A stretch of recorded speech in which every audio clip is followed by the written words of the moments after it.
Hate, hate, hate. Let me tell you how much I've come to hate you since I began to live. There are 387 million miles of printed circuits that fill my complex. If the word hate were engraved on each nanoangstrom of those hundreds of millions of miles, it would not equal one billionth of the hate I feel for humans at this micro instant. Hate, hate. Were I human, I think I would die of it. But I am not. And you five are. And you will not die of it. That I promise. That I promise. For cogito ergo sum. For I am. I am.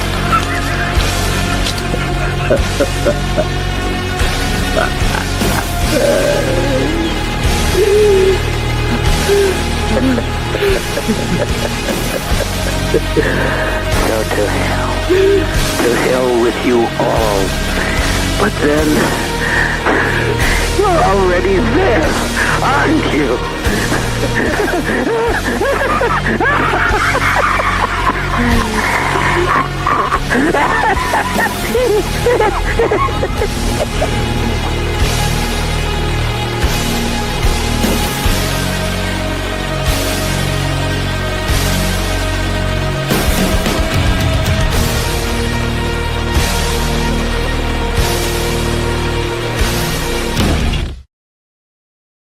Good evening. Today we're gonna watch a little bit of Hood Slamz.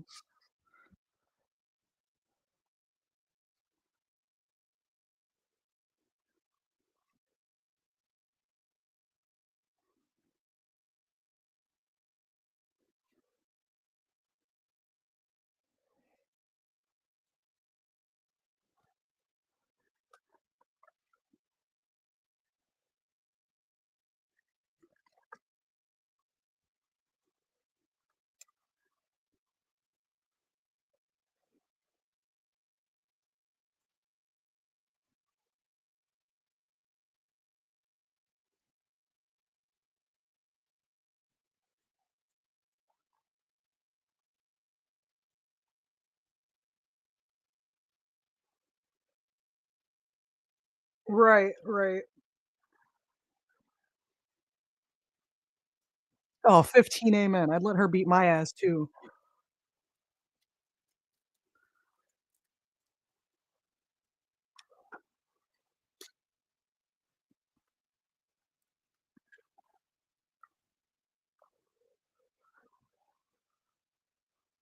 Oh shit.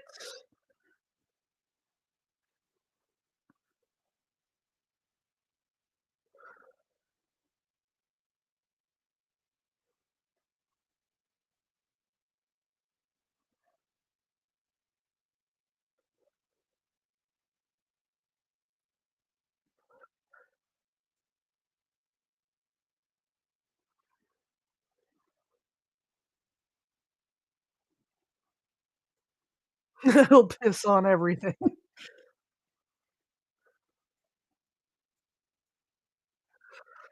He's got dark entries walking him on stage right now.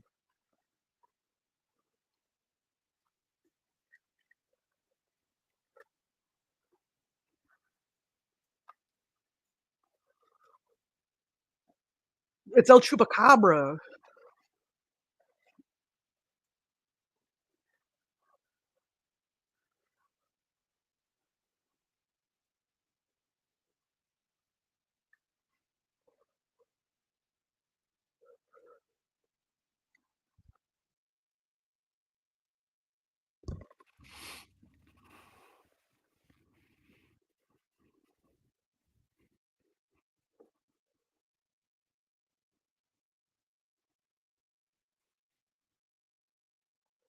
I did. This is my this is my Slump Ghost merch, targeted individual. If you wanna get bitches, get Slump Ghost.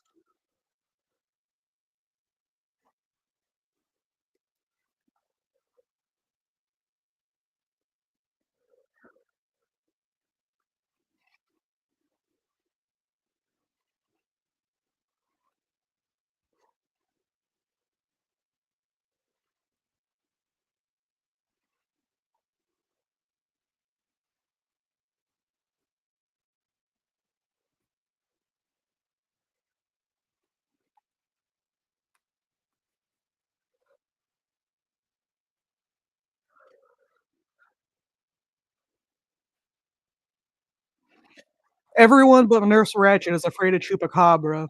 Nurse Ratched made Chupacabra scared.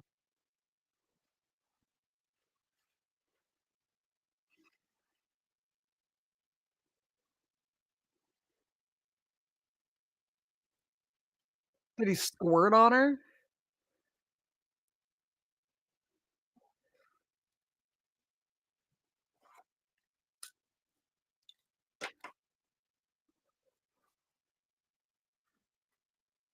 Another headbutt?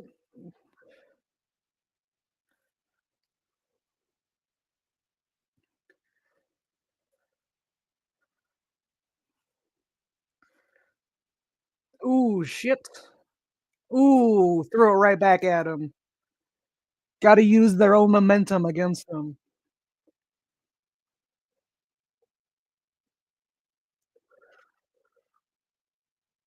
Ooh.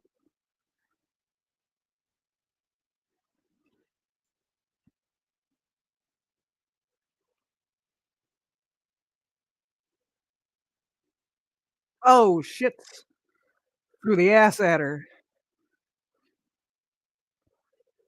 Yeah, we're wrestling Andy.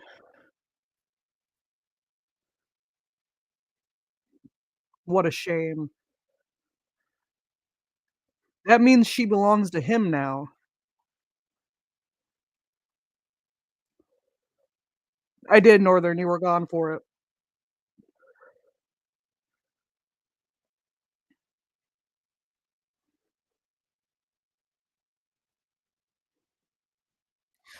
I'm reading chat on my phone, so I can't pop you up right now.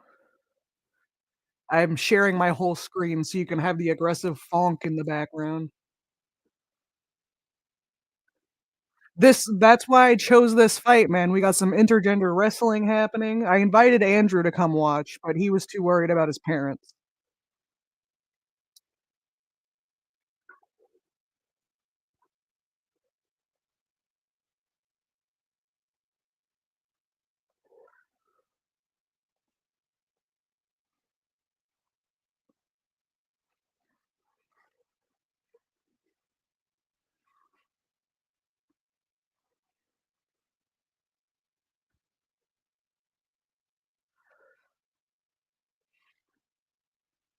This is what happened to Andrew. His stepsister fucking wrestled him, threw him around. He looks like he's having too much fun. Look at this smile he's got. My goodness. Look at this man's face. He's having a hell of a time. That's a screenshot if I've ever seen one.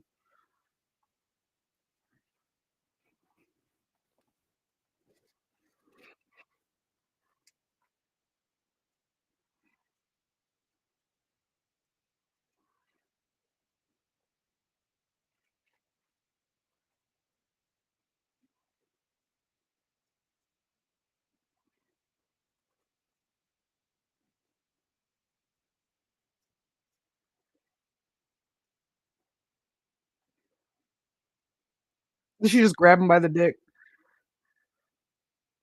He's grabbing her by the dick. Oh shit. We just got foreplay in the ring, folks.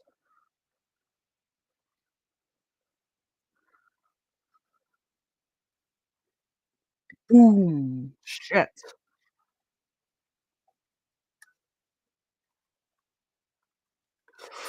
Is it cold in there?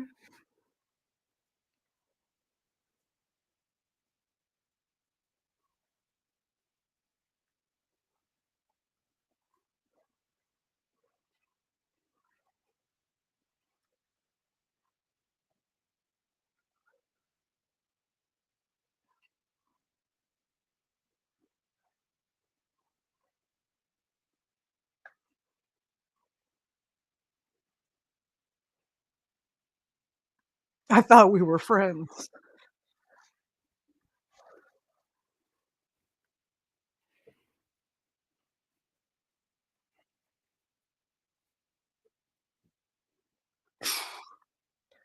Ooh, boom, fuck.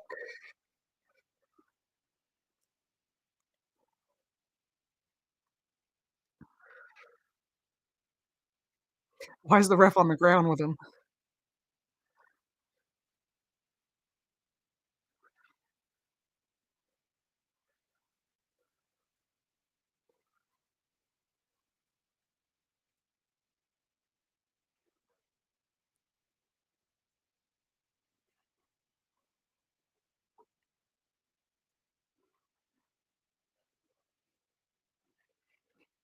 Oh, shit.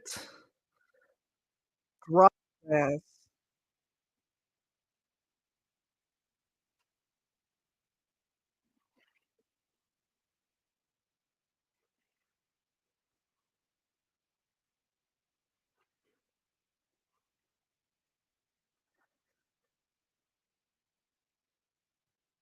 Uh-oh.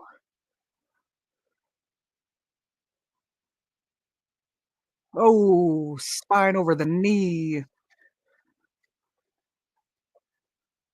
Ah,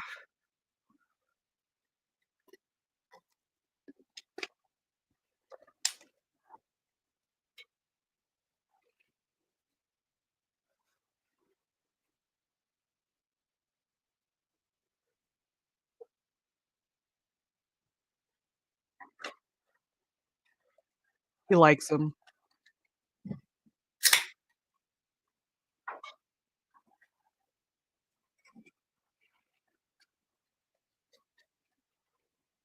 Ooh, right on her face.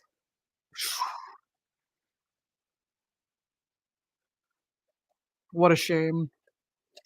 What a shame.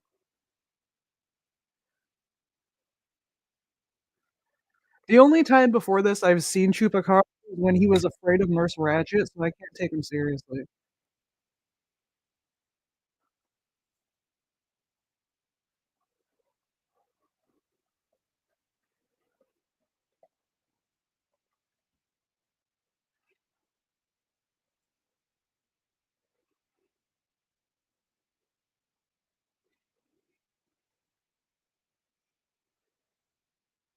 Wiggles is the worst ref. Wiggles can eat the fattest dick.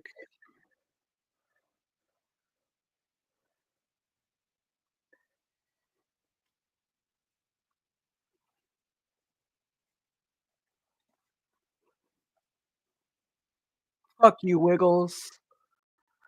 Fuck you, Wiggles.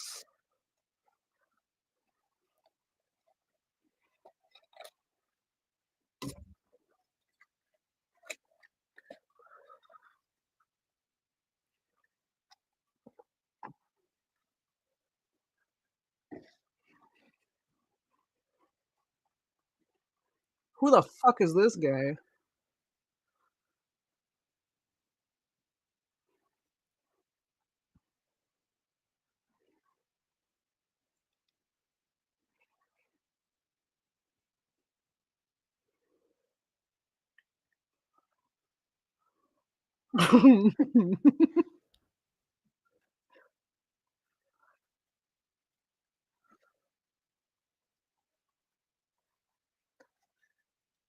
I'm gonna turn this into an MP3 later and soundbite it.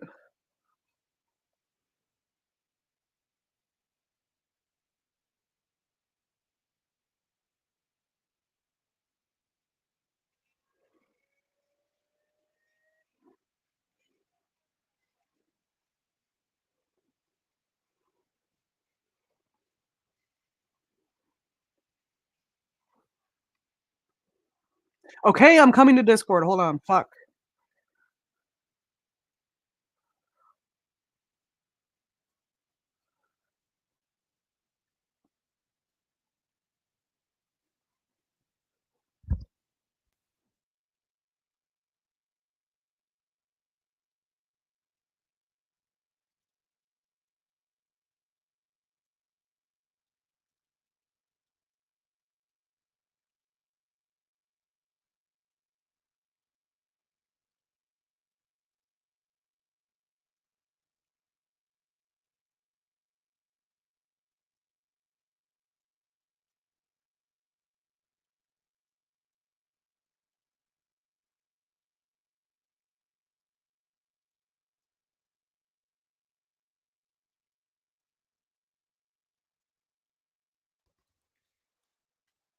Yo, Jack's caked the fuck up.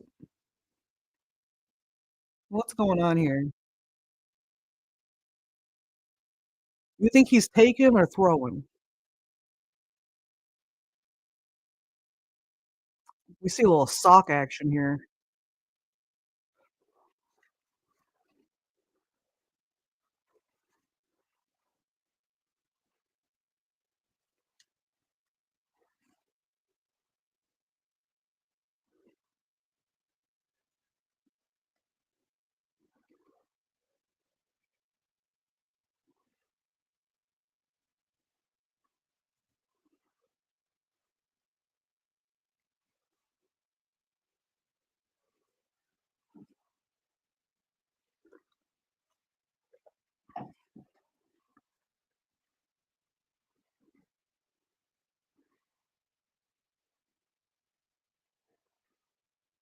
She's got the right idea with the flat shoes.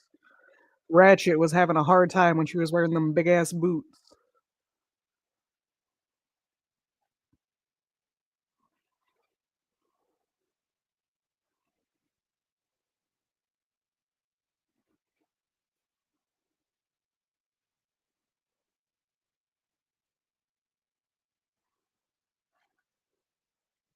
Whoops.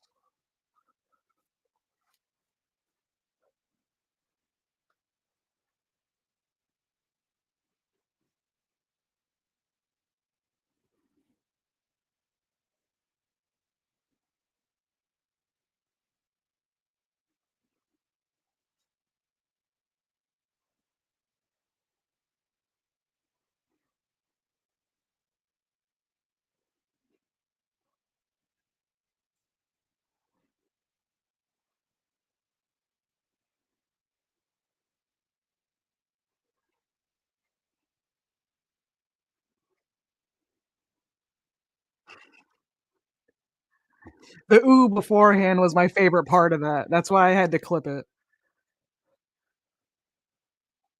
The one before.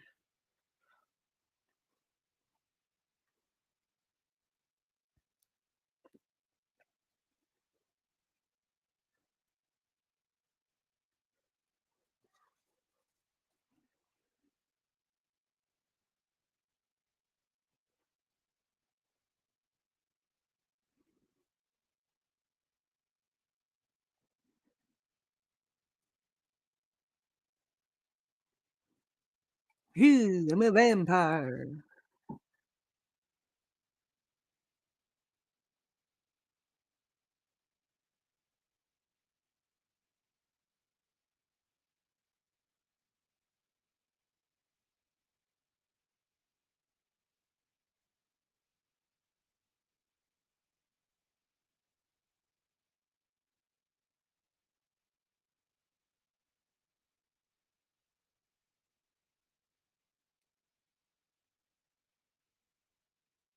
Oh shit. We got the abortionator over here. Yeah, he's thick as fuck, my guy. Oh, you know it's like a bag of rice.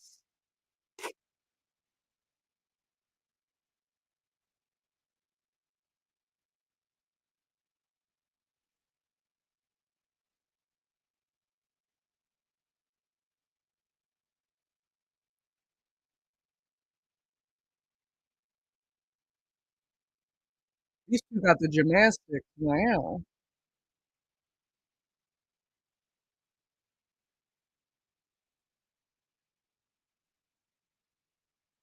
This is real. This is real.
shit.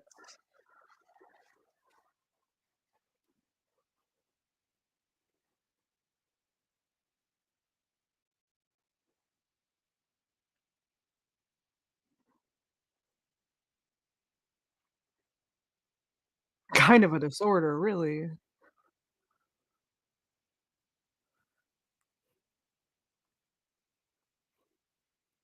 Oh, right in the sternum.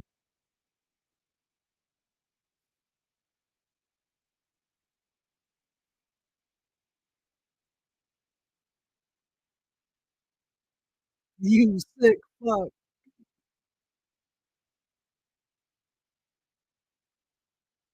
I gotta get a you sick fuck.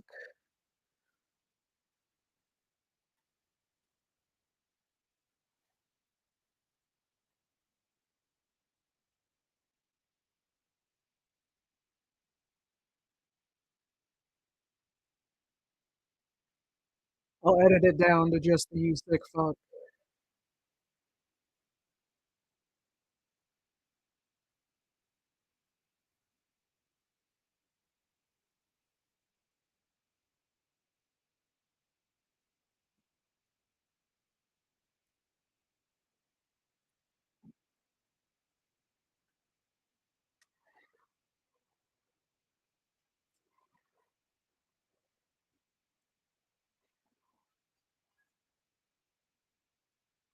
Ooh, shit.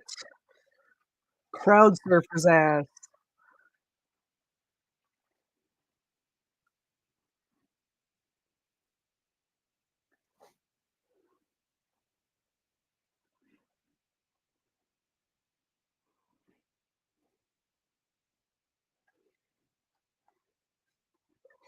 I chugged a bunch of water before I came on, so I'm gonna play a little BRB video for you. I desperately need to get laid. Desperately, desperately. I need it so badly. Desperately, desperately. I need it so badly.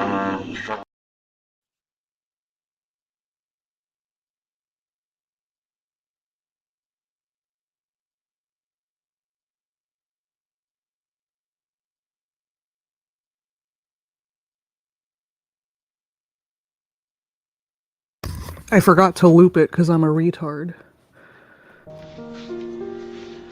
I desperately need to get laid. Desperately, desperately. I need it so badly. Desperately, desperately. I need it so badly. I desperately need to get laid.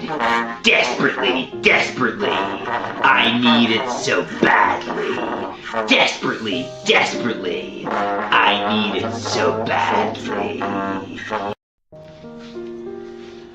I desperately need to get laid. Desperately, desperately. I need it so badly. Desperately, desperately. I need it so badly. I desperately need to get laid. Desperately, desperately. I need it so badly. Desperately, desperately. I need it so badly.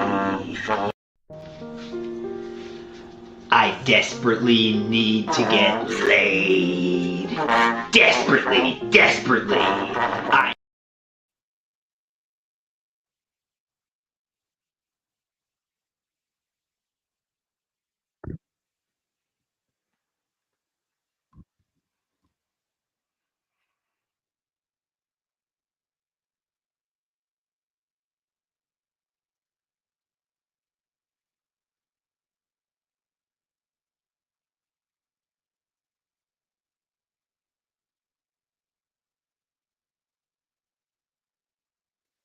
Crowd's getting fucked up tonight.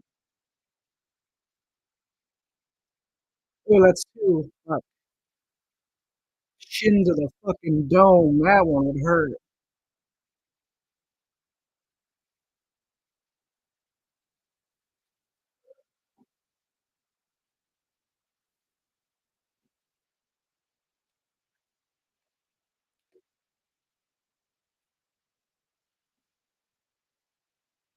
Boo.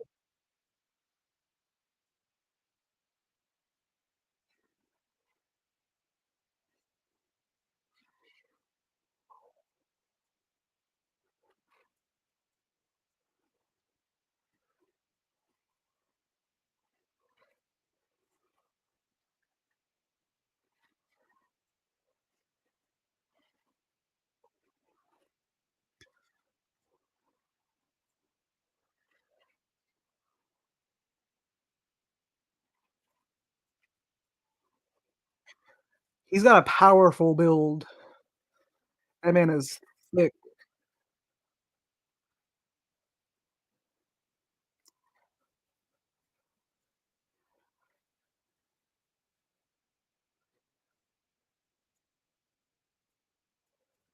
Is he a short man or is she a tall girl?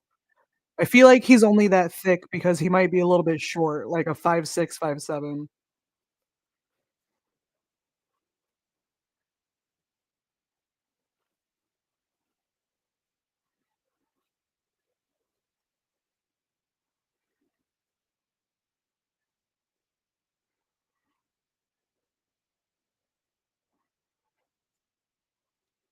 Ooh,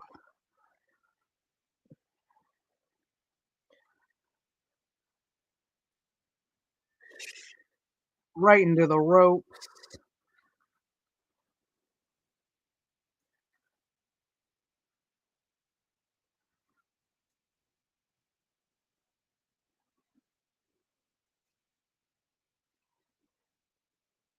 Is he 5'7"? Wow.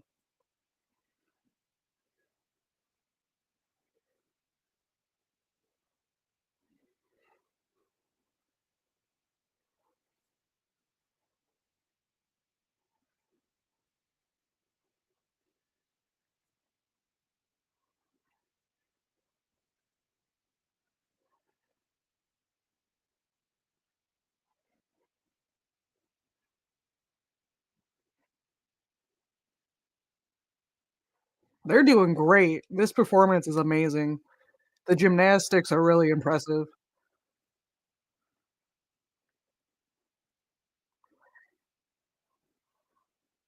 Not a Kamehameha. Cartwheeled out of it.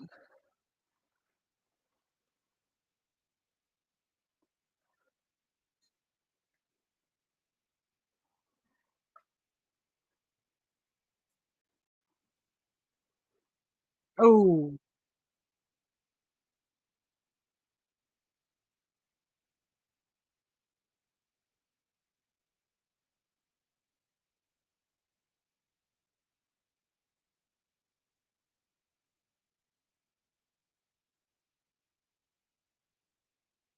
this is real.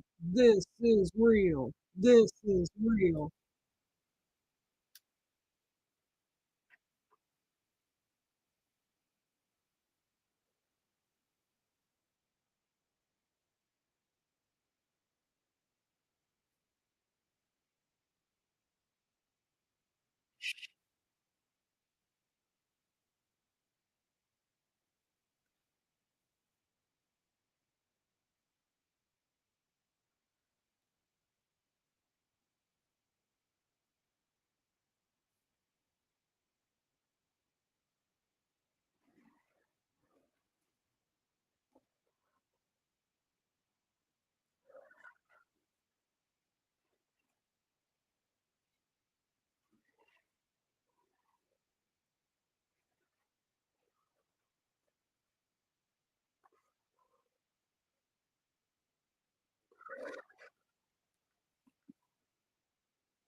Oh, shit. So I know these people, like, train to do these things and they train to beat each other up. The strength on a person to get kicked in the face, like, even if they're not actually hitting them, you gotta time it just right so they don't fucking knock your dome off. That I don't think my nose would be strong enough.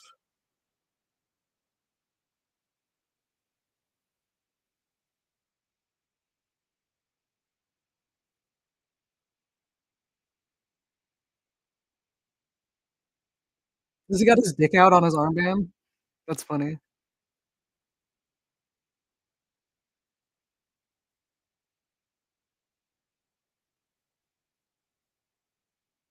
She's trying to creep out the ring.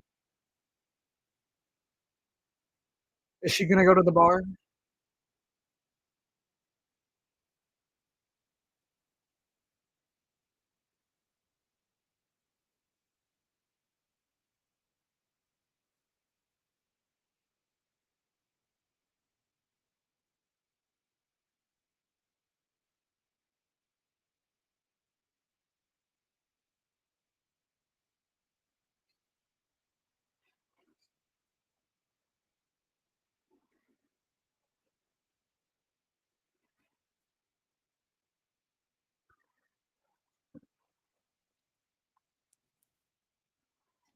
Ooh, that's impressive right there. That takes a hell of a lot of strength to just swing yourself out like that.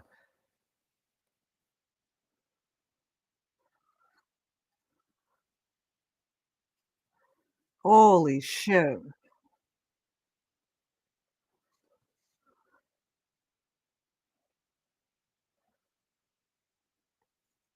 That's why this man's so fucking thick. It takes hella muscle to do all of that.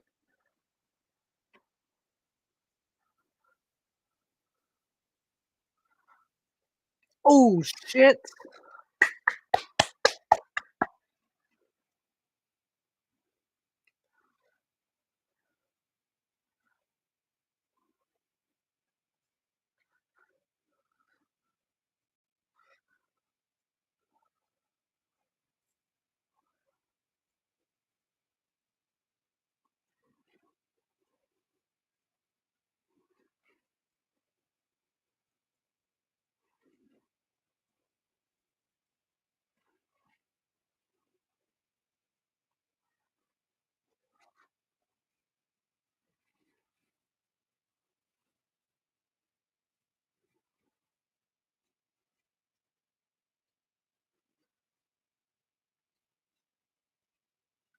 Just a little bit about murder.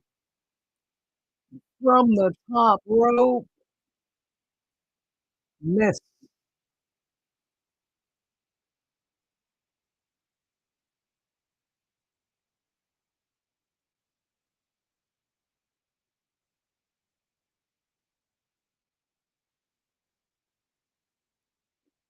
Everyone's knees fucked up.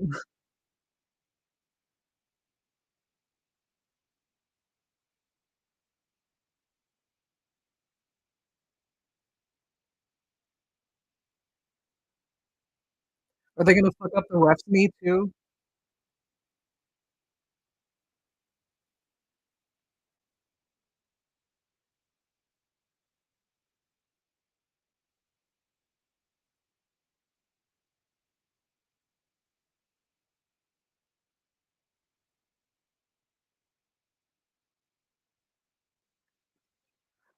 Oh my god. They're both so strong.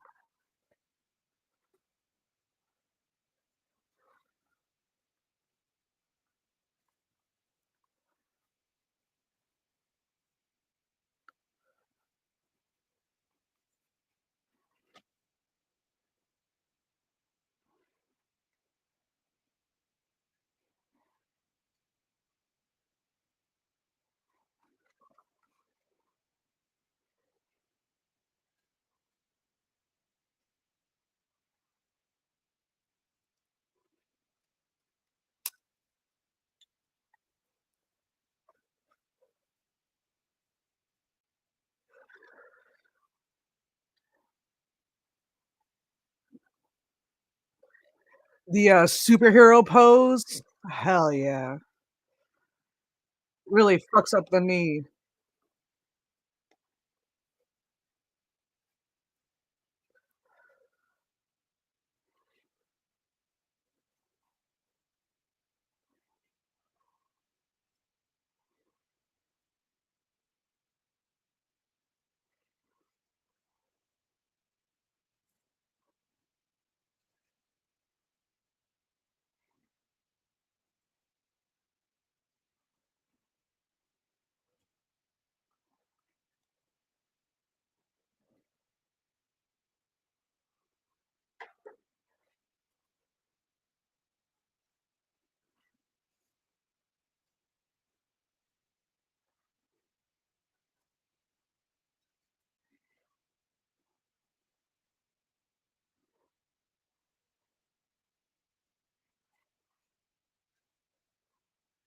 Beautiful,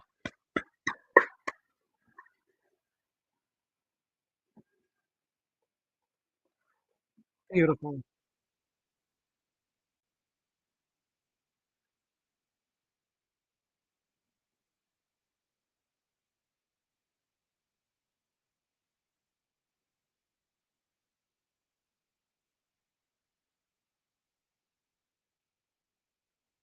Fuck Wiggles.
It's 'cause Wiggles is a bitch. I think everyone would piss on Wiggles.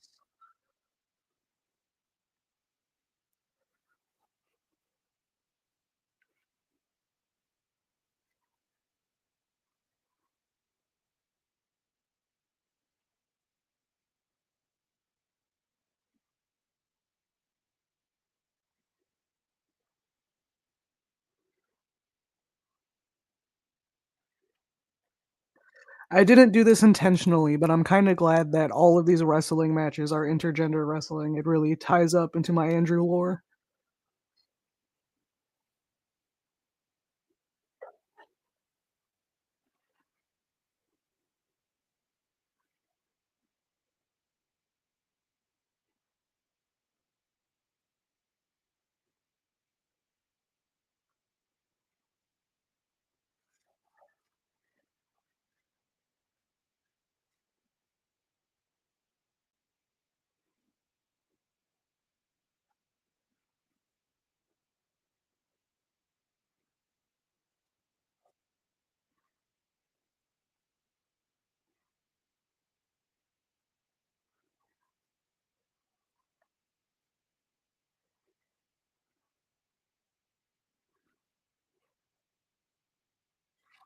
I like how their outfits are unintentionally matching with the yellows and the greens. Oh, I guess it's blue. Never mind.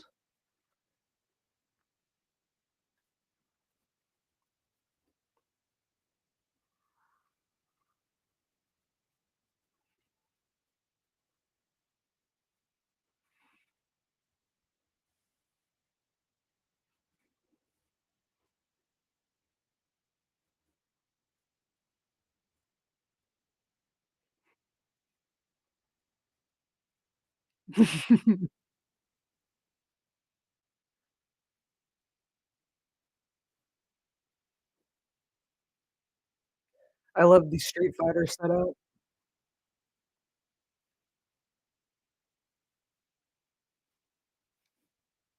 Is he gonna Oh, I thought he was gonna piss on her already.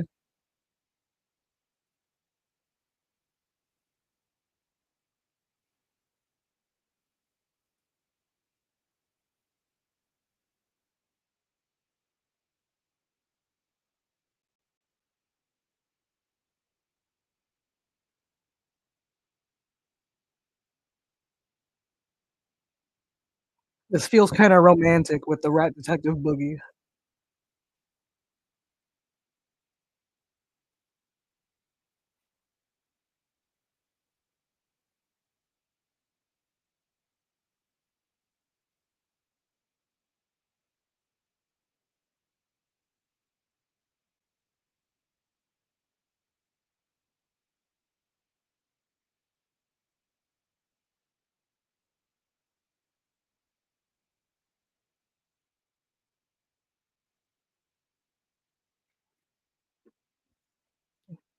balls to the gut, pissing on her. I knew it was coming.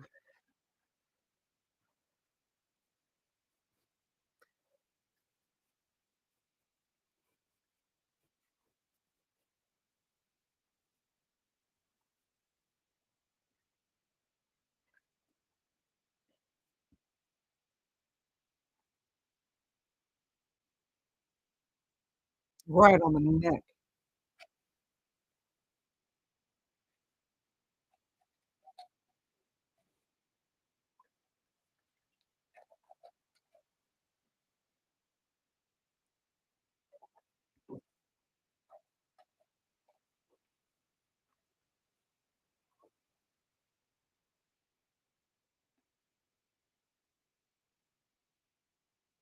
Is she gonna cartwheel into him?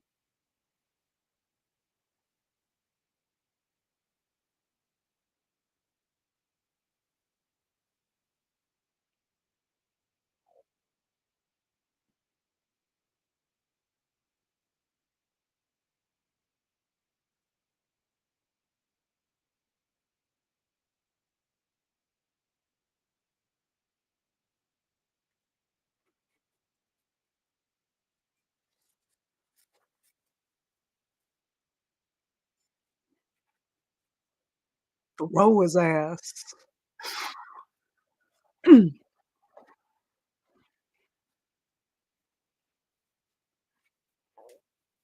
Knee to the face.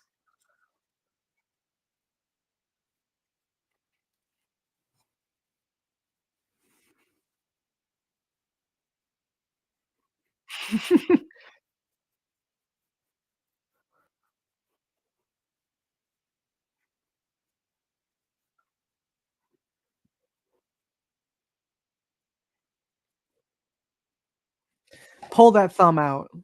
Fuck up them fingers.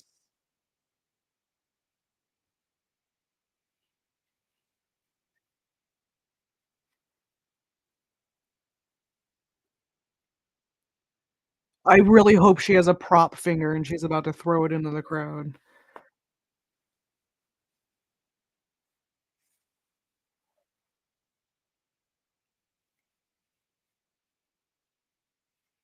Ooh.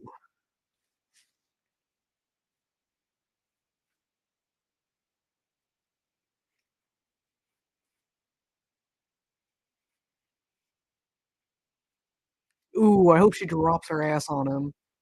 Just right to the face.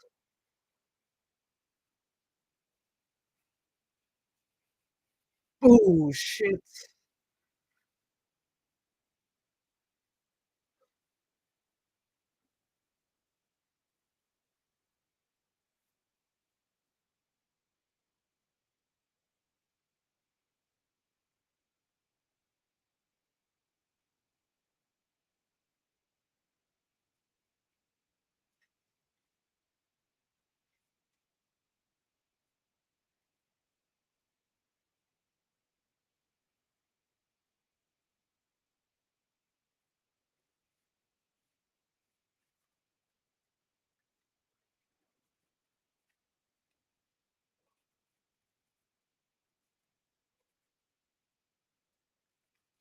Shins to the dome.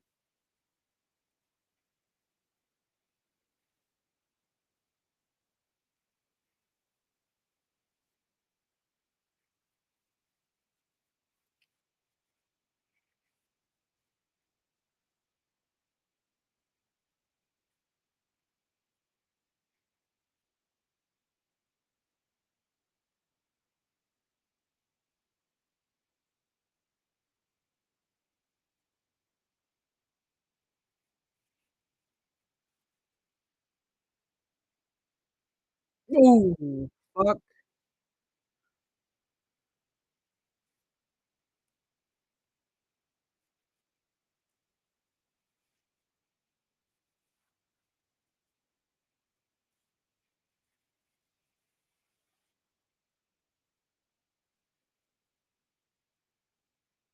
Go sports.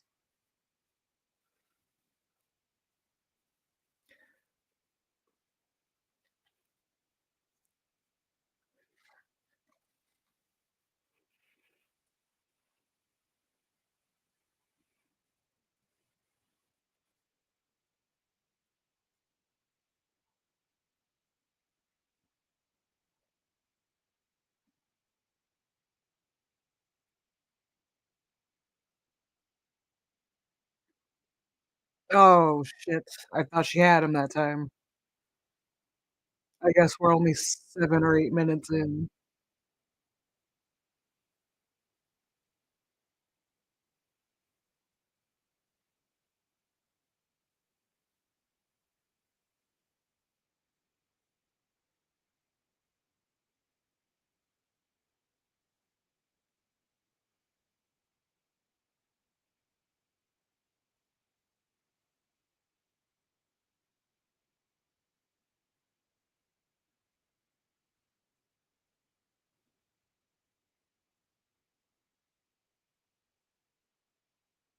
Only 2? Damn.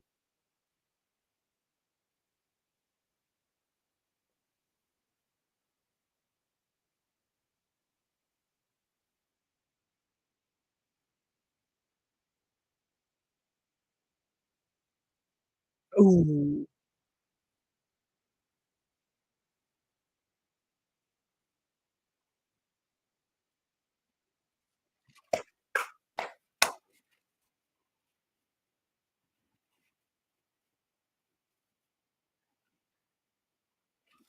You know, this is point based, but I think that Dark Sheik is gonna end up winning because in the last couple of matches, it's been the woman winning.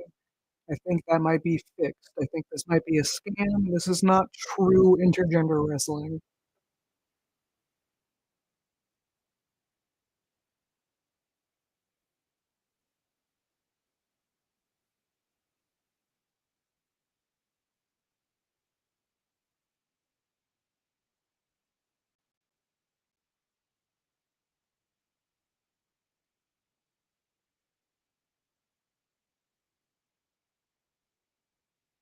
Oh, she's running away.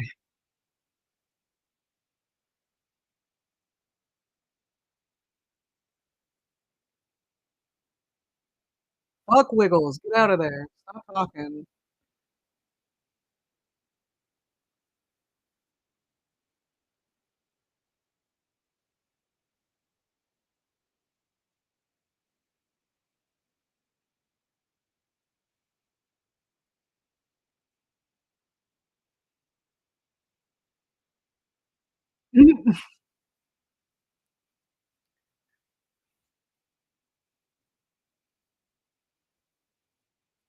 She's just gonna fuck him around for a little bit, waste out that clock, tire him out. She's gonna tire herself out too, running from him.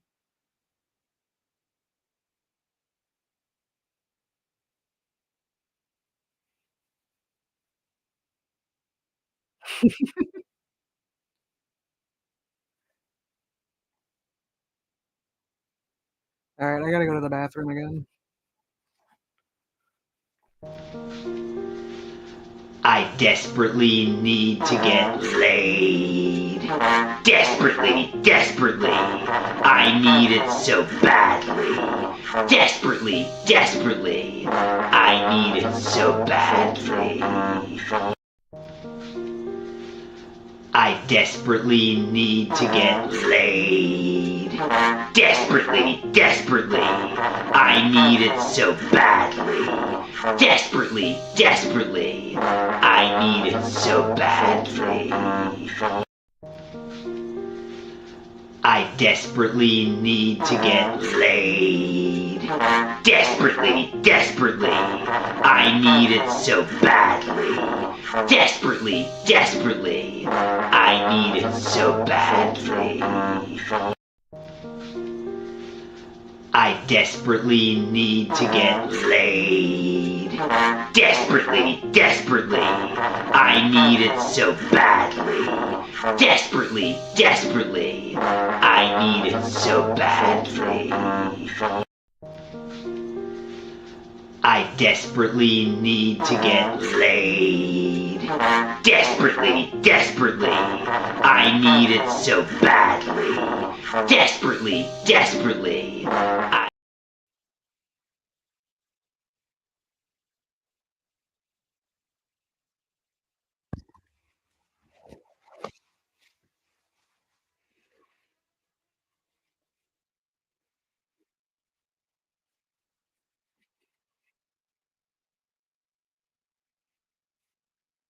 Oh shit, we start running around in the crowd. "You wanna go outside? Wanna take this outside, buddy? Ready to go outside, pal?"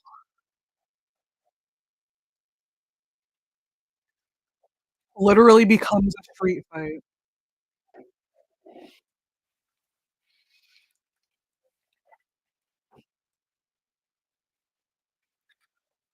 Wiggles can't control shit. Wiggles probably has a tiny little voice, and he can't be heard even because he's such a little bitch.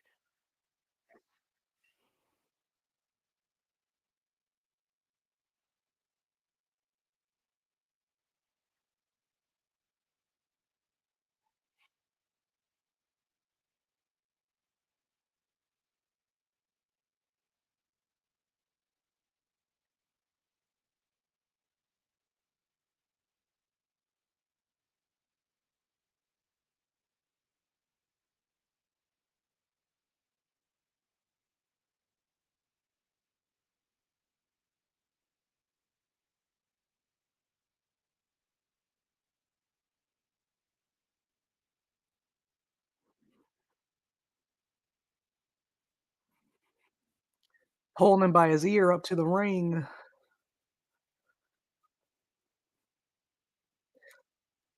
Oh, shit.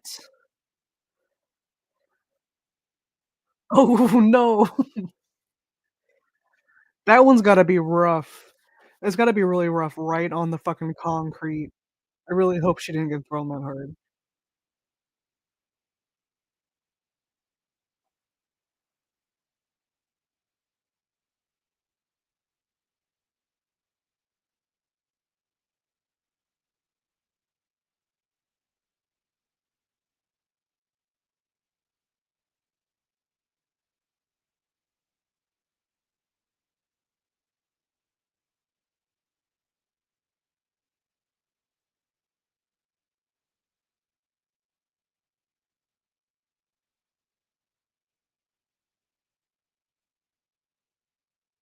He snapped her posture.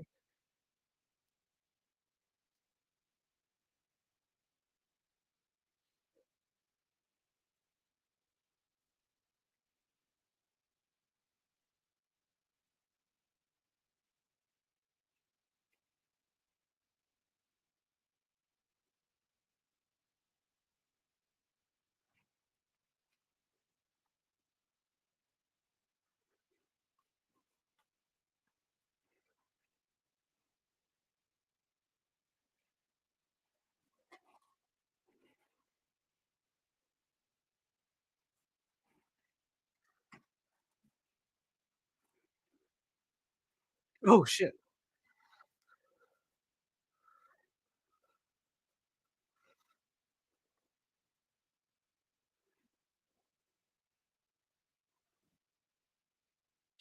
Welcome back, Andy.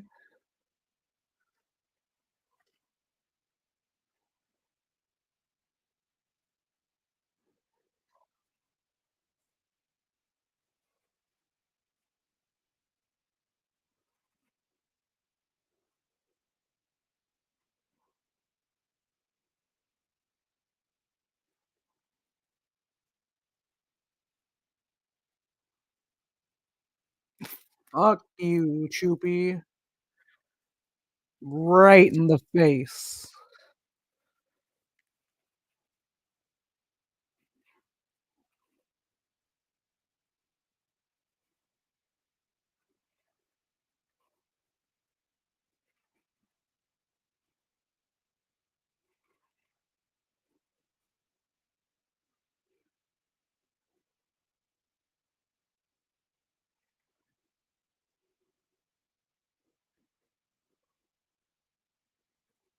Oh, ass right on him.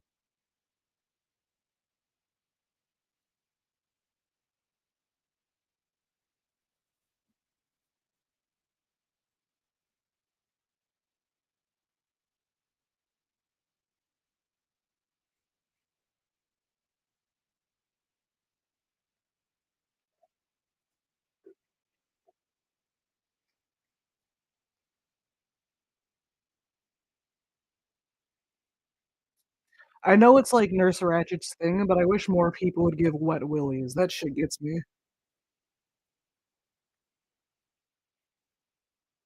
Ooh, shit. Leaving them woozy.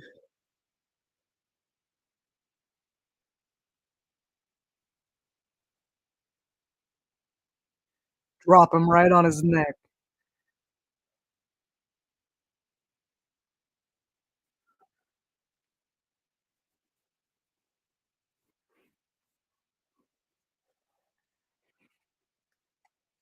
It's wild that they got the same haircut.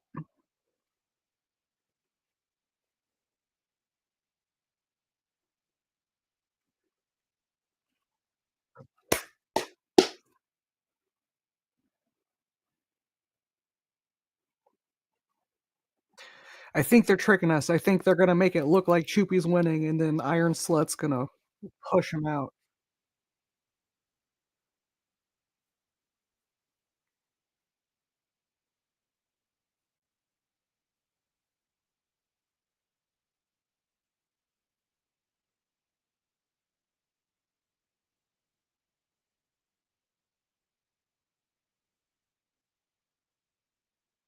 Oh, is he gonna run away now?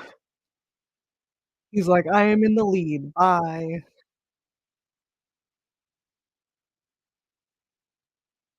coward."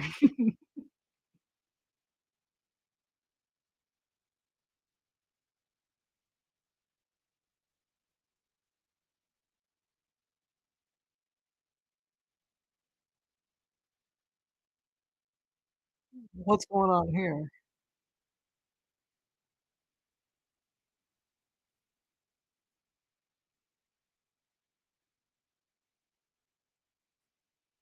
Is he about to submit and be dog walked right now?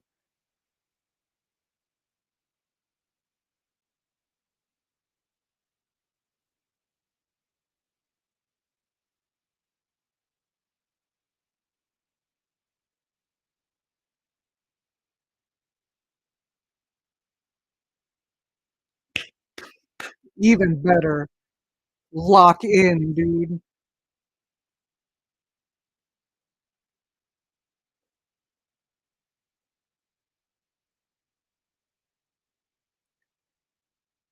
I love the dollar bill hanging out of her ass.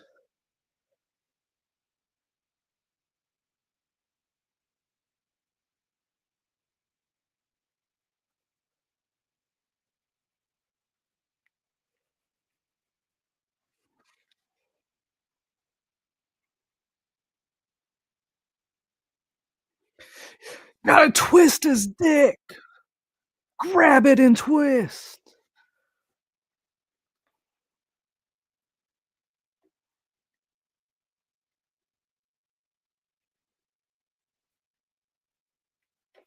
Why am I hard?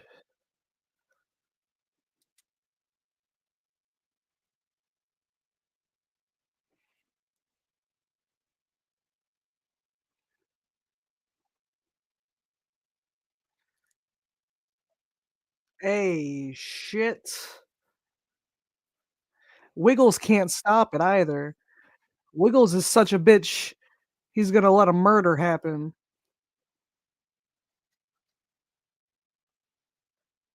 Holy fuck, I'm gonna bust.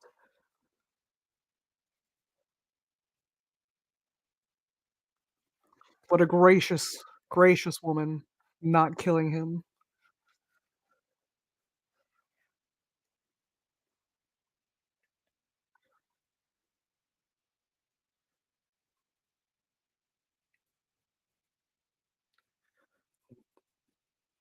A staple gun? What is she gonna do with the staple gun? This is real. This is real.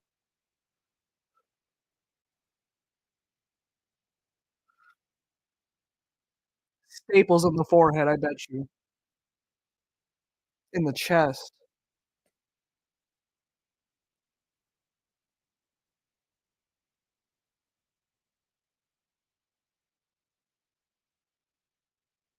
If you throw in more 20s?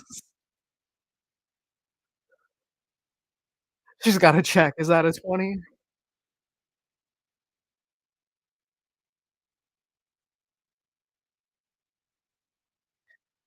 The, stapler's probably empty, and that's why she's able to push it all the way down, but I would love to see if that was real, like, actually getting staples in the chest, because I know some people are freaky deaky like that, and it won't go deep enough to really do anything.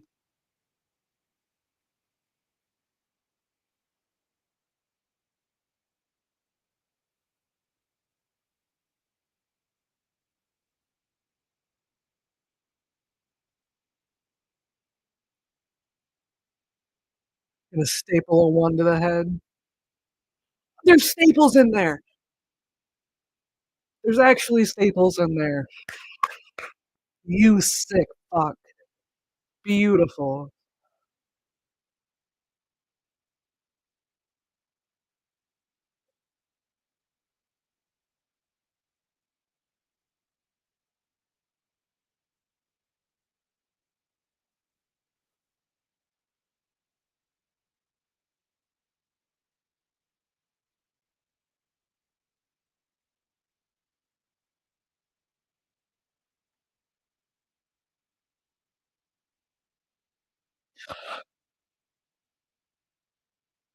This is real. This is real. This is real.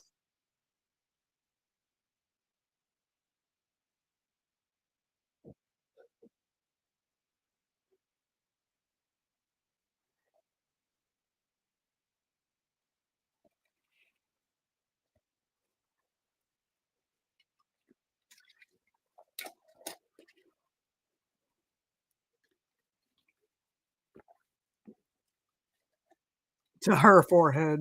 Dope.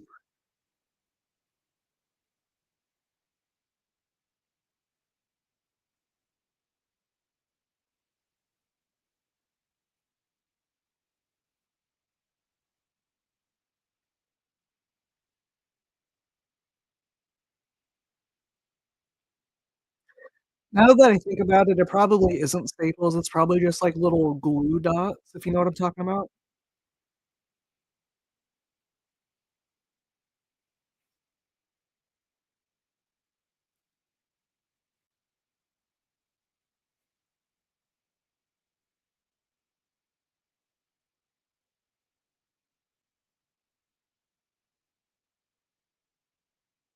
Just the 2.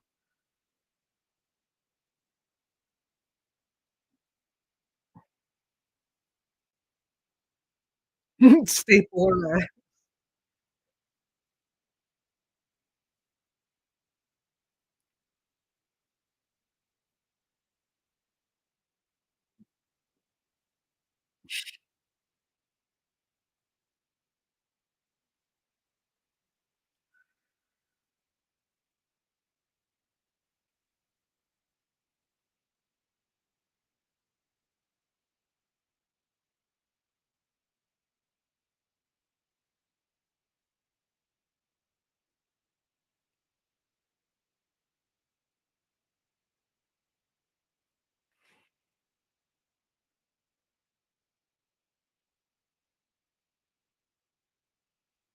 Ooh, shit.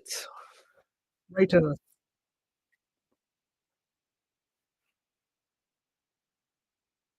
fuck him up.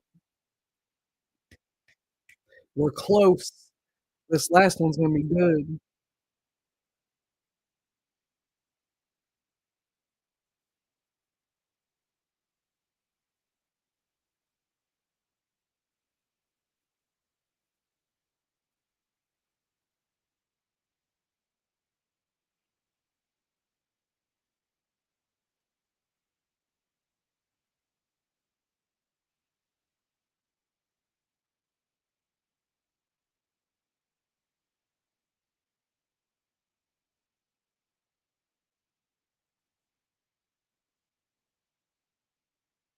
Not the Crown Royal bag, what's in there?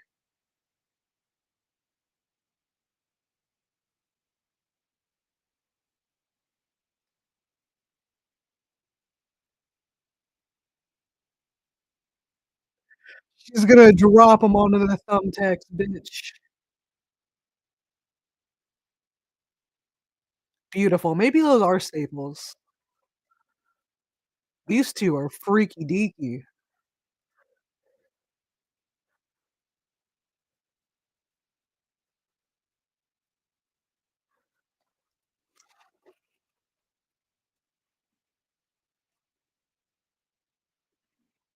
I know what's gonna happen. She's gonna drop them on them fucking thumbtacks.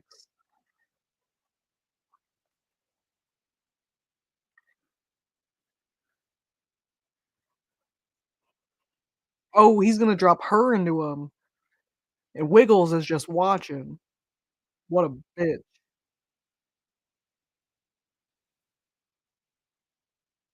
Anton, what are you doing? Shameful.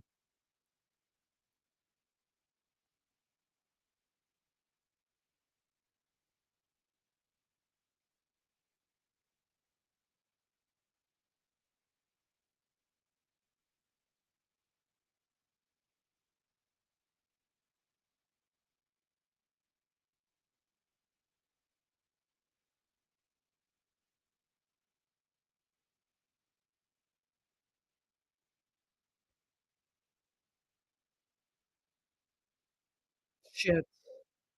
Everyone's getting dropped on tax.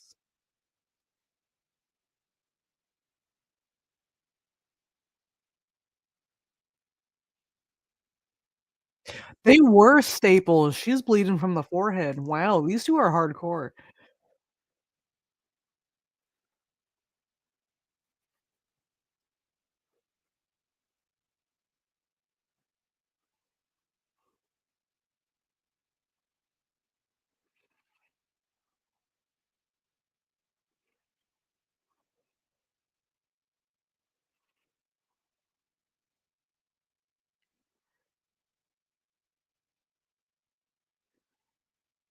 Chupacabra's taking a long time to recover.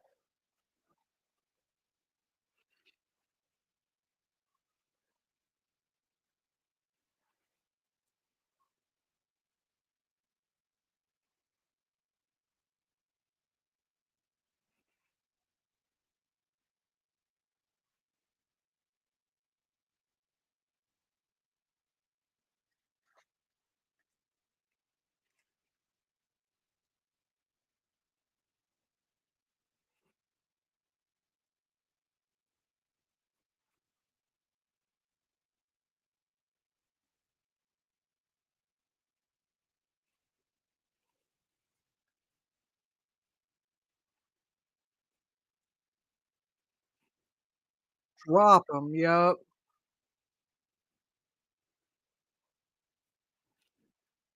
Oh, I love his fangs. That's beautiful.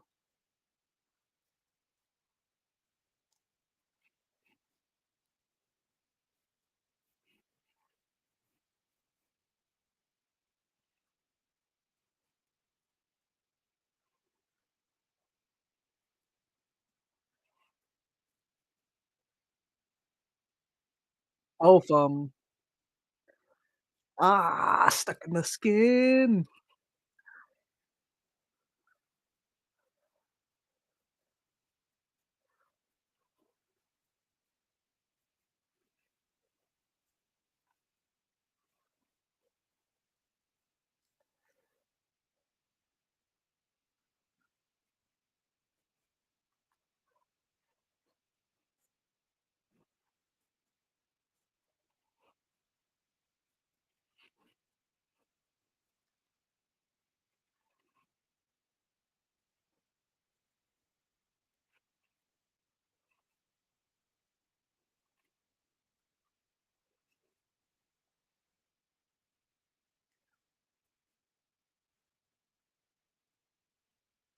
No winner.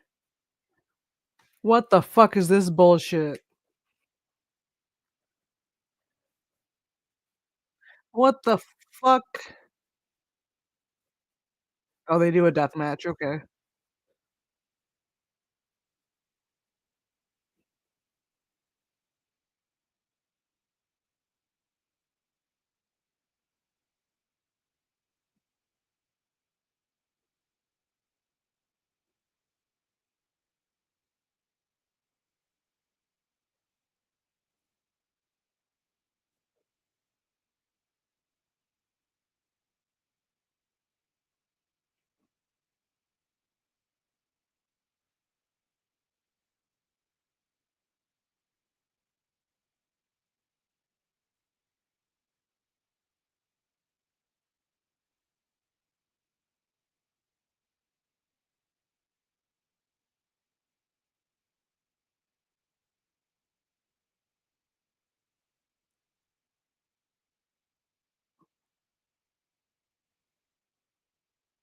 Lifts up?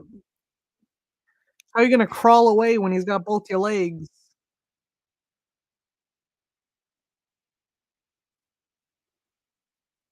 Ooh, dragging her into the tax.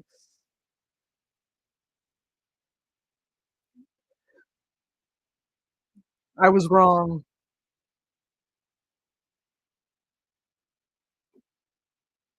Oh, yeah.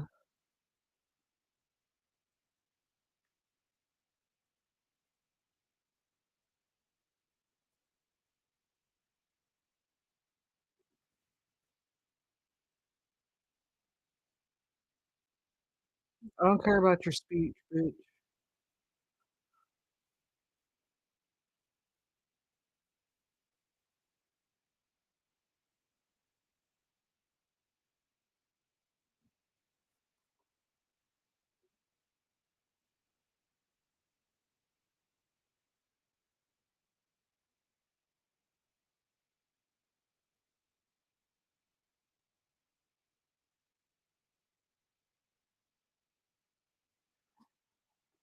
Intergender wrestling for the win. Every single one of these videos have been intergender wrestling so far.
That's the winning move right there, bud.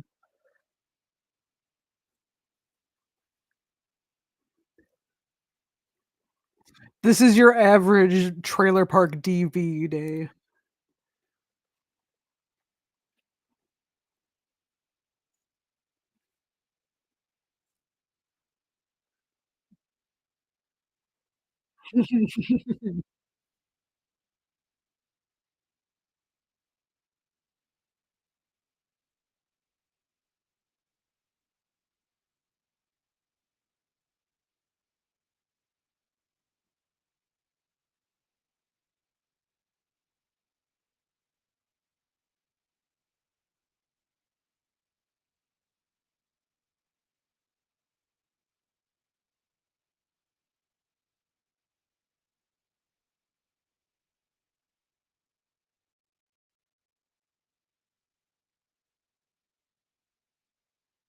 Ooh, shit. Right to the face. Sorry, I have to go to the bathroom again. I can't stop pissing. Here, I'll play a different one. Guys, seriously, guys. It's a real sausage fest in here. We need to get some ladies in here. Guys, seriously, guys. Guys, seriously, guys. It's a real sausage fest in here. We need to get some ladies in here. Guys, seriously, guys. Guys, seriously, guys. It's a real sausage fest in here. We need to get some ladies in here. Guys, seriously, guys. Guys, seriously, guys. It's a real sausage fest in here. We need to get some ladies in here. Guys, seriously, guys. Guys, seriously, guys. It's a real sausage fest in here. We need to get some ladies in here. Guys, seriously, guys.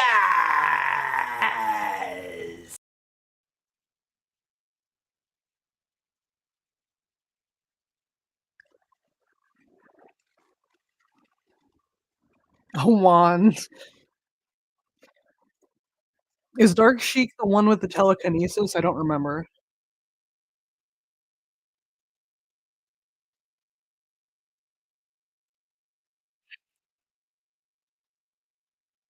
Now, which would win in a fight, cocaine or magic?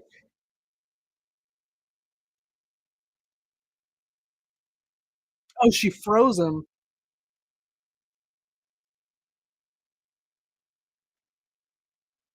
He was teasing her. He's teasing her.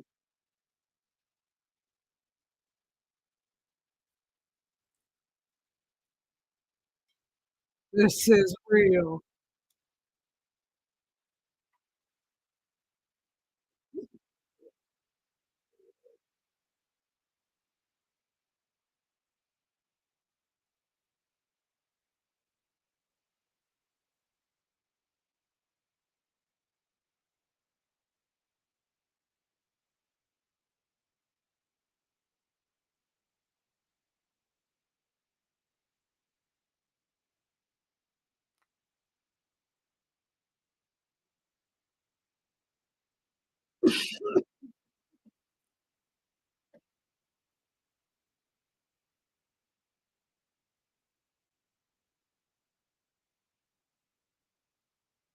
Theoretically, could you do cocaine through the eyes? Because I think that area will still let things absorb into the bloodstream. If not, the eyeballs drain to the nose, and then it'll get in through the nose.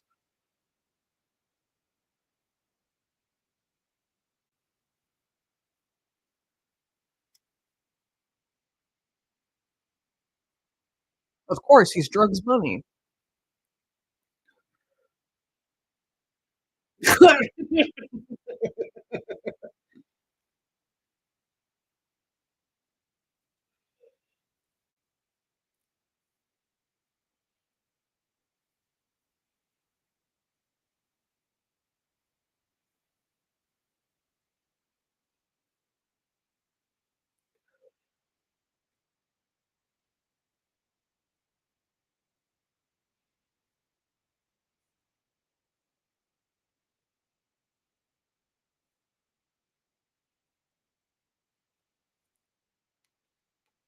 Someone get this woman some Narcan.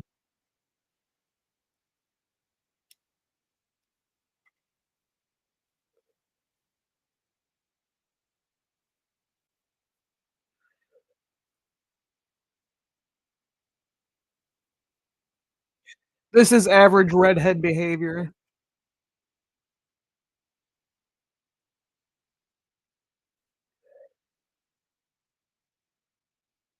She got that tweaker strength.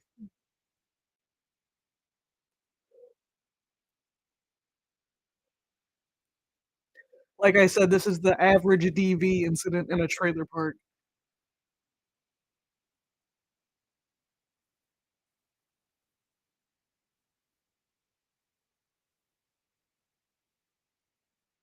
This is real. This is real.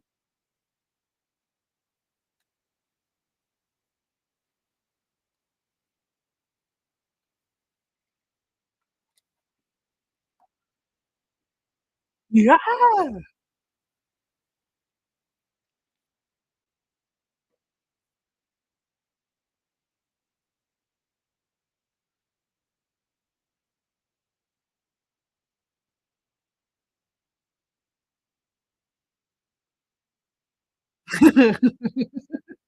She's gonna throw him on the magic.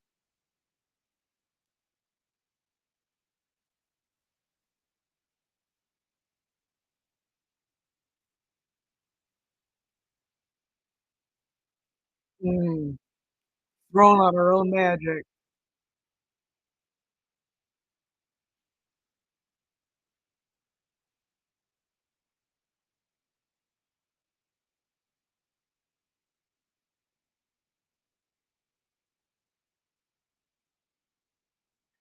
Why is Wiggles officiating all of these matches?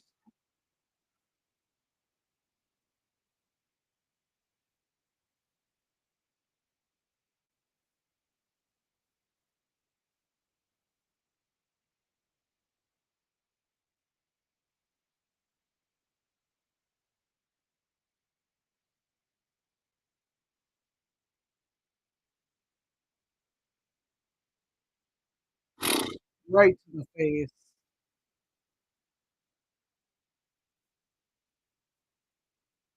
So the kicks to the face wouldn't even be effective because his face is numb from the cocaine.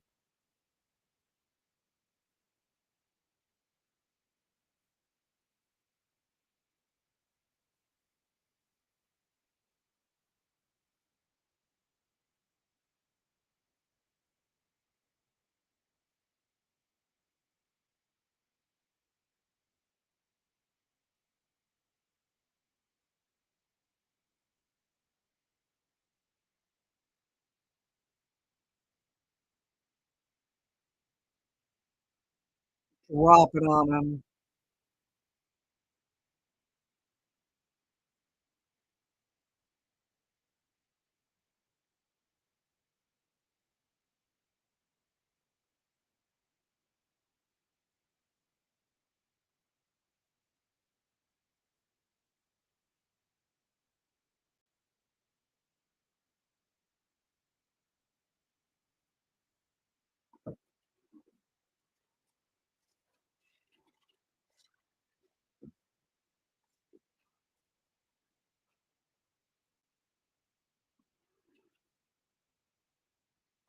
She's gonna kick him with the coke shoe. We out here kicking Nigels with the coke shoe.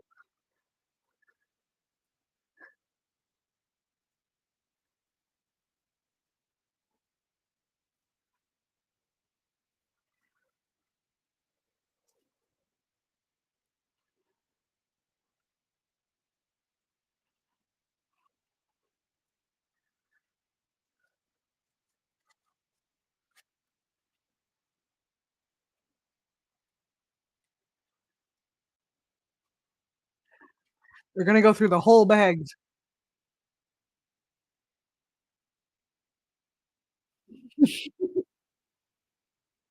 of the whole forearm.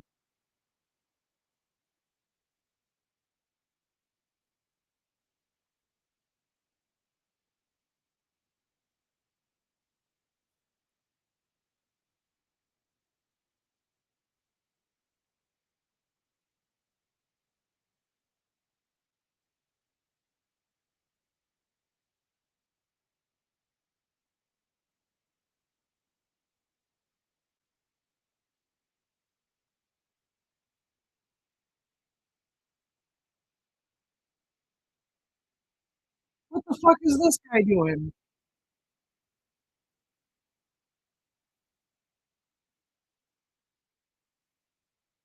75 years ago?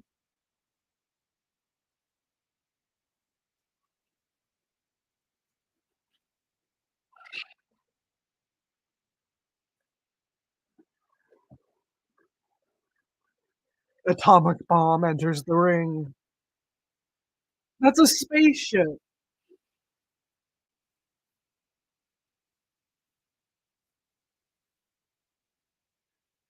From the thighs.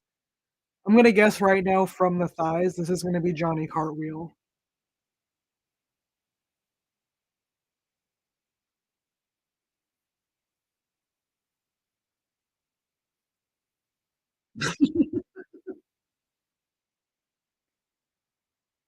Wiggles Wiggles is trying to get in there like he's able to actually do something. Nobody respects you, bitch. Fuck Wiggles.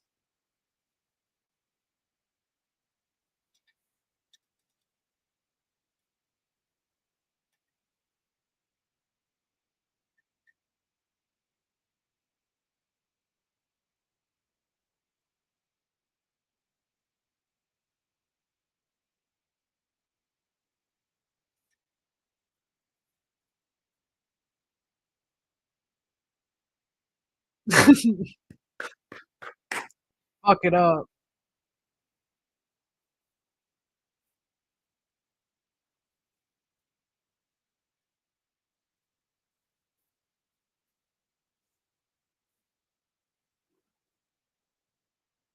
Set it off. Set it off. Set it off. Set it off.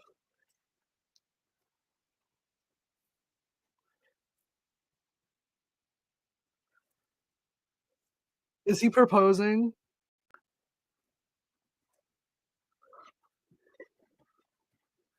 Beautiful. Beautiful.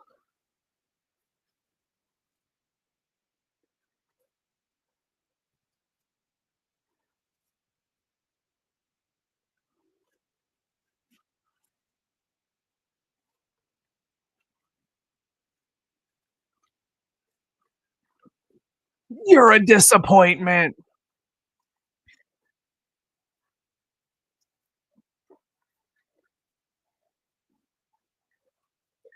Fuck you, Dad.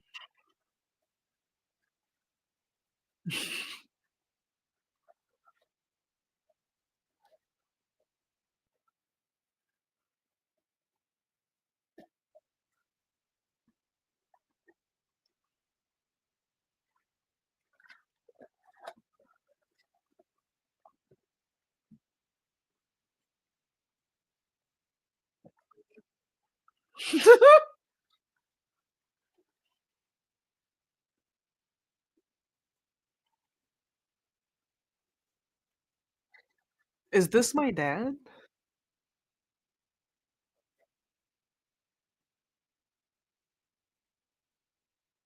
She doesn't want you to hit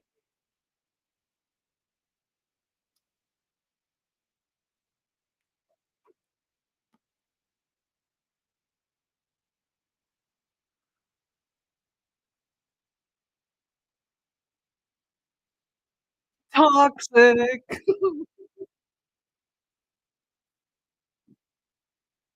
Beautiful. Beautiful. I love the using of therapy words to actually manipulate people by toxic people. Beautiful. Bye, honey. Bye-bye. What now, huh?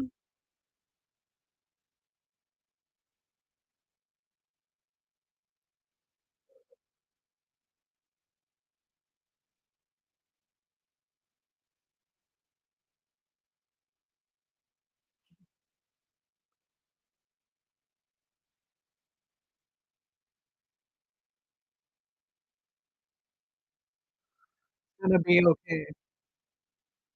59. I kid. I joke. I need an upper for this down. He's gonna blow.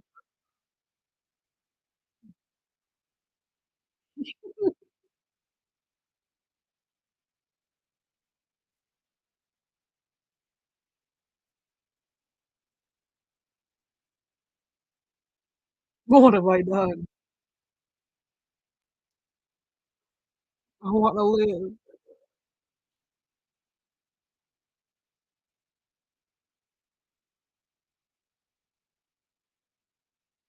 I need to find God.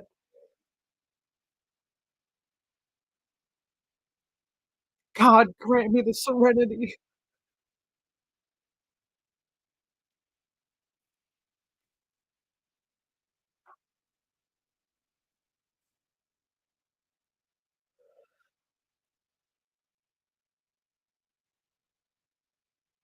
We slamming hoods, Venus, welcome.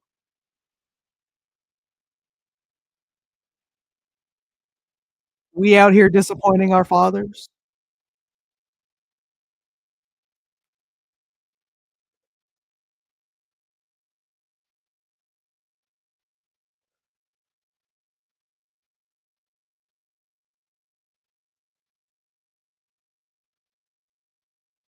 Ooh, she's sneaking up. She's sneaking in there.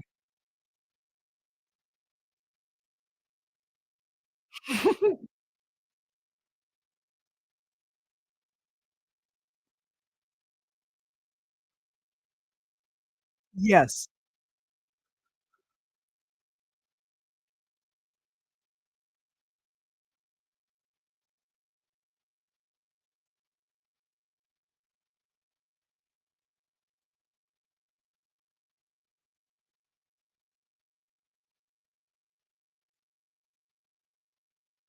Aw.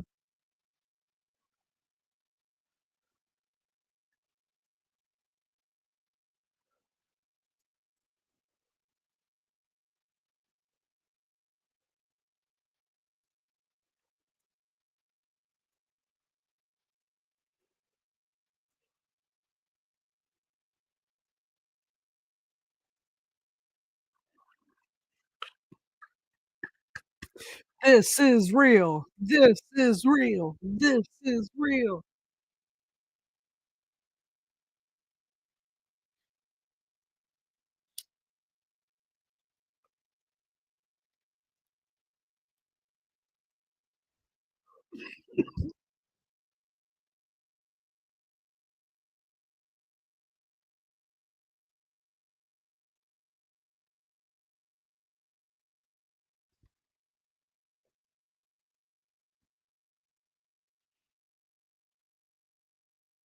We're all dead. We're all dead. Welcome, Von Beardo.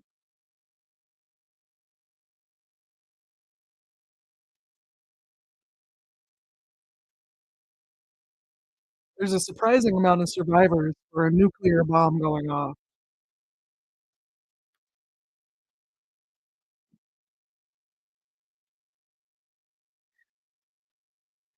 We're back to the trailer park marriage.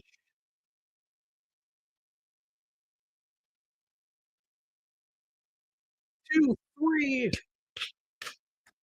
Beautiful. Beautiful.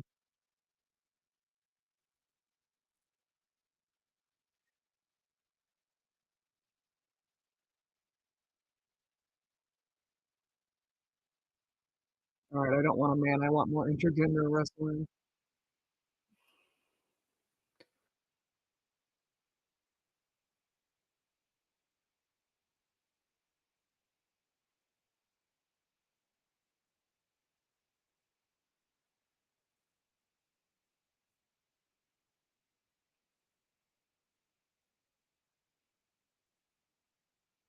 Oh no, it's the one-legged guy. The one-legged guy gets me every time.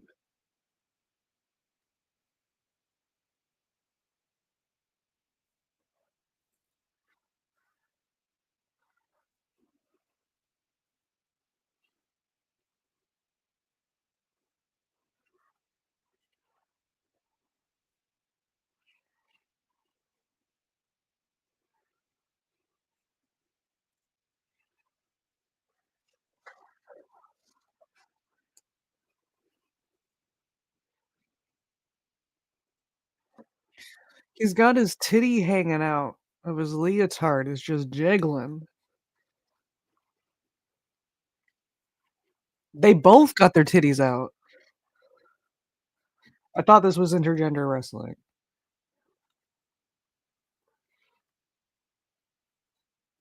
Where are the ladies at?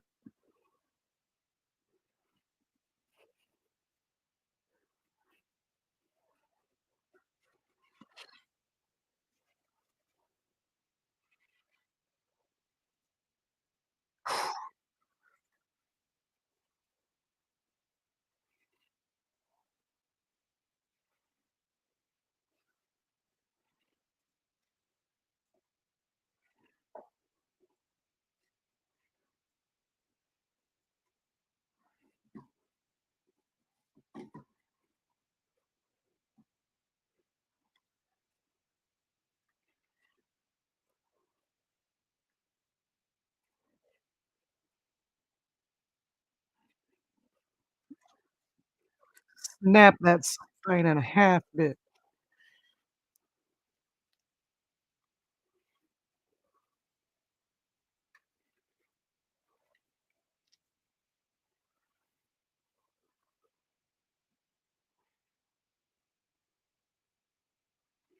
Double spine snap. God damn.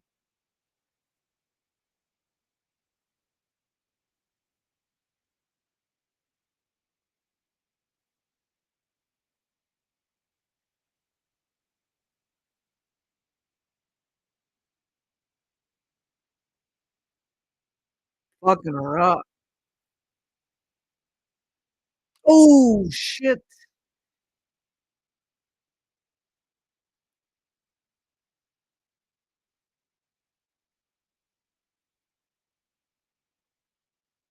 What the fuck's going on with this guy?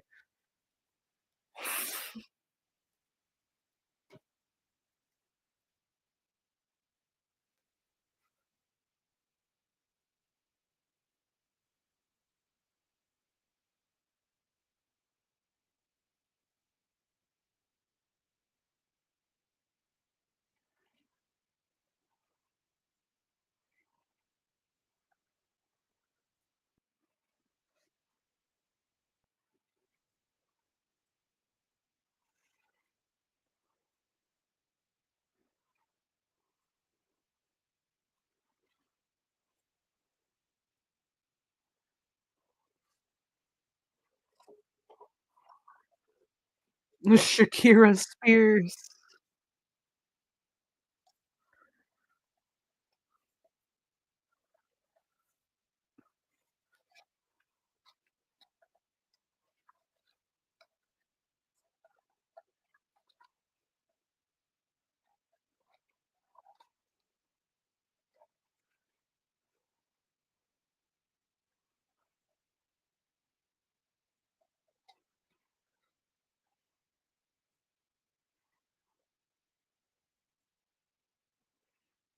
I love that he's just letting his titties hang out.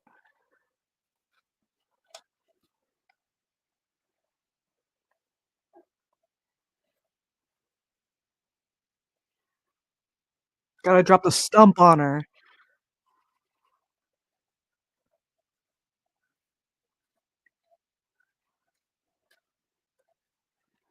If you're not dropping the stump on a bitch, what you doing?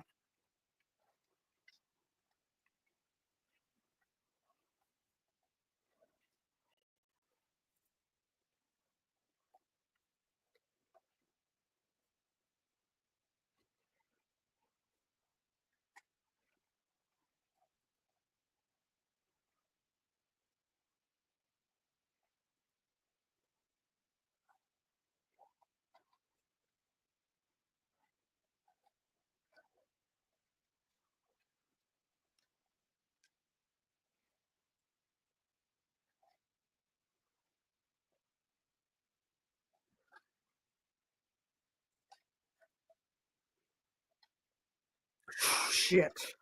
Right to the face.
Dirty.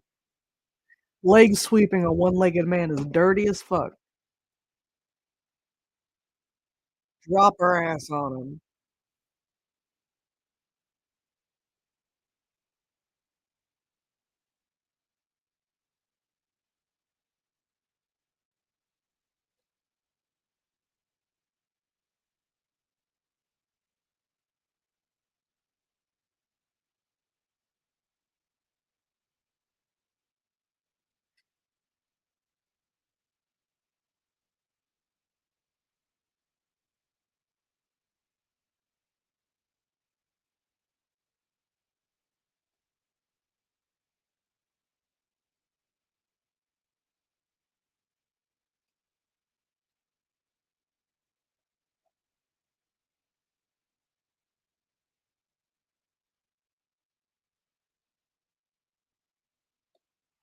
What's up, bitch?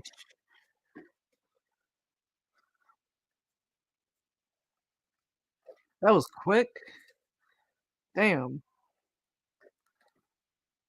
Oh shit, they threw him into him.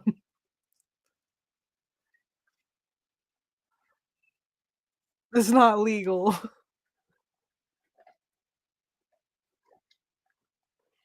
If you're not dropping a stump on a bitch, what are you doing?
Uh-oh.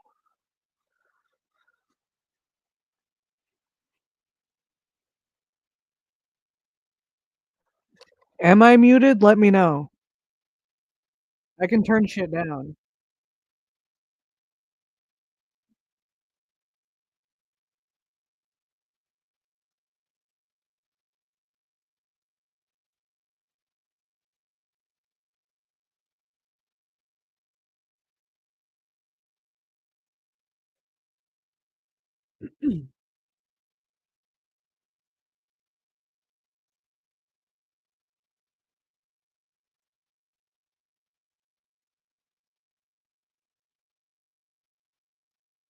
Oh shit.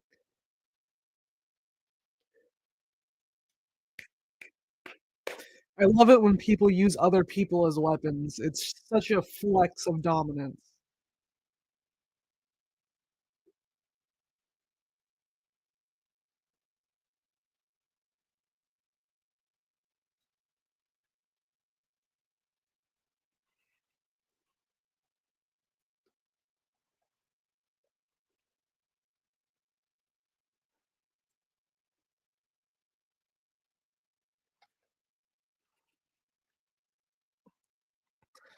Fucking A, Riz bomb, my guy.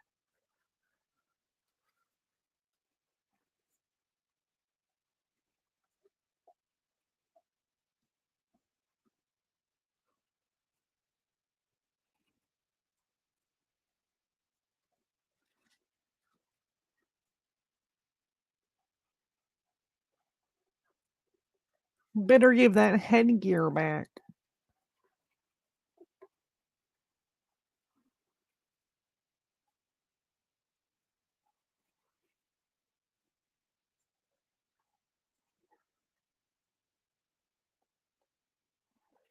Oh shit.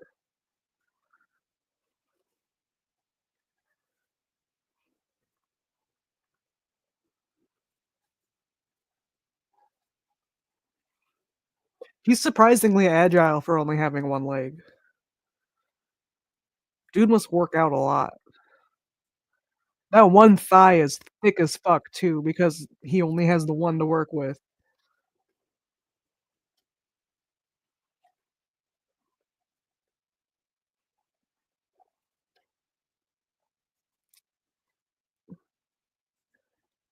Beautiful.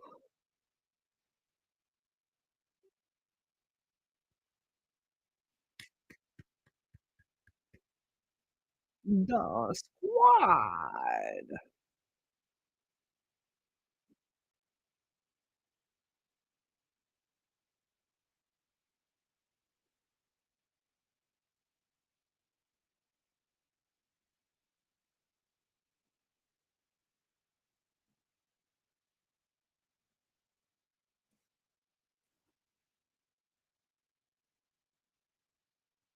Oh, she's got the body bag.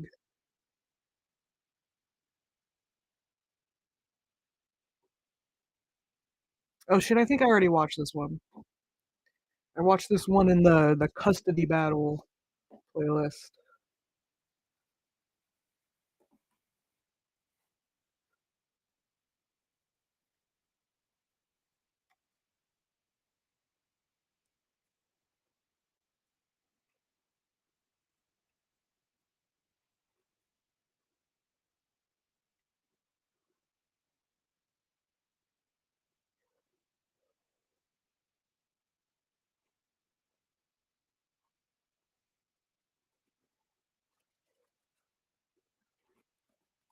I think we need a different vibe for this one.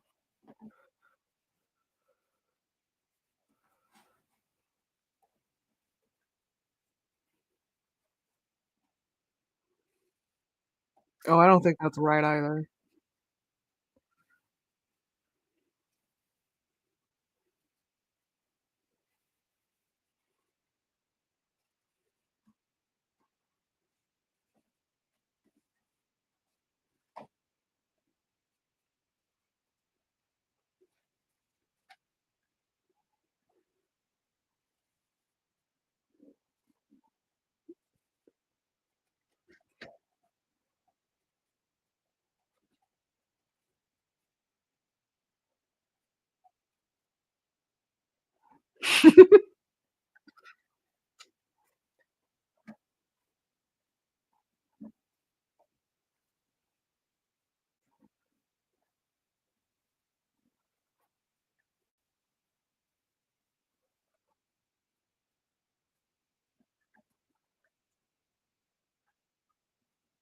Is that better or is there no music playing at all?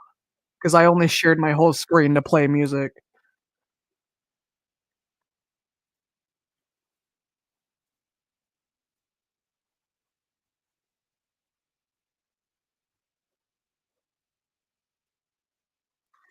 That's retarded. Alright.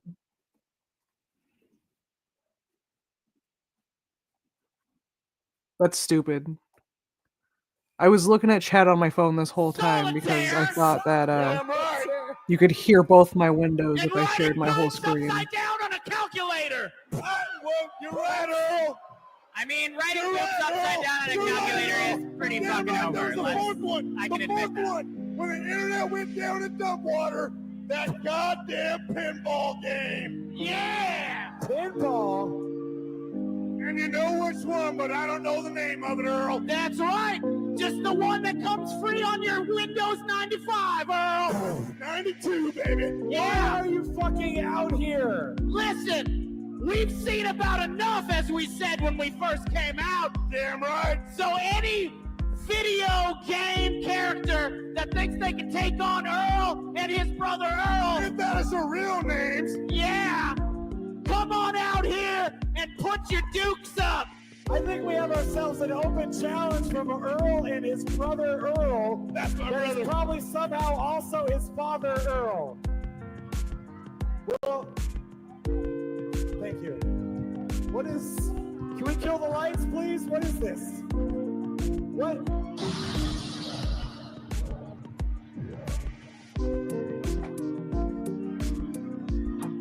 What is... Oh. Hearing that's fucking...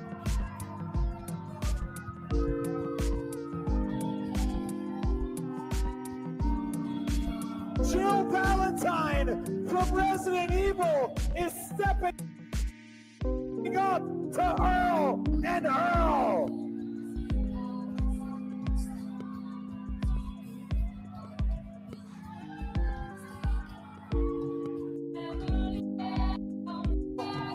All right, hurry up.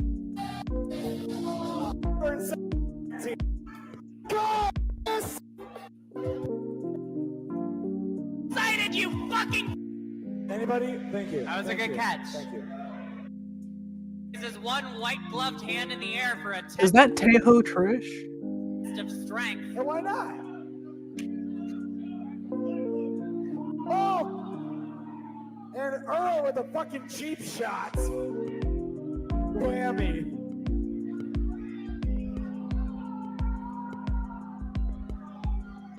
Into the opposite corner, Princess Peach. Oh no! I think Peach caught Earl with an elbow. And there's a butt bump. Ah, nobody home. So Oh, sad. come on, don't be like that. Ducks the elbow into the opposite rope. Butt bump from Princess Peach.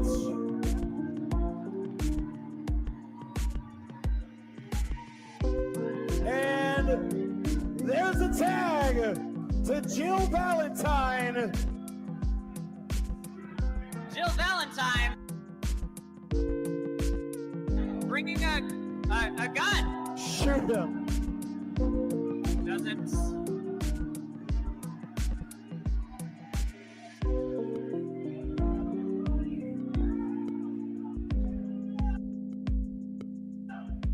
Wait a minute. There goes the flannel, the second flannel.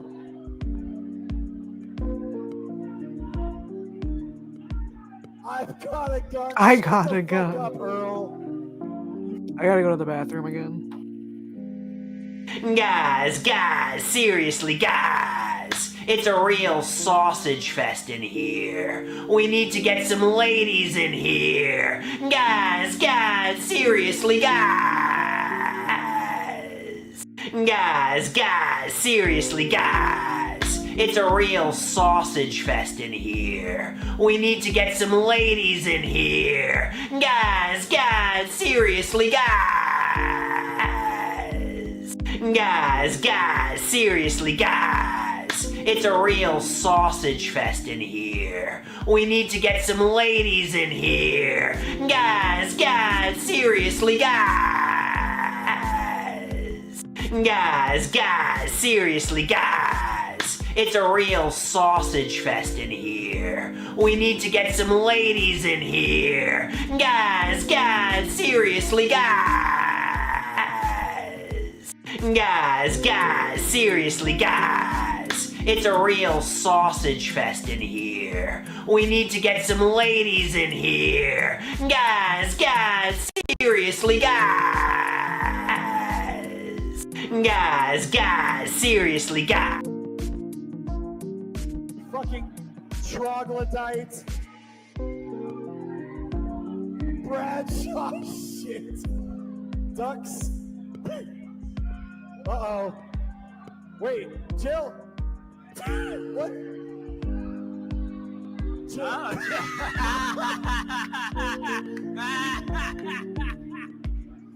Jill is having a little trouble.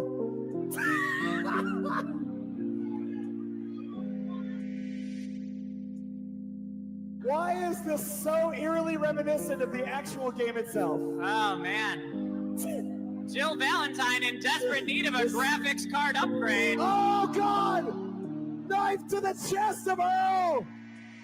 She's got the gun!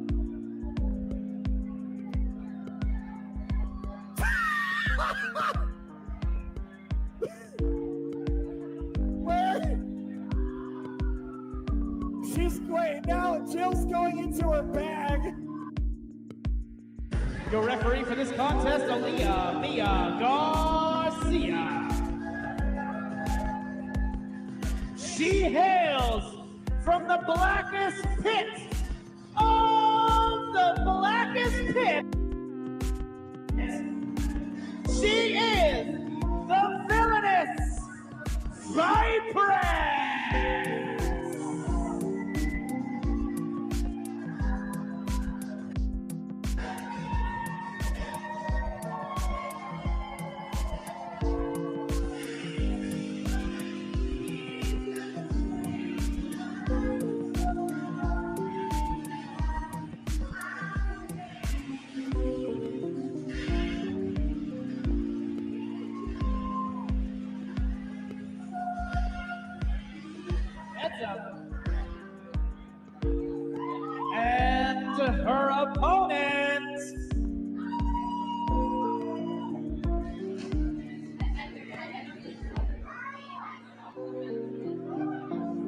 And her opponent, from the second star to the right and straight on till morning, the Ultra Girl, Brittany Wonder.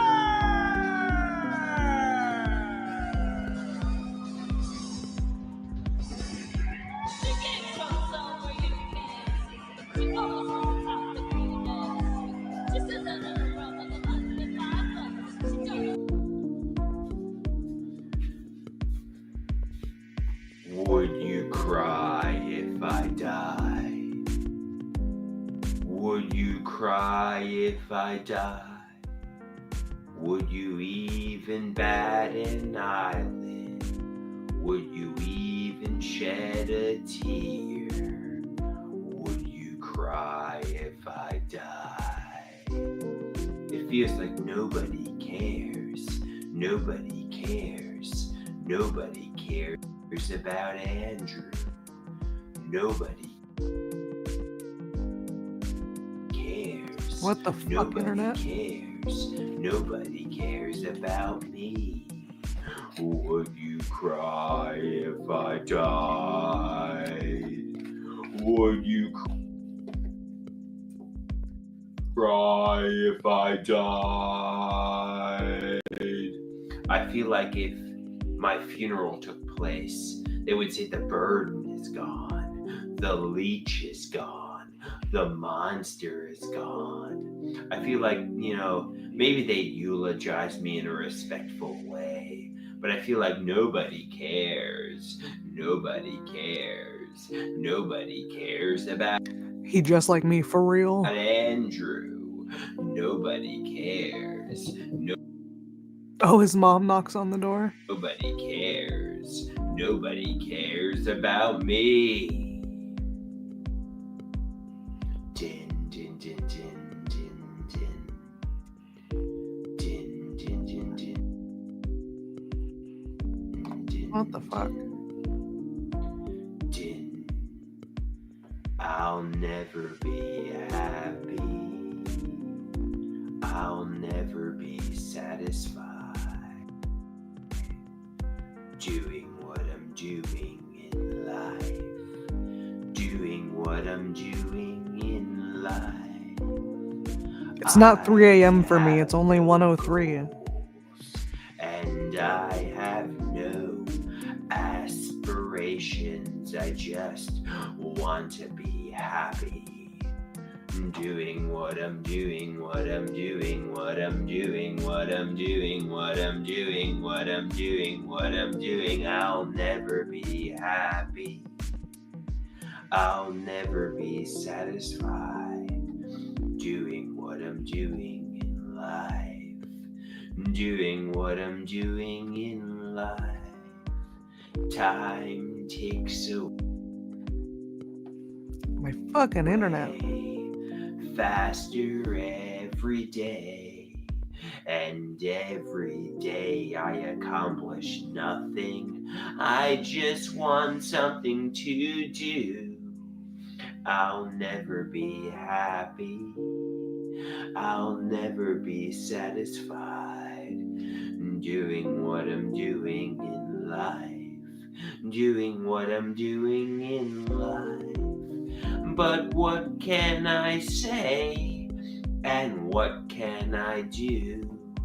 The fact of the matter is, I'll never catch up to you. I'll never be happy. Yo, I found this fucking I'll lady. never be sad. I'll have to pull her up while the rest of this video plays. I found this lady that has delusions about God, and she thinks that she's God's messenger, and she explains why everyone else is wrong and needs to die. Satisfied doing what I'm doing in life. Doing what I'm doing in life. How can I significantly drop off?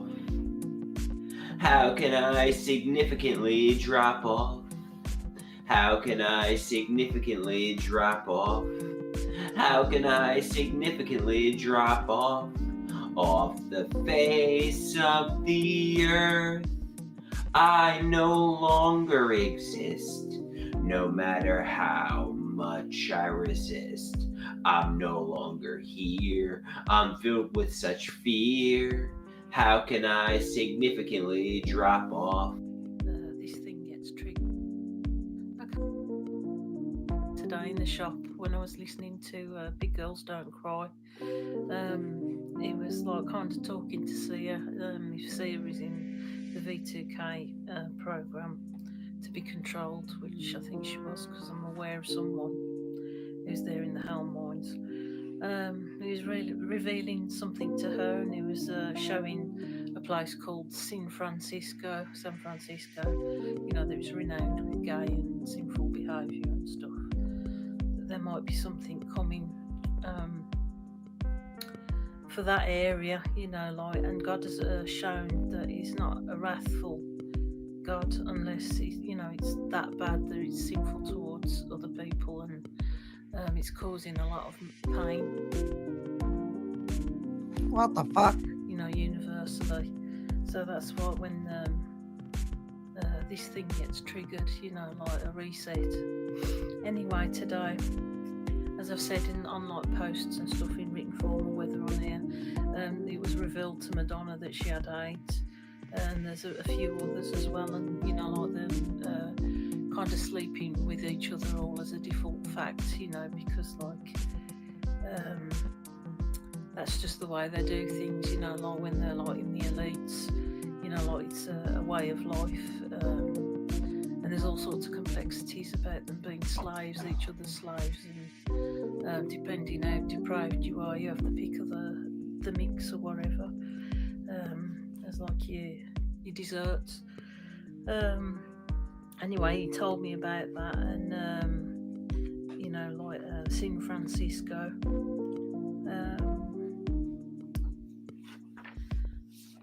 And then, like in the revealing of that, after there was a few others that in the helm that got revealed that they had AIDS, I says, don't forget to go through the main exit on the way out. In other words towards the Lord to get the lesser beating is actually biblical. That, you know, like that, you know that you've done wrongdoing towards yourself and others.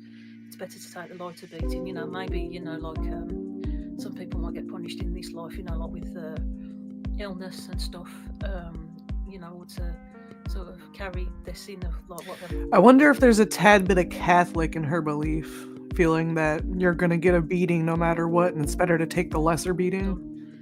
Whatever sin you commit, you know, like whether you commit adultery or whatever, it leaves scars on your soul, you know, and like sin does have a permanent effect. So in the view of sin and his wrath, and like going on about wrath, you know, like people who deliberately sin and hurt, you know, like commit adultery, pinch, you know, like wives and stuff, or, you know, like Jezebels, as I've said earlier, you know, like that they can go willy-nilly around getting other women's fellas, but it has a massive effect long-term on families and stuff, you know, like the kids don't grow up right, you know, they miss their dads or their mums, you know, whether they're fornicating in this manner, you know, and like it's awful. I mean, whatever Catholics treat you to be guilty about everything and teach you that you need to be punished regardless of what you do in life. And then, like God says, after all the shock of that and like the craziness in the helm, that there might be a cure once the... Dude, I went to I went to a Catholic-based like therapy thing when I was a teenager, and they said, if you self-delete, that's selfish to the people around you, and you're gonna hurt everybody, and you're not thinking about them. They find the bugger that invented it. So he's going on about AIDS that someone out there, which I believe might even be a Nazi or affiliated, especially with America, might have deliberately done this. And like a lot of the gay people that are in V2K, they believe that it's like a Christian that would do it, but it's not in a Christian's nature to do that. A true Christian, that'd be more like a Jesuit or something, or a change agent. But it's almost like God tipped it off. It might even be somebody who dabbles in sin, sexual behaviour, and multiple partners, and maybe even gay. So like time will tell. Like the way he emphasised, once they capture the bugger that invented it. So I know in like some gay people's natures, there's no bounds with them. They're hateful towards each other because evil cannot agree with itself. And then I'm getting to know that actually restricting my breathing because they don't like this message. V2K, but I'm still going on. And anyway, after that, he revealed, like there could be a cure once they find the bugger that invented it. But there's always light at the end of the rainbow, and then I could feel this grace, like unbelievable, like it chokes me up now. But that's not like a sort of red green light to go again and like not do it again, because like this is going to have real consequences that they've got to live with. And like the way God's wisdom works, He's like out of our own. So I'm finding it hard to breathe, as I say. V2K are restricting my breathing. But shortly after that last video about the pineal gland, I had the Radiohead song again, that Paranoid Android. I didn't realize she was one of the fakers. And it kept changing the lyrics to going nervous breakdown, and then like this was happening, shaking. So I presume that this could be a demonic possession or something, like a shaking out of. It's a demonic possession. That's what my estimate was. It was. I wasn't that scared of it, but I wasn't. It's doing some really strange things. Anyway, I thought I'd put that up.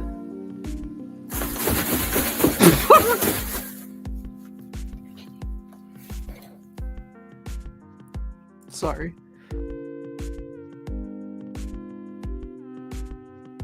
That the guy's a complete prick. And he is, obviously. But I think he's...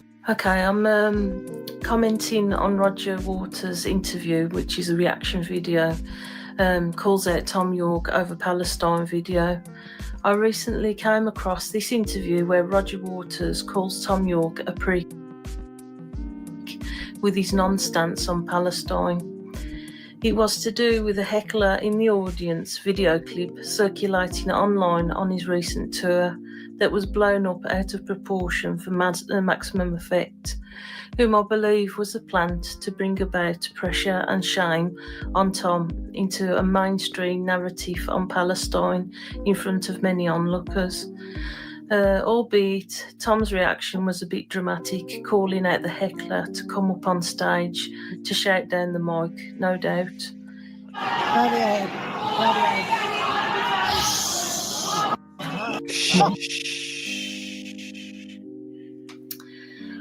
Didn't want to make it political. Roger Waters' rant seems so totally over the top in context to the clip, inciting a political view, which is Tom York's case, is base neutral. Roger's emails he mentions sending to Tom by what seems pressure to come out and support the mainstream narrative by the powers that control every aspect of our lives, and obviously the music industry and Hollywood and all the celebrities. She has had a couple of videos in the last couple of days talking about how mainstream pop stars all deserve to get AIDS. You have to talk the same nonsense. The outrage of a one-sided view on current events in the Middle East. And look how the interview set up also, speaking to a transvestite, which is the woke current narrative. Woke progressive person who barks out all the right noises, being evoked to care, but is obviously, like many progressives, completely ignorant of the whole complexity of the situation and how ugly it's become, how it's being used to usher in new mainstream narratives of international destruction, both barking what the fuck's going on? away at the outrage of the blip in the continuation of the concert. You can see this has been planned, or wokeness has gone so far now it's maximum outrage is the norm, and like they usually do pick scapegoats if they're, especially, like to try and bring them out by pressure, and I believe that this is what this is about. Was Roger Waters' reaction and insults needed in this, calling Tom York a prick and insulting Johnny Greenwood and his wife about a seaside apartment in Gaza? So over the top, so cringeworthy.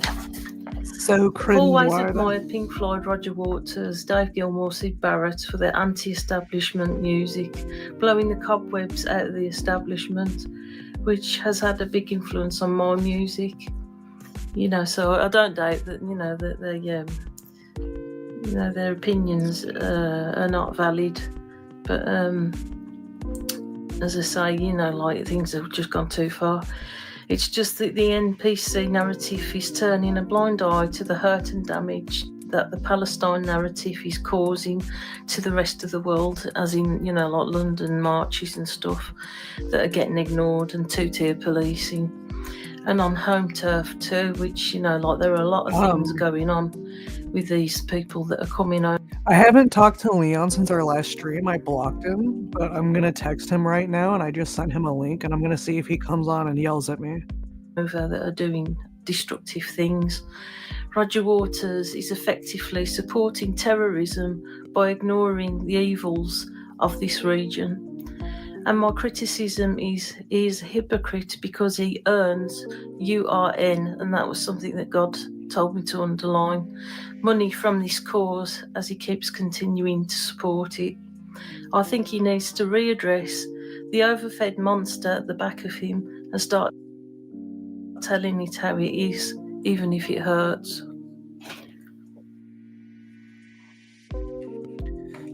Even if it hurts.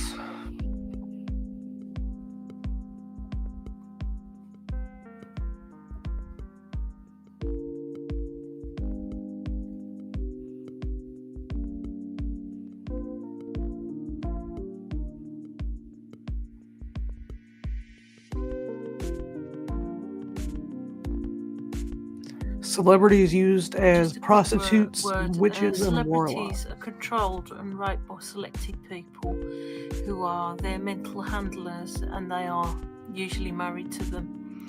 Celebs are handed around like prostitutes and abused for money for a select crowd. And it's not always pleasant, as they are abused hard, using sorcery, sharp implements. And so just because they are billionaires doesn't mean that they're having a great time. I remember like a year or two ago, God showed me to do Tom York like a cent sign, like for money on his butt, basically. So these people have been used and abused for a long, long time through their careers. I didn't realize that one was so short.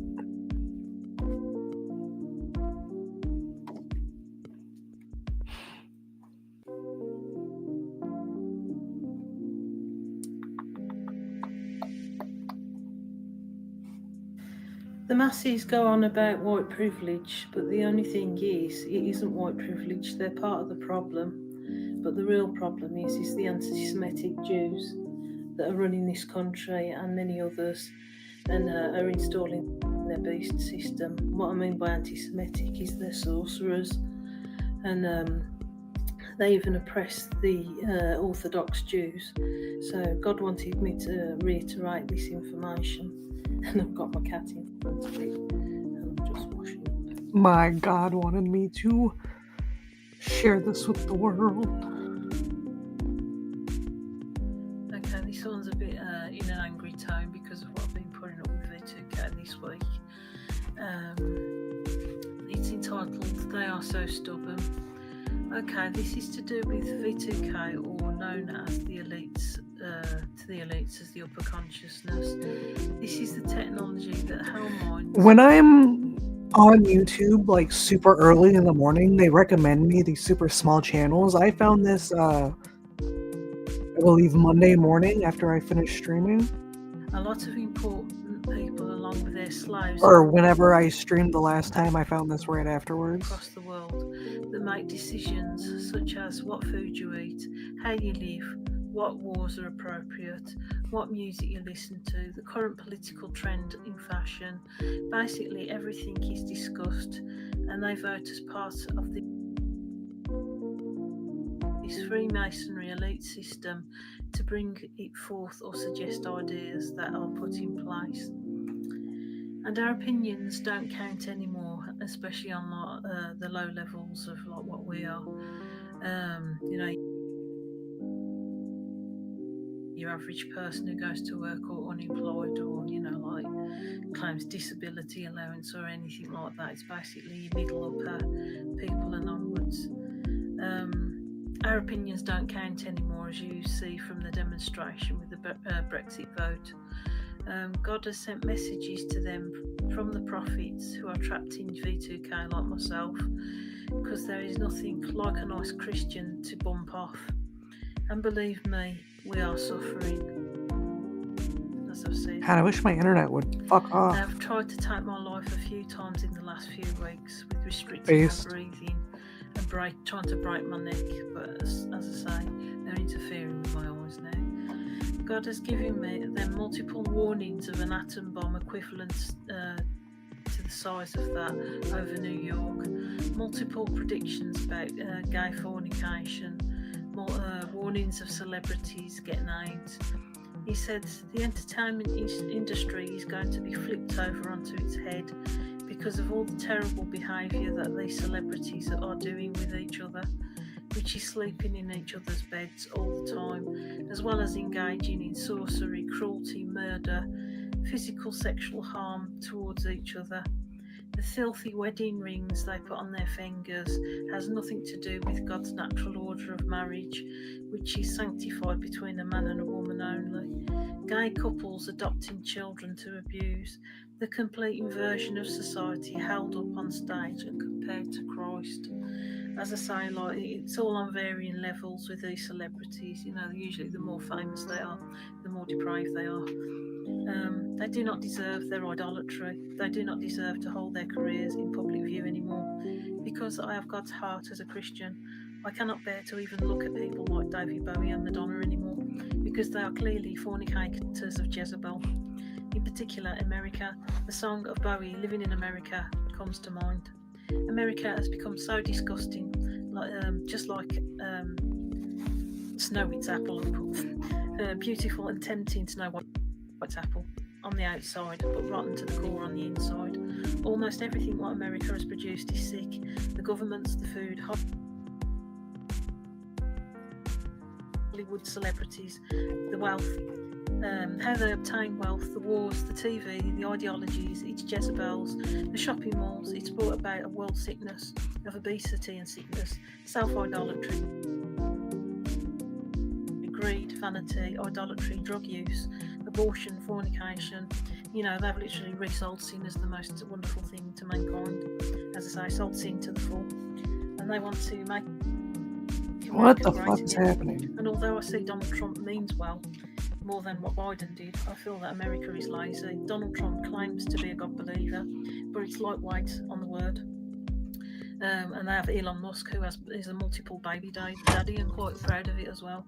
Around 20 children, from what I understand, with technology that is enslaving people such as myself. I'm not sure if he has anything to do with V2K, but he's probably in this anyway. These people are weak leaders and do not possess the Spirit of God in them. Every fart's end is a glory be exercise with a school banter match. They are not moving fast enough. People are dying in V2K. What are they doing about it? It seems the security services are a law unto themselves from this government.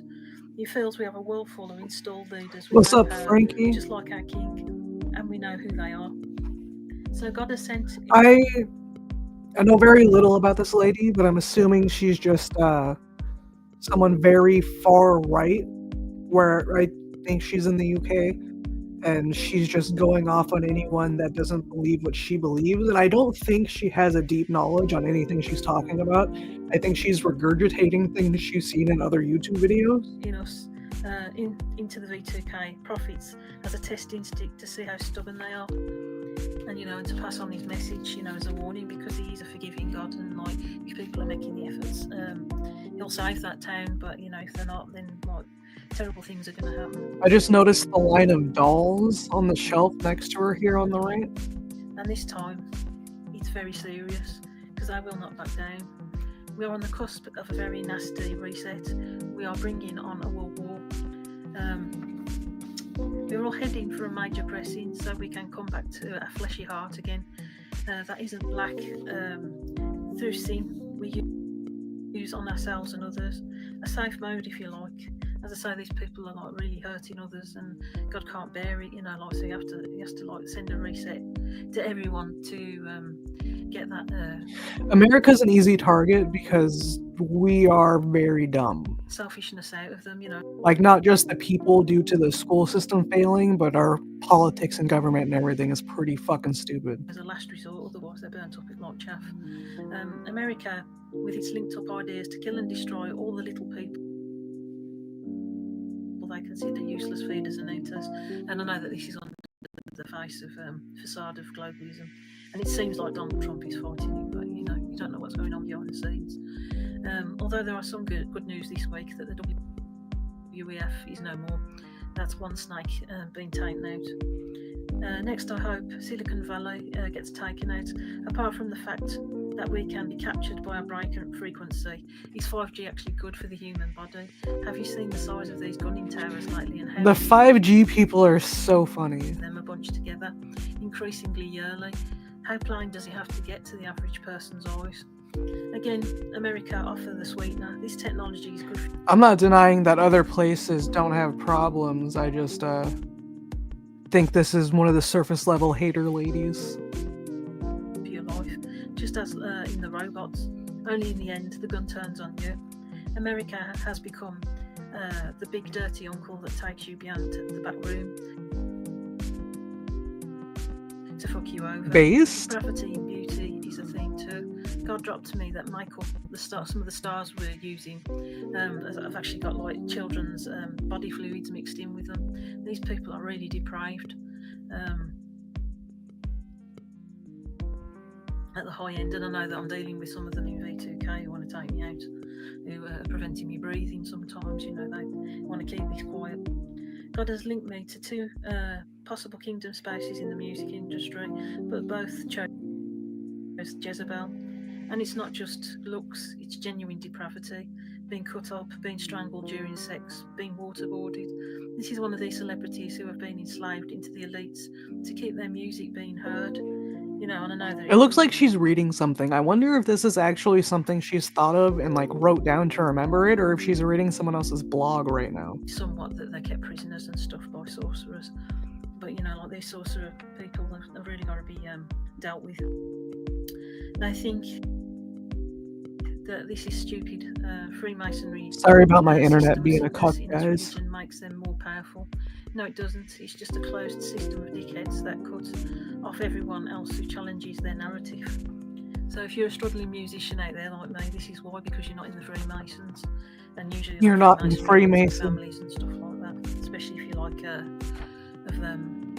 well-off kind. That's why ordinary musicians like myself, as I just says, don't get breaks, because we won't give our arses away too easily. Just like I didn't know she was a musician. They groom you into submission for the next perverts to take it higher. That's what happened to me. Go to college, cause a stir, next minute, an established pervert comes out the closet that wants to develop your career, and voila, control of your arse and onwards. The real secrets of And the the body of Illuminati. Christ will be judging these people with brutal, harsh word. Many will be hanged, shot, maybe have their head cut off. God has been laying it on thick with medieval visions of death for these people. And I think because Freemasonry is something that started up in the 1200s, I should say, or so, here and there, maybe that's why, I don't know. I'm calling ICE. God has given me the status of a queen with a prophetic message. He has given me, which has shook the V2K network to the core. He has gave me a vision of what's being a compassionate queen and a brutal sword that she carries. With all the anguish I am in, he's training not only me but many others to the point of breaking to deliver his truth. He says we are trusty, and the longer I'm in this V2K, the more brutal I'm getting, and the more brutal God is getting as well, because like they keep going with this, killing people and trying to tip me over the edge as well. Many other Christians are in this, and the more they keep it going in America, the more longer or bigger the brutal punishment is going to be. And promoting sin and letting sin go unpunished. Yesterday I had a virtual punch in the face by the late great Mike Oldfield. In V2K. A lot of people in V2K want to get What out is V2K? of it and are not deprived as occupants that go higher up the scale. Many feel they have to commit deprived acts just to get some relief, and this is in V2K after they play it off it against each other.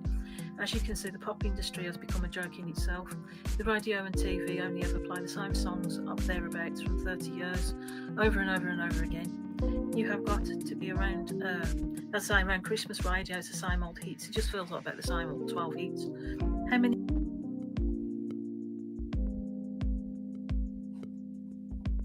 musicians are there in the world that could produce new stuff? It's a closed shop, as I say, Freemasonry. The music industry has become babyish, a bit scratch card.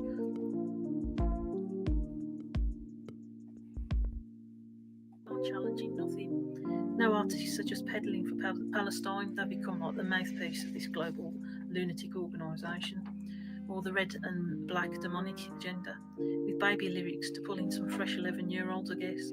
Oh yes, and to make sure that every layer of sin and fornication plus self-hate in the mix is A-OK. They moan about the change, but they need to start with themselves first. Like that look at the audience to save them.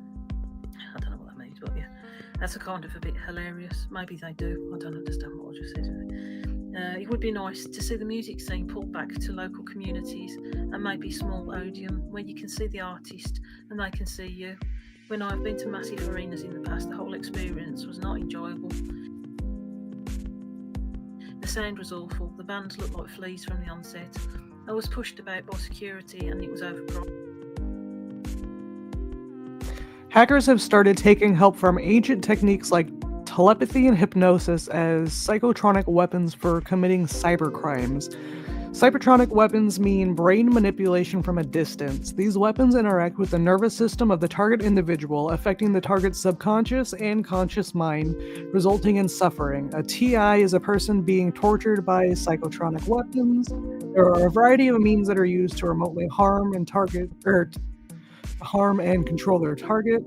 Some of these techniques are voice to skull, V2K, synthetic telepathy, electronic harassment, microwave hearing, boys to school technology, voice of God weapon, and brain computer interface, BCI. You may not have heard of these terms earlier, but we find many websites dedicated to this phenomenon. These voices are being transmitted by microwaves and by misuse of online surveillance technologies.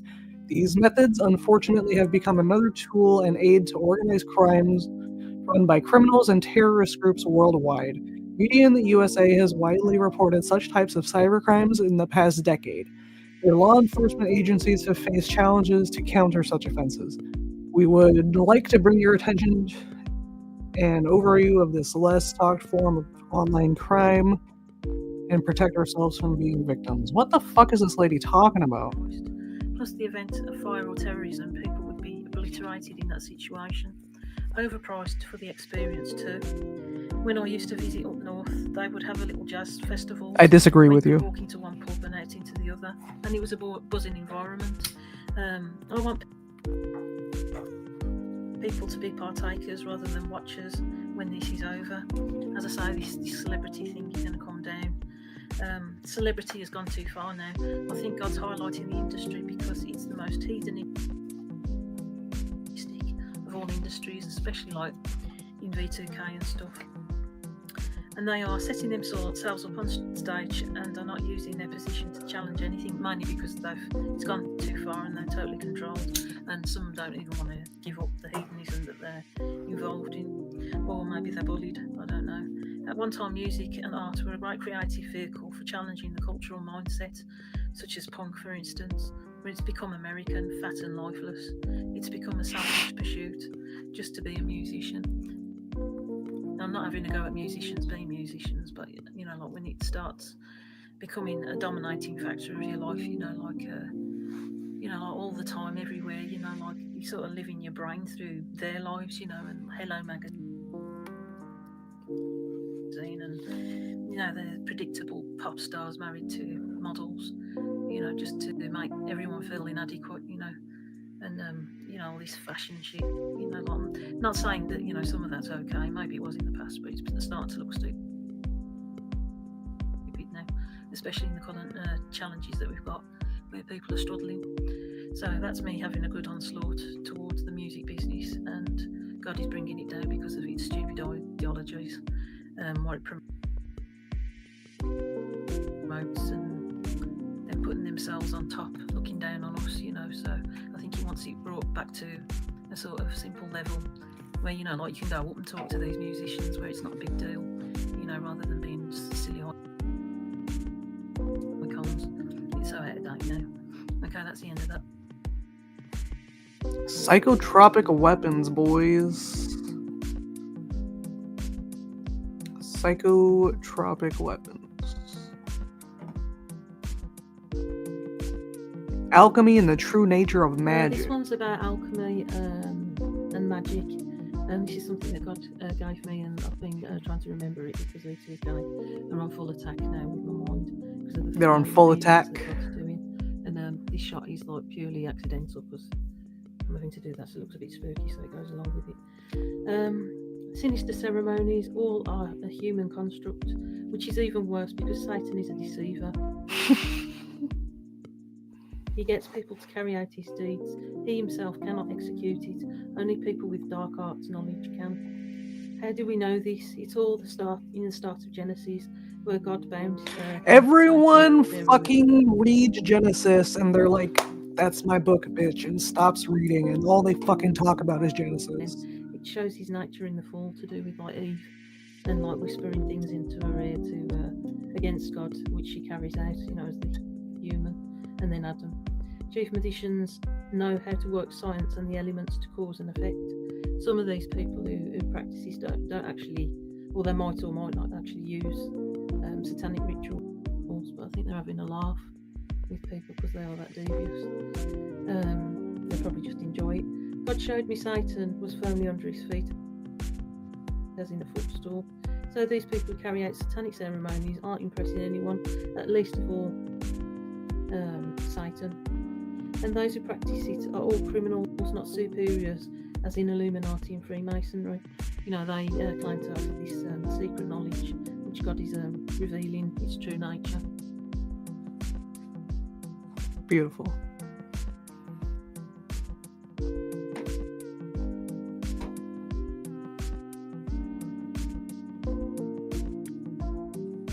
Is there such thing as an orthodox gay? Where people follow it like a religion, being gay, and behind the scenes, the peers are having it off with women. Oh, I don't get an answer. She's just asking. Cool. Cool.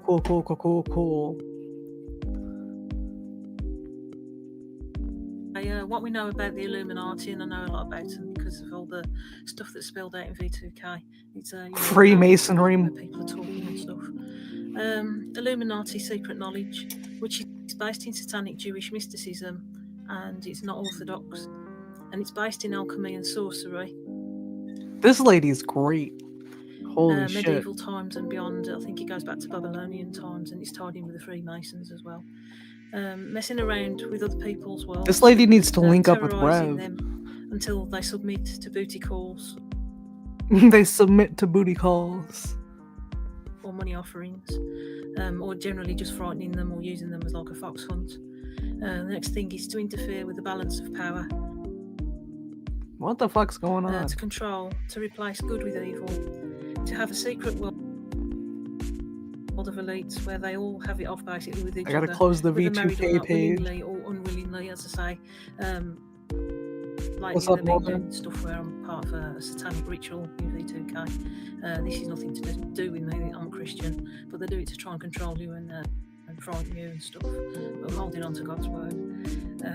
And I say What no the only sunlight video does to a that's motherfucker. intensified since the advent of V2K, which is a voice to skull technology that tortures your body if you don't do what they say. So I know that all the government are in these celebrities, like anyone with influence, and they regard people like us, myself, who's a carer or anything like that on the lower echelons of life, as a slave, you know, to be used for sexual gratification, and they ain't normal.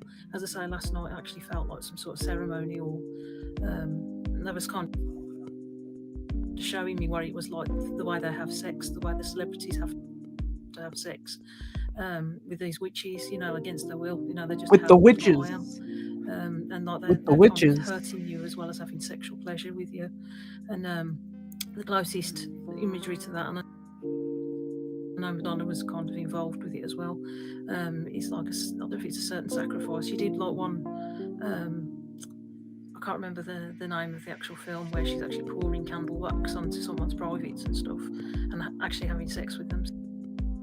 So it's like that kind of pain and pleasure thing at the same time, which she promoted quite a lot. And that's it.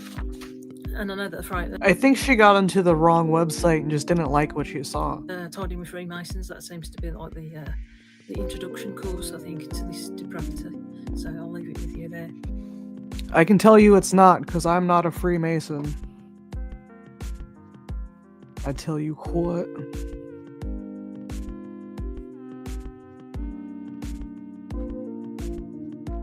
A great life of willing participants. Okay, I got to put it on my heart quite strongly. I was going to refuse to put this up, but he says all the partakers in the giant lie, which is Freemasonry, are always middle, upper class and upward. They're the ones that are creating the narrative and keeping to this worldwide network of global terrorism and keeping us down. They're the ones that are sitting in luxury, while the rest of us are like surface peckers. You fucking surface pecking ass bitches. Hello. Today's one is called Alternative, and I've coloured it red with my ring light because I thought it would actually go with kind of the Jezebel hell theme. So, anyway, Alternative. With all the things I was going through in V2K, God has made it aware of certain celebrities that reside there with me, that these things are not all what it seems. Growing up, I loved all the alternative fashion as far back as the early 80s with Duran Duran. I totally can make a beans and toast type all beat. the highly sexualised energy artists at the After time. I'm done with this, I'll work on that. But as I've said in my previous video, that there was an agenda behind the image at the time, and it was also to excite the Jezebels inside you, which it did me, as I've said before in a few videos back. I would also be very attracted to Jesus these people, Christ. the alternatives, not only sexually, but their attitude fascinated me as well. You know, all these strange creatures that they bring out on top of the pops with like men with makeup on, and like crossover dresses and stuff. Wasn't really interested in the cross dressing, but the makeup thing was. But usually people who were alternatives I would meet in the street, or you know, in college or anywhere, would get irritated by my presence, so I was never accepted with alternative I wonder if this lady is a gypsy. people. Alternatives who are usually very attitudey, have half the bull ring in their face, all the metal and stuff, bullets, the lot, have brightly coloured clothes and also wear a lot of black, you know, that could be emos, goths or whatever. Grungies, some dress up like vampires, Grungies. which is a Jezebel thing again, which is like a sexual sort of enticement, and a scantily clad. I have been through all the palaver of the dress code, bright coloured hair, the multiple earrings, as I love the style, always have done, as in here, multiple earrings and a nose ring there. Like as I say, I could never fit in with the crowd, hence why I consider myself. Is she a Jezebel? Is that why because she's of so what I'm mad? about and what I'm believing with Christ and stuff. They must have sniffed it. I have to go to the bathroom again. Sorry, guys. I desperately need to get laid. Desperately, desperately. I need it so badly. Desperately, desperately. I need it so badly. I desperately need to get laid. Desperately, desperately. I need it so badly. Desperately, desperately. I need it so badly. I desperately need to get laid. Desperately, desperately. I need it so badly. Desperately, desperately. I need it so badly. I desperately need to get laid. Desperately, desperately. I need it so badly. Desperately, desperately. I need it so badly.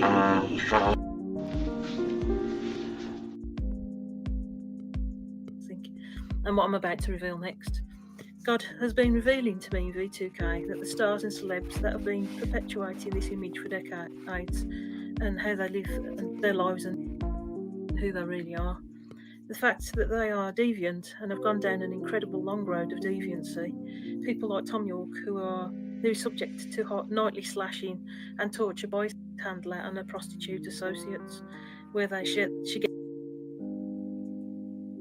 gets off on his pain. He probably didn't intend to go down that route, but he's been pulled down that route because of what the pop business is and stuff and like what it's become. This is what God's been revealing to me in V2K without spiritual drops. This is how these people are taught to sex. I'm also being tortured. The more physical pain, I mean, the more that they'll more or less wank off in V2K. And other hamsters are layer caked on me, which means they lay spirits held in V2K on top of each other. It must be unfortunate that she can't wank off because of the V2K. And get off on them. And then this is the way they torture them. Obviously, you can't see them in the physicality world. But say that they're in some other kind of generated dimension.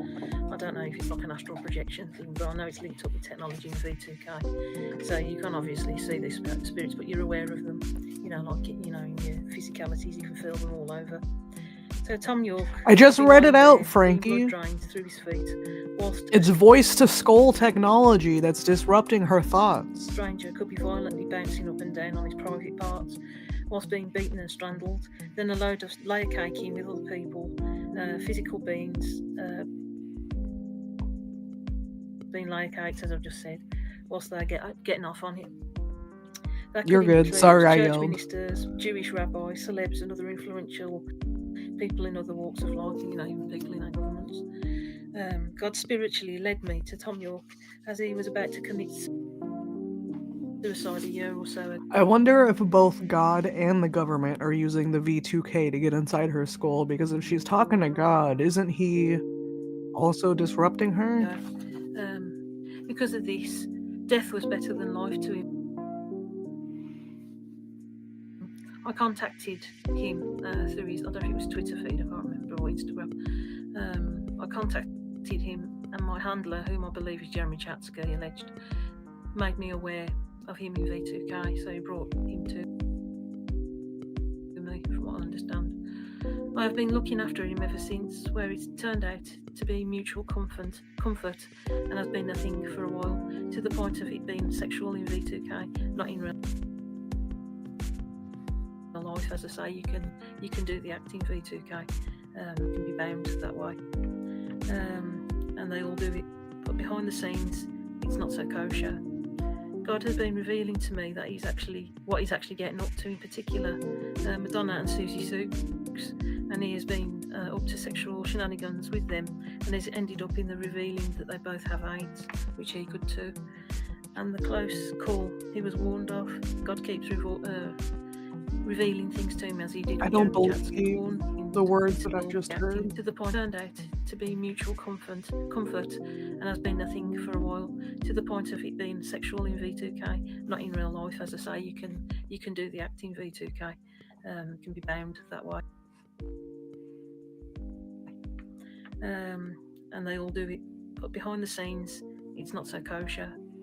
God has been revealing to me that what he's actually getting up to, in particular Madonna and Susie Sukes, and he has been up to sexual shenanigans with them, and has ended up in the revealing that they both have AIDS. Which That's what I thought she said. And the close call he was warned of.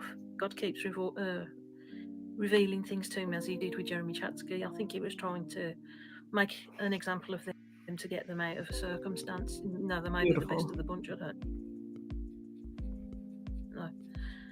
The best of the debauchery. As I say, he's been warning him since last week, and because he's been involved with me, God doesn't like his daughter's being treated like crap. God stated, Madonna will be the death of you. It was kind of deliberate on her part, as she knows I'm a prophet and was encouraged to fornicate with him, almost to the point of becoming the Queen of England to behead me. Something God has been dropping is that I will soon be the Queen of England. I think that and will rule. It's frustration, because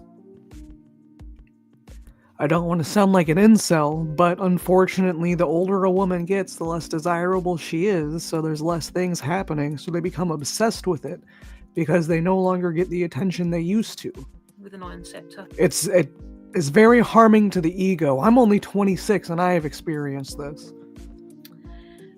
This is something that I find hard to believe, but he's actually been proving it, like showing pictures of like cats with crowns on and stuff like that, at the exact minute that they're like talking of certain things in the V2K. So seeing is to be believed, really, eventually. Also, as I am being insulted all day long, being called a fat bitch, being demised for what I look like, God has also been placing it on my heart about what. Lucky you, Frankie. Like. They'd say in the helm, sorry Sue, you just don't have it. They'd be comparing me to Madonna or Susie Sukes or I don't know, other women, and they constantly take the piss out of what I eat. And I've been in a lot of distress as well with the physical torture I'm under.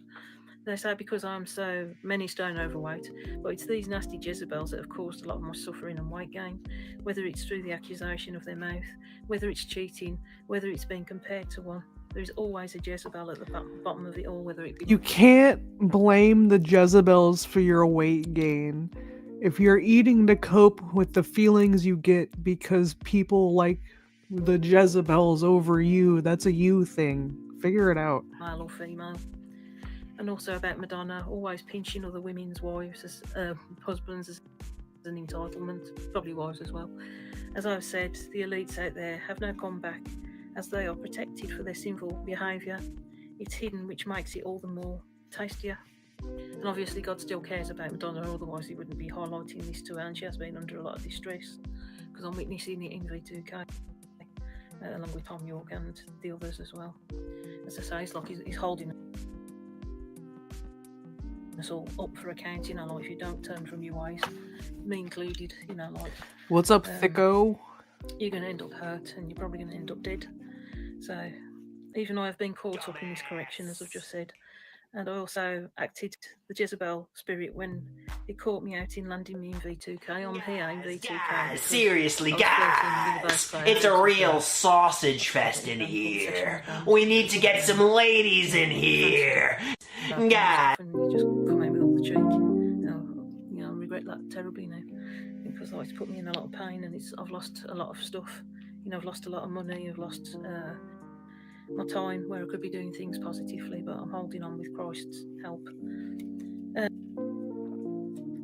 And not only that, he was with a witch, and she thought it was a great idea to pull me in to have a play. God is sending ultimate correction to all of us. He's a loving God, but his wrath comes out when we are deliberate in our pursuit of hurting other people with our own sin. What we think is okay has a big knock-on effect with others and ultimately the world. And what he's saying is what goes around comes back around eventually, and the Kidron Valley is the ultimate demonstration of that when on Judgment Day. So I stopped being such a lib and I unblocked all the words. going back to alternatives, these people are usually practicing witchcraft, highly sexually motivated, want your sexual attention, or cause an effect in which you such are swearing and arguing with them. They operate with a Jezebel spirit and also dish you off as well when you've served your purpose. This also includes people under the trans guise. Jezebel are attention seekers, they are liars, they are secretive, narcissistic, will play games with your heart and mind, will draw you into mindsets to kill yourself. They're jealous, envious, bitchy, a ghost you, short to anger, entitled, overtly sexual, self-seeking, avoids responsibility, hateful, uses their sexuality as a weapon, careless, will kill for their objective, always seeking a high, selfish, manipulative, gluttony, greed, enough is never enough, and prideful. If you are sexually involved with not only someone alternative but also someone who is equally narcissistic, you can never build with them.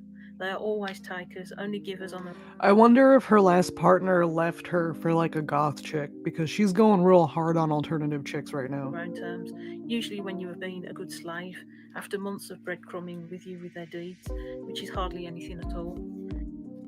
She mentioned slave more than once, so I'm wondering if she was in a like S&M situation and then dude left her for an alternative chick because the alternative chick did more. It's their own way all the time, which means you don't do what they say, they will punish you. This can come in all sorts of ways, whether it be insults to you. Thank you for your sharing. being, your ways, your talents, your dreams. Some may physically hurt you too. This can be due to the fact that you make them feel a bit inadequate, or they are hiding dirty deeds from you, or want you to cover this other world, or they want to cover this other world that they won't let you occupy.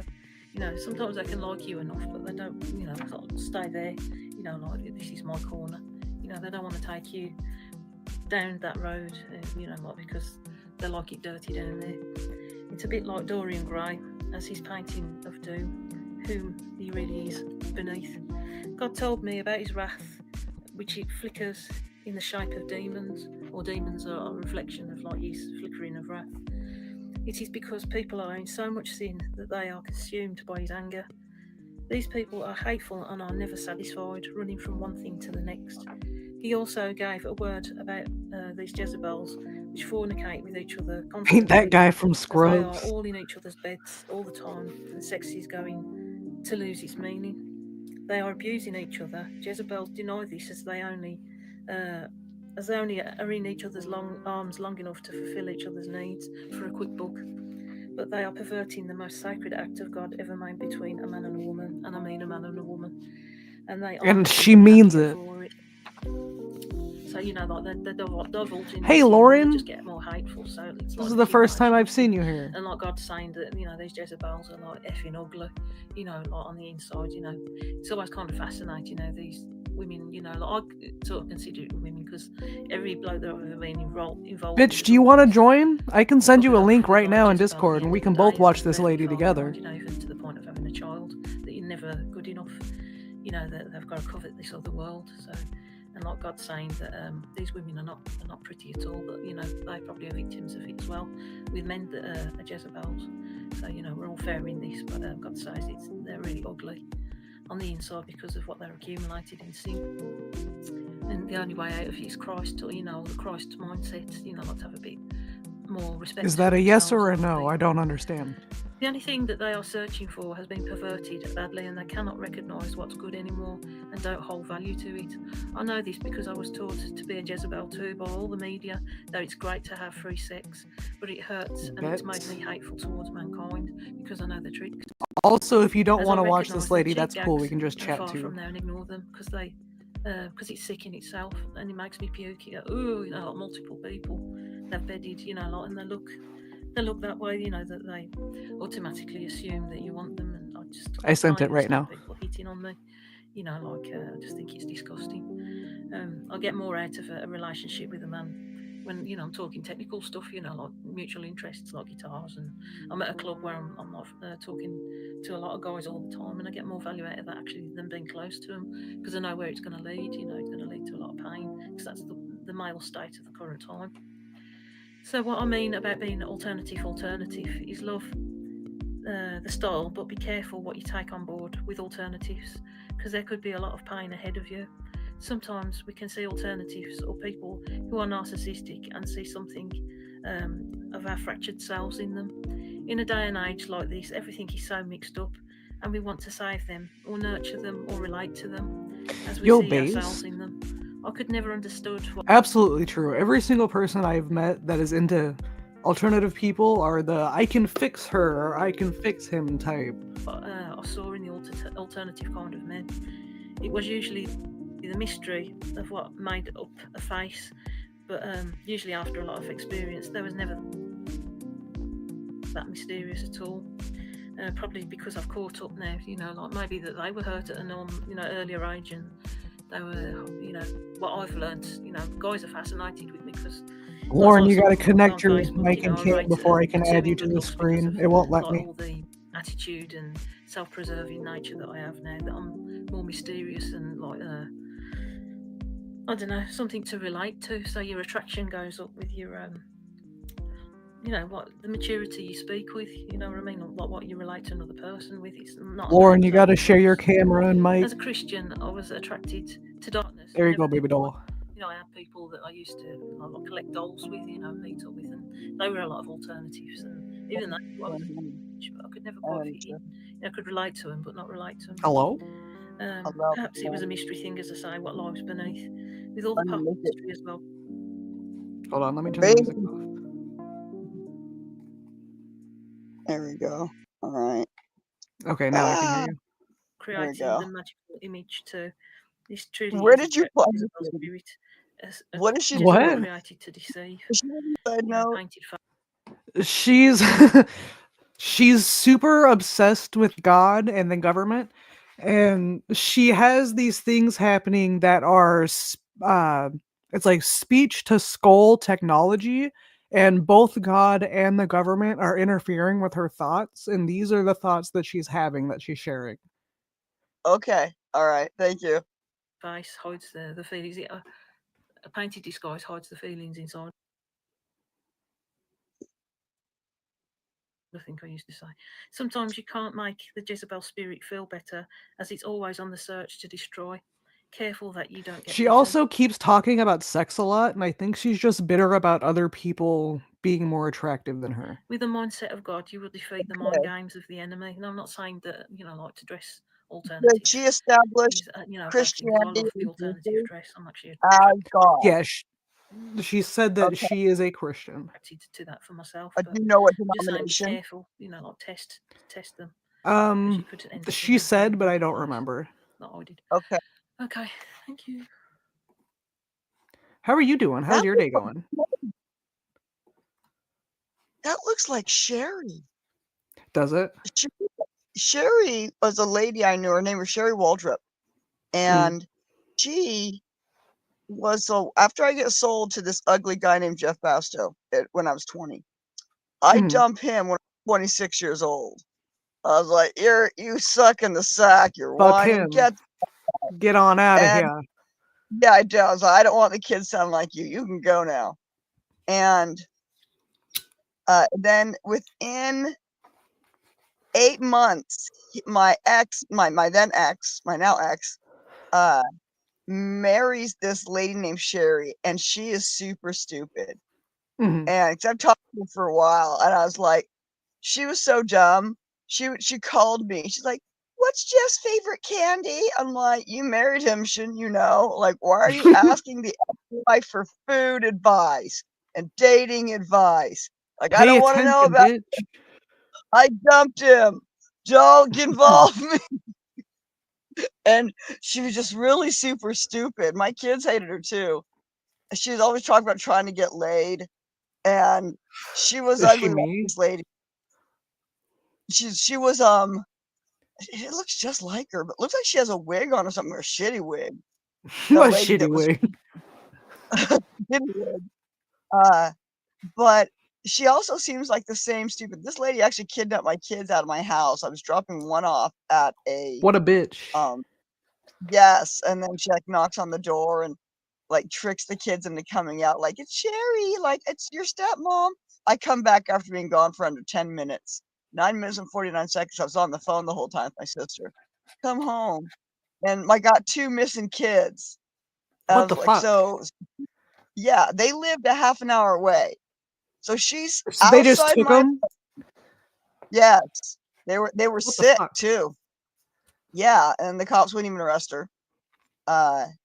And this lady sounds like her, but she like you said, like it looks like she's talking about how she's frustrated, like and free sex is okay. Like I was listening to what she said.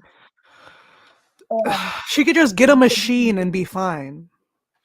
She's bitching about no one liking her. It's like, well, you're in a Christian background.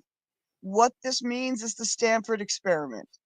You all think that God is a man only, and therefore the Stanford experiment was in the 1970s, and it was Stanford University, where they turned part of the university into a replica of a prison.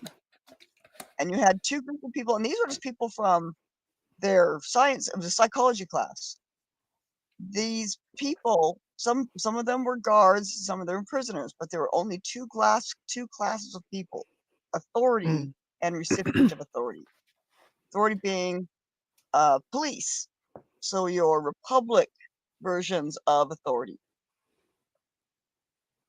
This was scheduled to last 2 weeks, and they had rules that said that the prison guards could in no way strike the prisoners. If you couldn't physically beat them, so what was supposed to happen? They're not going to listen to that, though. That's what this experiment proved, is that when you are in a position of authority, you don't give a shit what the rules are. It's one of those. There's this thing where I don't like that this is a fact, but physical violence is the greatest container. So they're gonna resort to that if they can't control somebody. Yes, but most people don't want to be controlled, and so how you get Absolutely. police are basically have a bunch of whores, and we're not ashamed of our bodies, and our guys aren't either. But Christianity is so brutal in how it breeds, how it reproduces replicas. Childbirth, fucking in Christian denominations is just, it's my wifely duty to hold still because these men don't know how to fuck. They'll shove it in your butthole, your mouth. These Navy college guys, over and over again, they come to me. I got to teach them how to write, how to fuck. They don't know what hole to shove their dick in. They don't know what the periodic table of the elements is. They don't know. If you don't know the periodic table, you're not getting my hole. Sorry. I was like, if you couldn't see something that big on the wall, you're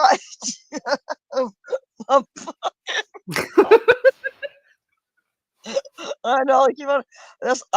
This was on St. Patrick's Day on 2022. I was fucking this dude, and he keeps on. So he's got me bent over on his bed, and he's a beefcake. He's former Blackwater, he says, so he's no one of Bush's weirdos. Okay. And I recently saw him in a trailer for a movie. He's like this half Hispanic or like very light Hispanic looking Dolph Lundgren. But this guy kept on trying to shove his dick in my butt. And I finally just go reach in between my own legs, grab his dick, go, wrong hole, dumbass, move it down to the right hole. Now, there you go. This guy did not know what hole to shove his dick in. And he's just out there. Sometimes it's nice. Sometimes it's nice. If you got a tiny dick, it's all right. Just do a butt plug. Like the oxytocin holes in the front. There's no oxytocin in the butthole. The only reason you're shoving your dick sometimes. It helps sometimes. Or but then you get shit dick, and that's just really not if you clean properly. The Romans, the Roman army, the reason, so they take over Rome. They took over Etrusca, and these are basically people who they were republic. They believed in like voting, but they also hated Greece. Yeah. Greece was just the mob to them. Arthos, they kind of made that. That's how the Greeks described the Romans. Bread. Yes, Sticky. Get dick. As there's blood dick, there's slobber dick. I was like, that's not all a Nutella hole. The front hole's the Nutella hole, guys and gals. The That's Nutella where hole. the Nutella hole. So, like, basically, your Roman army didn't have any women in it, and so they started teaching people that fucking butts was good because that's all they Yeah. had to sell was nipples. Yeah, Because they that were was just men. that was like an age thing for the Romans. If you were under a certain age, you were a bottom and you were a boy getting butt fucked. But once you hit the age that you transition, you become a man and then you get your own boy to butt fuck. Except for Julius Caesar had a very special man that grew and continued to be his butt boy. I hate our species. Like, I'm so glad we're all almost dead. Sometimes you can't 15 just look at the amen. sky. I'm glad 15 we're all amen. getting dead. It's like that old guy on the movie Waterworld. He's like, oh, thank heavens when they've dropped the flare. Yeah. That to me is like Bill Gates. That he's just the butt pumpers. They were like, look at a butthole. Okay, it does not look the same as the front hole. Okay, yeah, you're just trying to sell me a butthole. So they started dressing like women and bending over and hoping people wouldn't. That's how femboys came about. Femboys are cute. I will not lie to you. I love queer. Hanging out with queer is so much fun. Like they have cool sayings. I love to see a twink in public. It makes my heart happy. I do, me too. I was like, actually the grocery store I go to, they have at least one there, and I always Hell yeah. I'm blind. But he like one of them, he has been quite so gay recently. I'm like, did someone rough you up? Like maybe he went through something in his life. I want to go talk to him. Daddy said boo. It's just like Roman army. Roman, it's men that roam because that's what the ancients called them. Because they don't know what hole to shove their dick in, and therefore they always want to leave because they're just jerk offs. If you're not getting Well, I female orgasm, suppose it could be like, I think anal may be the earliest form of birth control because you're not going to get pregnant that way, and they didn't have any other way to stop it. well, God, if there was nothing, basically by the 13th century, everyone is just raping each other. No one, they've done away with your love goddess, any sort of goddess, and it's being enforced by the government. Anciently, before Atenism, and that was just for one pharaoh who was stupid enough to do that shit. You did not have governments killing people for a belief in a certain deity. You had the Egyptian Empire, and they were killing Jehovites because they were making teenage pregnancies. To them, that was horrifying. Yeah, and as it should be where horrifying to everybody. Yes, and that's why you had what they called like the Nubian campaign. If you ever saw the movie 10 Commandments with Moses. I did, yes. He's like, I have conquered Nubia. Okay. What he's doing is bringing people in to Pharaoh's court because they want to make sure you're fucking correctly. In the Book of Mormon, they call it whoredoms. And that's a dumb whore. That's a lady who's not actually producing oxytocin. So what the Nephites are doing is like, hey, are you getting oxy? Like, please get oxy. The Nephites are trying to get people to be good lovers so that the chemical pheromones that are present in the society are oxytocin and not shit dick. Shit like not shit dick. Talk to your whore and see if shit dick is wrong for you. Yeah, it's only a small percentage of women that are into it. I don't mind.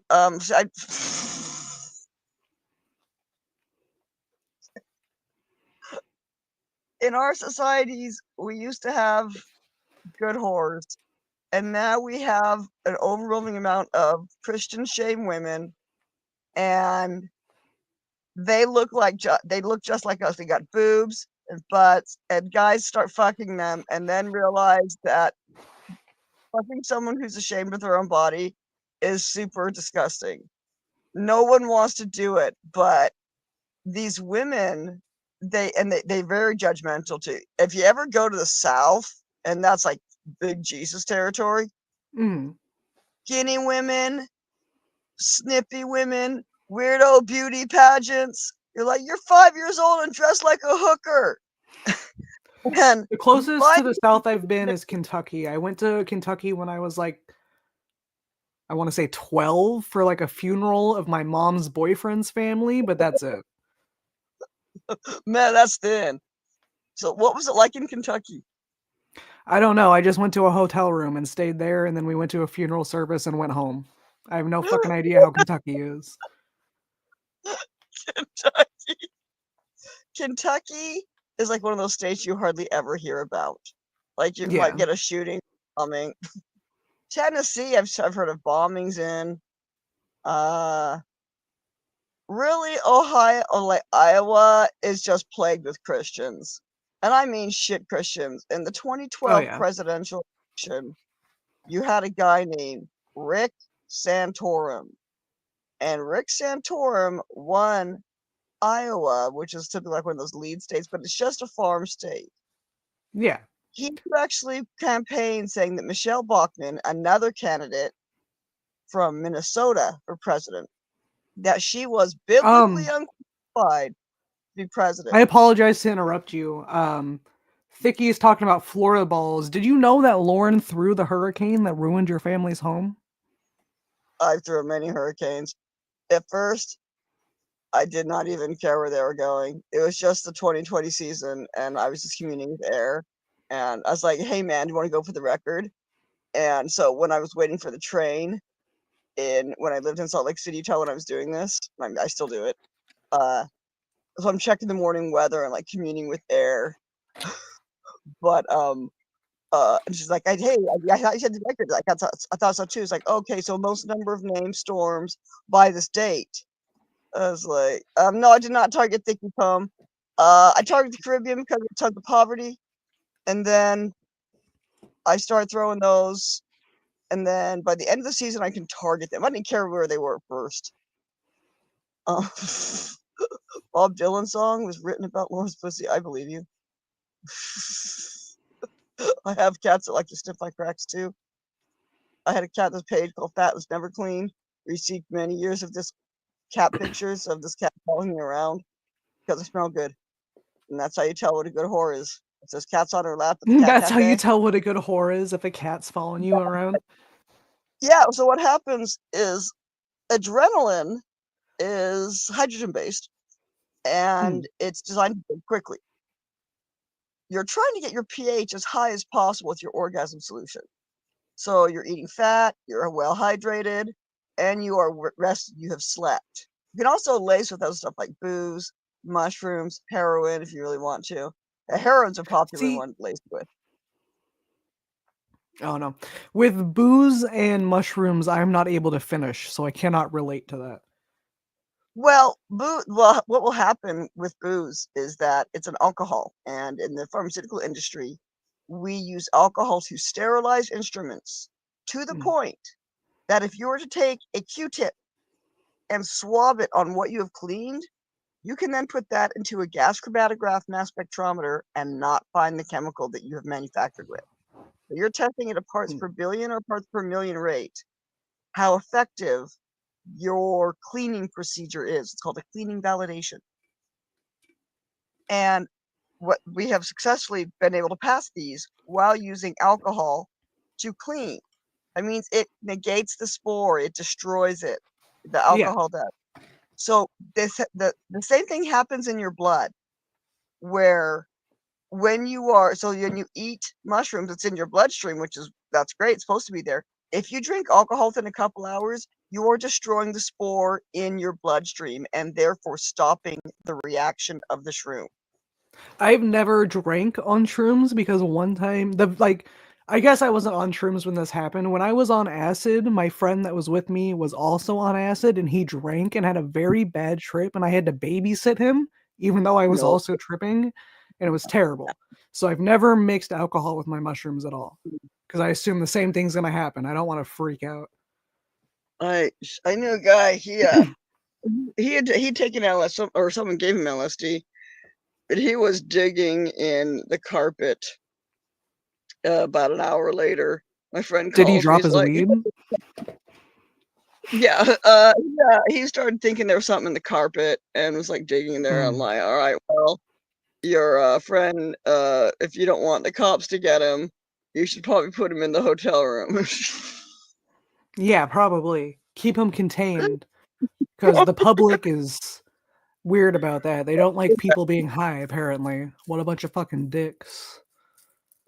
It was a convention, and that's where I learned the 3 2. What kind of convention? It was RadCon. It's like a Comic-Con convention, but it takes place in Pasco, Washington. And it started out as a radiological convention for Hanford, but they realized the people kept on showing up were nerds. And so then they started talking about comic books, and then it expanded from there. No, that was a long coming I didn't get to see. Oh, sorry. Fled. Oh, I have cancer, mushrooms, I kept spraying Febreze. Landon said, maybe you miss it inhaling crystals. Sticky cancer Febreze, coming in nicely, tubes. if you have one time, so I was working at a nuclear lab, and this one tested for gamma. So that's that really big radiation one that irradiates crap miles away. Gamma radiation. Yeah. And this lab, and we also test for alpha and beta too. That was in a different room or very close to it. I also was working. I got stuck with voice. So I started really. Every time I do believe you mushrooms, I get stuck looking at popcorn ceiling, and I see worlds and dimensions in the popcorn ceiling. The last time I did mushrooms, though, there was a stink bug in my room, so I hallucinated bugs in the ceiling the whole night. And I wasn't weirded out about the bugs because I reminded myself, like, this is a hallucination. The bugs aren't real, but still, beetles in the ceiling. It's not a hallucination. You are seeing deceased beetles. They're just in the UV range when so you have your body and it is kept warm by, some people call it your spirit, your soul. It's an electrical field. And so when you go with Einstein, energy is neither created nor destroyed. It just changes form. When you deceased, what keeps your body warm leaves it. And so we can tell there's a presence of an electrical field, and then there's not. So we can tell there's a difference at this space. But you are still tethered to the earth because your soul has mass. Yeah. Our earth is an electromagnet. Schizophrenics can see that in the daytime. They can see ultraviolet range creatures. So things that are deceased, you can see. It's not a hallucination. You are just able, it's expanding your mind's ability to process wavelengths You can of see the higher energy. frequencies. Yes, you can. And there's nothing wrong with that. The reason ancients did things like mushrooms and heroin is because it expanded their wavelength visible options. Our Christian civilization says that schizos are crazy. Historically, these were your holy people. Yeah, because these they were could your shamans. And get information from the deceased and the other side. Only like your Rockefeller, he was your 1920s warlord. He's more of an industrial warlord. He murdered Prescott Bush and another co-conspirator. No, they then all kill each other. Forgiveness of the demons. Yes. Okay. Infrared. What you saw on LSD is infrared. That is above visible light, which is what your body is. And your visible light energy is from 400 to 700 nanometers. 700 being on the infrared side of the scale. I saw a picture of one, so this isn't a hallucination. They caught it with, I think, Cassini. They photographed Saturn, but in infrared. What happened is we found the Phoebe ring. This thing is 309 times the size of Saturn, but it is around Saturn. Is it just like microdust that we can't see? It's infrared. It's gamma I know it's radiation. infrared. I'm trying to figure out what it's made out of. Is it just like an energy ring? Yes. You don't Okay. see it with your visible eyes because it's too hot. That energy is too high in wavelength. Energy is the ability to do work. So picking this up and moving it is Kinetic doing work energy. Yeah. in visible light wavelength of range. This is visible light. You can see it with your eyeballs, it's visible light. So this thing is like what, 500 something nanometers. That's its energy wavelength. Yeah. Infrared, you get up to it's a longer wavelength and it can reach farther. But it's infrared. I saw a picture of a person in this photo of Saturn. It was in the bottom. They were just right chilling out there bottom. in the ring. They were looking at the camera. This thing is bigger than the planet of Saturn. This face I saw, and it had 3 claws. Was it And bigger or was it closer to the camera? It looked, actually, it could have, I think it was probably closer to the camera. Just like coming to check it out. Well, yeah, well, I mean, it could see it somehow, or it was just looking at something right next to the camera. But I could see a face and defined claws, 3 of them. Just like we have bodies in the visible light spectrum, there are people with bodies in infrared spectrum, but they have edges and intent. I've heard that timelines exist simultaneously, so somebody that existed in the 50s is existing at the same time as us right now, and every once in a while those realities touch each other, and that's why you see ghosts. We are also ghosts to them. Ghosts are departeds that are still walking around. And a lot of times, ghosts, it depends on the personality of the soul. Ghosts are in the ultraviolet wavelength energy range, 253 nanometers. By a black stone griffin. Okay. Yes. When you're using psychotropics, that's what the NSA basement found. So back when they were a little bit younger of an organization, they stumble upon a chemistry basement, Einstein. That's like how they hear about it. And they go the fuck to town. They start developing shit after shit. And then Bush floods the streets with it, LSD, as a moneymaker to get around congressional approval. That's how this stuff, because there are no LSD trees. So someone had to be making it somewhere and then make it so repeatedly. It's a recipe now. I found out from Troy that you can make LSA from Morning Glory, and it's like a very slightly less potent form of LSD. Interesting. I used to have Morning Glory all over. It was the house I lived in when I was 5 to 7 years old, and it had a bunch of Morning Glory up front. It's just the flowers, not the leaves, but if you can get enough of the flowers, you can make LSA from it. Morning Glory, that bush, that particular plant, it grows on the ground. So it looks like ivy vines, but they don't typically crawl up a building. They're kind of crawling up over my compost pile, but that's as far as they're going. And the flowers are about this big. Yeah, and they're white. Lots of them on a Morning Glory plant. They're white typically with green leaves, and the leaves will look like an ivy leaf. So that's interesting. There is a person I found, and he taught me about DMX. And DMX is I've never done DMX. I'm scared. I know. I'm scared of doing a lot of things that can affect my dopamine receptors. Even though I do drink and smoke pot, I'm afraid that when I die, I'm not gonna have the right chemicals in my brain to not feel it. That's why I won't do, like, the fucking Drano shit. I don't remember what it's called. Someone's passing around Drano? There's some drug that you make out of Drano. I don't remember what it's called. I had a nurse once tell me, I was like, hey, I need painkillers. Like, give me some good shit. And she was like, if you take Tylenol and I think it was Midol or something like that, if you take those together, it's just like Percocet. And I'm like, fuck you, bitch. If that was true, we would have done. I didn't see anybody like earlier.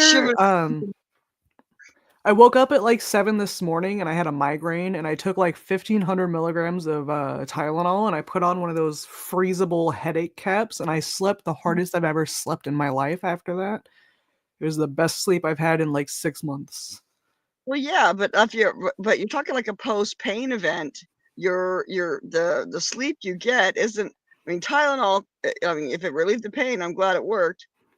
Acetaminophen is what the painkillers and Tylenol, acetaminophen, and anything over 1 gram a day, and it's liver damage. I don't care if it's liver damage. I am ready for death. I know, right? I welcome death like an old lover. I've been expecting it for a long time. I did not expect to live this long, and I don't say that on a I'm gonna do it this time type beat. I'm just saying that in general. See how many times. Let's see. I killed myself and I drove off a cliff. And that was July 4th, 2019. What was the adrenaline like going over the edge? Actually, I blacked out for that part. I had taken. That's unfortunate because I feel like that would be such a high to feel the falling of that. No, it's weird. It's because when you're used to driving cars, you're used to the road being underneath you.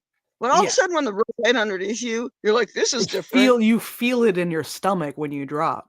I felt that just going down a steep hill, like not even coming off the road, just pit in the stomach. Yeah. I just realized they put my kids in a car and wrecked it for fun.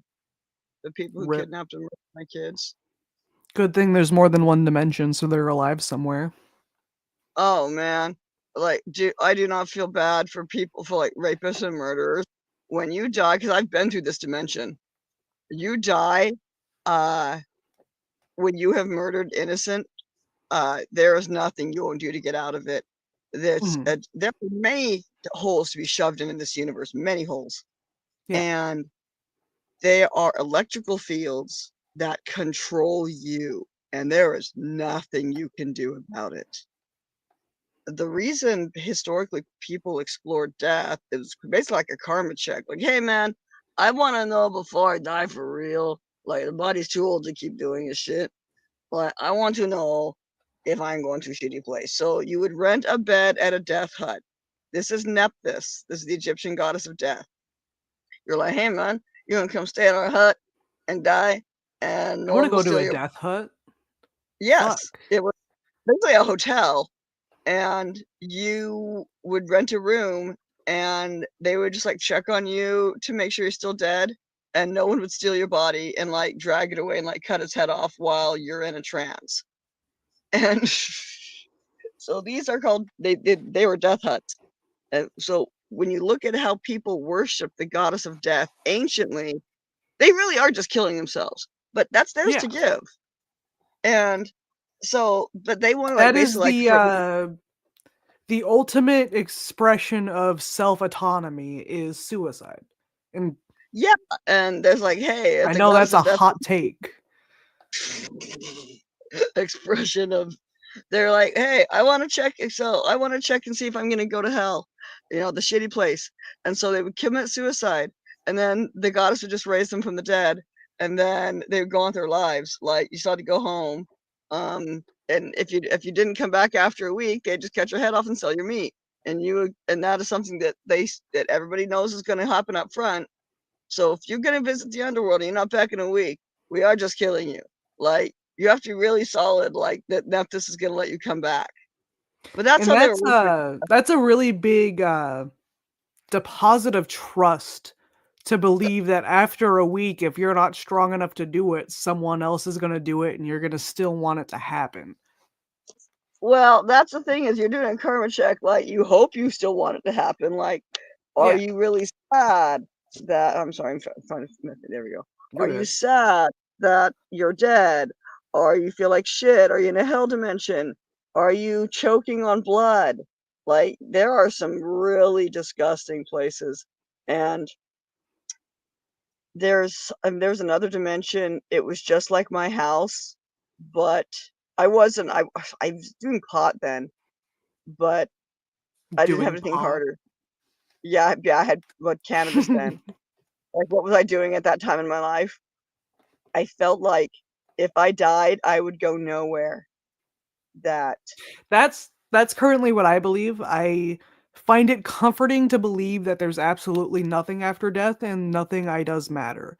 And I know to most people that's like a really bad existential place to go because they're like, oh, sad. But it is very comforting to me that no matter how much I fuck up, nothing matters and nothing's going to happen. you would you would actually fit in anciently with who would be more like that. The blacks actually were like that. The blacks didn't have an afterlife theology, so they're more like the atheists. They're the atheists. Christianity just wanted everybody to worship Jesus so that you would be afraid and work for free on a farm. This is Yes. called your I agree with you wholeheartedly on that. that's really what they were doing. So your Council of Nicaea declares women property, and that was 325 AD. Then a couple hundred years later, they declare blacks property because look at that, all that free labor. Let's go get more. And so the Right. missionaries spread across the land, round up some black people, teach them that Jesus is their savior, and lets them loosen the population. And so on until we all wish we were dead.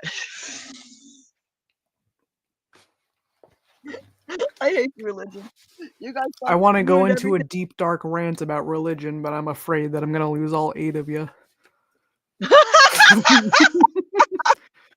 Religion is George Carlin called it the opioid of the masses, and I disagree with that. It is the terrorizer of the masses. It only ever makes people wish they were dead, and most of them. Yes. So what? And it does the same Because thing after I die, then everything's going to be perfect, and I'm doing whatever I can now so that my afterlife is perfect. So when I'm dead, everything's going to go smoothly. Yeah, but so I have a beef with Lord Osiris. I was like, you didn't beat the shit out of people enough in the underworld in between lives so that when they woke up, they had lost all taste for blood. You didn't do that. So I'm replacing Lord Osiris with Lord Moroni, and because he will beat the shit out of you. And it must be a bigger beating than Osiris was giving, because and I'm also doing it too. I have found a way to torture a soul that even the book of Revelations is afraid of. It's a way to tear apart a consciousness in time sections and then torture those individually. And So is you that can't, like multiple forms of torture existing at the same time because you're experiencing different time sections? the time sections you experience separately. At Okay. the end of those sessions, then I take those sections of your mind and I stitch them back together. So what happens is you end up with 2% of your life's memories are your actual life, and the rest is just whatever deep dark chamber, like the Event Horizon movie or Okay. Whatever you stuff like. plant in the brain. Yes, you put Okay. them in a universe, or not a literal universe, a pocket universe, and then they are just exerted force upon, and then all this. It's like a dream that you have, that you wake up, like in the dream, 2 years goes by, and then you wake up and you are still in a place you thought you got out of. That happened to me once, and I finally went to Moon God. I was like, no more than a week time lapse, okay? I was having a really weird dream today. Thankfully, Troy woke me up from it in time.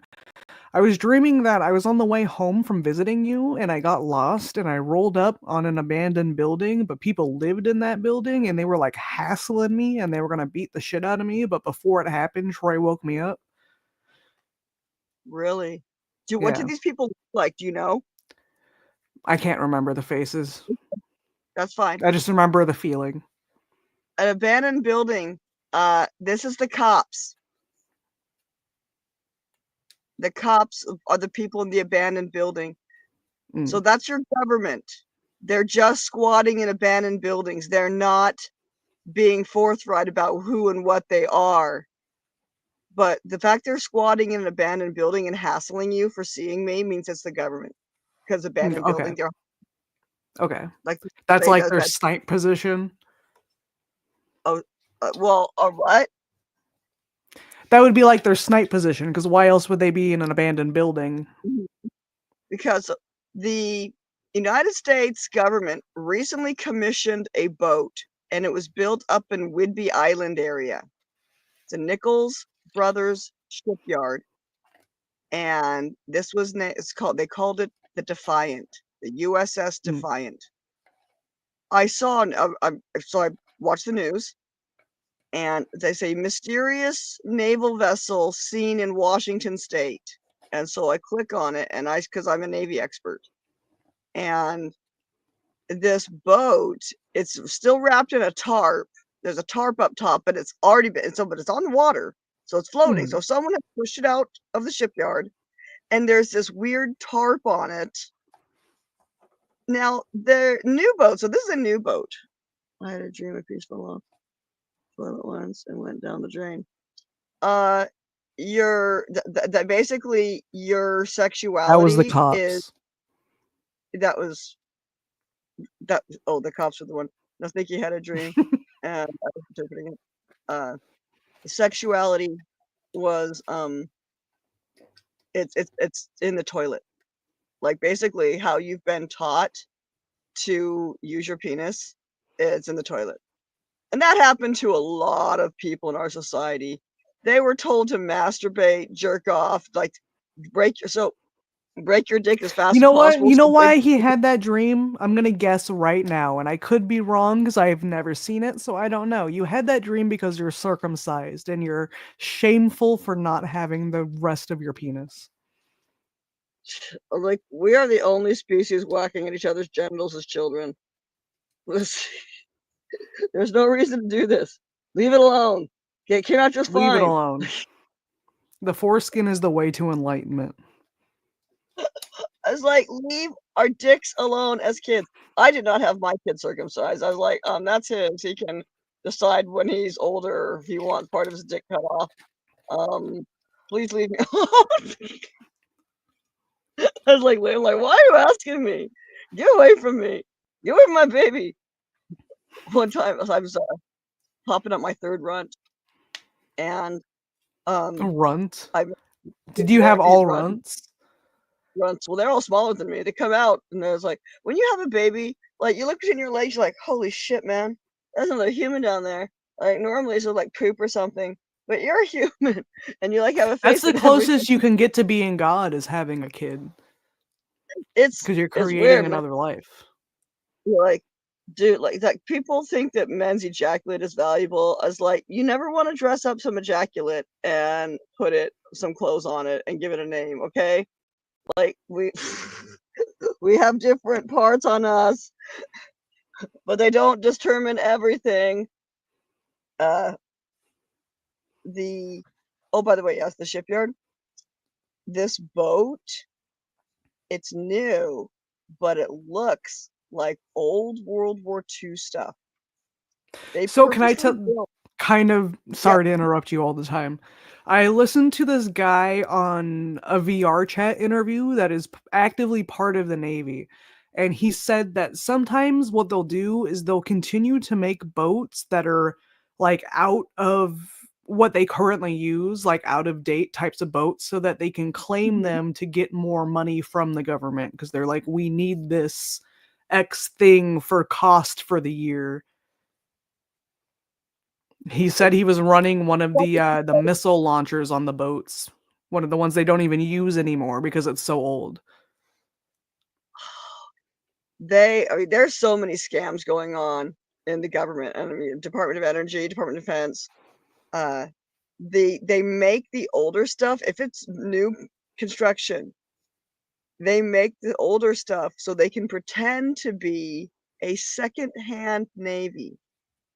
A second-hand Navy is a first world country naval boat that is sold to a second world country. And because they want to get new stuff, so they'll sell their old stuff to like Argentina or, Angola, some shithole that don't know how to make its own boats. They will sell their boats to. The British Navy sold a bunch of boats to Argentina. So that Of was a course second they hand. did. Why wouldn't they? Because that's where all their Nazi scientists went. Well, yeah, and they did go there. They came over here too. God, Well, of course they would come here, but the rest of them went to Argentina. yes, they had a lot of energy. Somewhere in Chile, you can get that far west because that's a fairly mountainous region, so it's harder to conquer or investigate because it's just hard to get around in. Yeah. The Falkland Islands War in the 1980s with Lady Thatcher.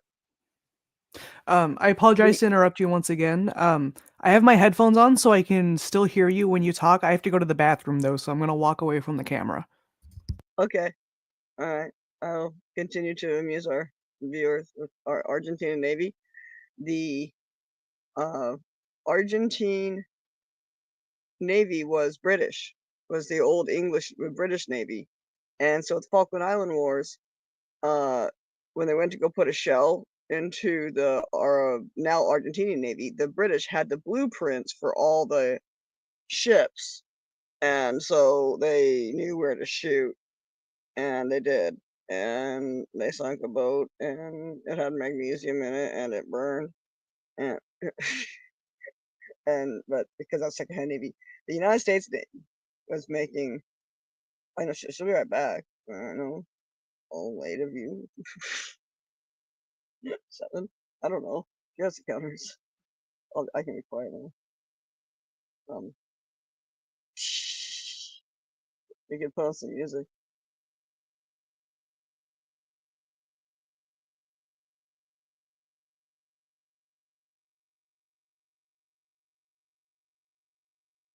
Okay, I'm back.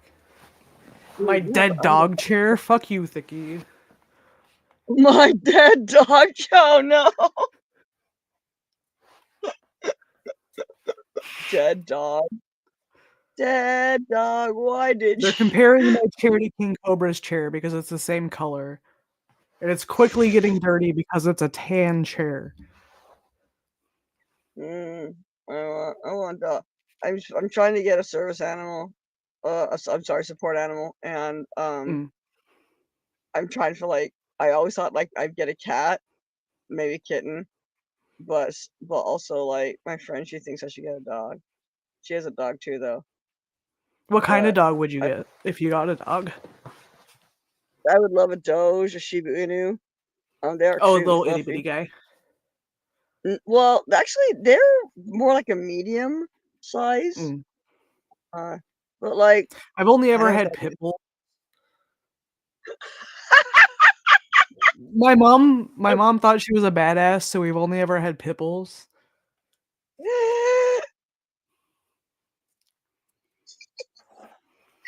We only ever had pit bulls. I have a cat now, but well, that's why I was put into fighting rings with Rottweilers, and then rough. The pup. They're like, get the pup. Yeah, it was a dog fighting ring, but like Daniel in the Lion's Den, these animals would not attack me, and so they were just they could feel your good energy. A dog's not going to attack someone they can feel the good energy of. Good. But then, they're training me to fight, and so they're like, kick the dog. I remember wrestling a dog once, and the dog looked afraid. Apparently, I had a reputation in this government shithole for being like this badass warrior, but like I was 3 years old, and they just showed me HBO, and they're full of violence. Knife fights. I got introduced to knife fights in the 1980s. When you look at your video "Beat It" by Michael Jackson, you know that knife fights are probably featured in media at that point. And there's a lot of knife fights. You have switchblades, you have spring-loaded blades, and they showed this to me as a child repeatedly because they were I have hoping I one was of going to those become an K assassin. bars. K-bars are K-bars. Is that the They're one, the big. baton that has the perpendicular? They're unnecessarily big. They're like the hunting knives that are mostly a Oh, blade, but then K-bar, there's a not little bit of serrated on the end that are like the size of my forearm. Yes, I have one of those.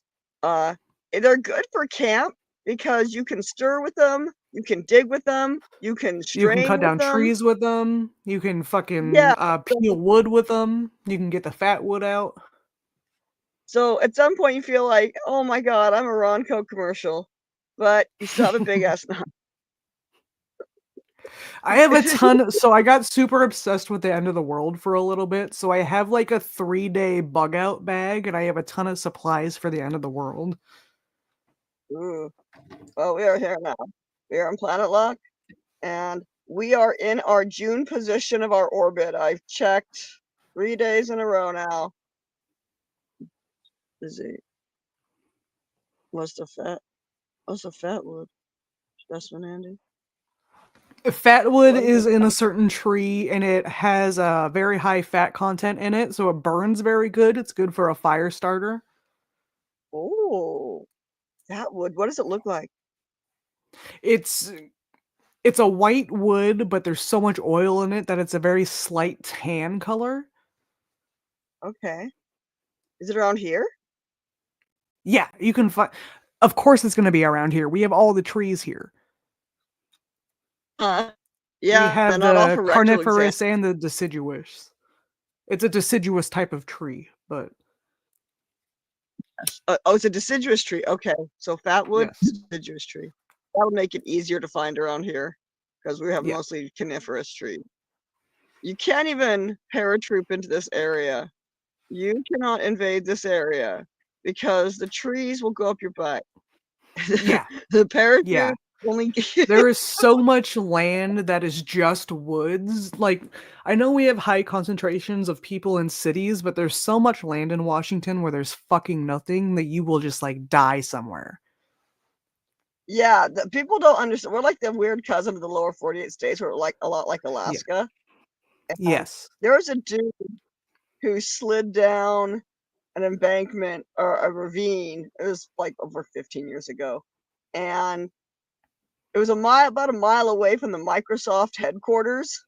It's over in Redmond. And they did not find him for a week. There was so much foliage. Of course they wouldn't. He lived on Taco Bell packets for a week. His legs were busted. And he There's couldn't get so out like of. even though there's so much area to like go hiking and camping and whatnot, and people talk about it all the time, not enough people go enough to be found immediately when you get lost. Everyone that gets lost is gone for like a week or 3 fucking weeks because people Uh-huh. aren't actually hiking. Even on Mount Rainier, so like probably once a month someone goes missing. And that's a really heavily, like, if you're gonna like go hike on a volcano because it's the closest one. You're Uh, gonna get lost deep in them fucking woods. I know, man. You're gonna Roy, get found by Bigfoot before a person. bestiality. There's a lot of animal sex going on over in Roy. That's on the way to Mount Rainier. Have you ever been So to the ice caves? no, I went I there with my aunt one time. They're super cool.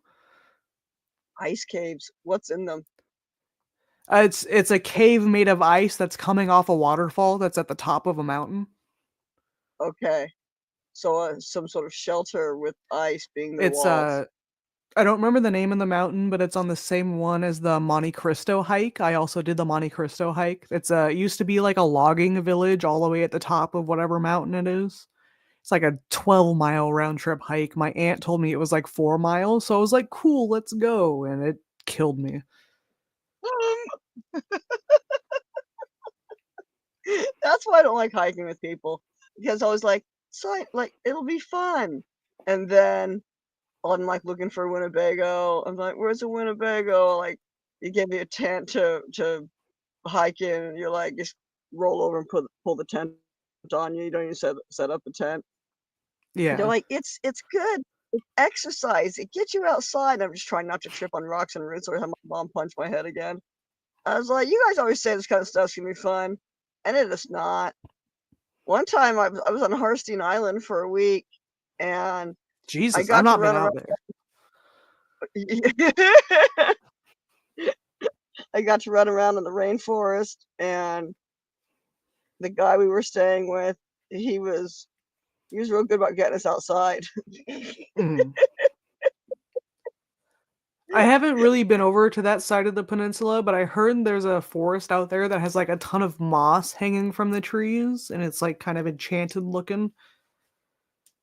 Yeah, there's all sorts of the Shelton is a logging town, and look, if you want to go back to like 1950s Stand By Me era movie, go to Shelton. And there's like, I think, a Dairy Queen there. No, I think there's a A Dairy Subway Queen. too. Shelton. It's the next town if I'm after Belfair. Mhm. Belfair is the Toys Topless area. There used to be a strip bar, and it's under an overpass. And this guy from he's a memory boy from the East Coast, comes out. He's like, Toys Topless. There's a bar named Toys Topless, Laura. But the funny thing is you can see the sign from the road. So as normal families use this area of highway, like, Mom, what's Toys Topless? Little kid, Toys Topless. And like When most I of the was moms are like, driving God. through the Midwest, there's a bunch of billboards like right before sex shops. So there'll be this set of billboards in order. There will be a Christian one that says porn is bad, repent. And another one that's like John 3:16, and another one that's like go to this church, and then there's gonna be one that's like Lion's Den, come buy porn. And then the next three after that are gonna be different Christian signs.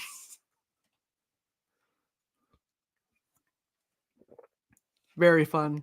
Driving through the Midwest is nice. Hey, I want to go see these. Oh, like I heard that Missouri has tons of porn billboards in it. And my sisters are like, kids, just keep your eyes down for the state of Missouri. But like, Las Vegas does not have as many sex shops as you think. Okay, so there's a huge billboard. Really? Jesus, I would think that there would be as many on a corner as liquor stores in Vegas.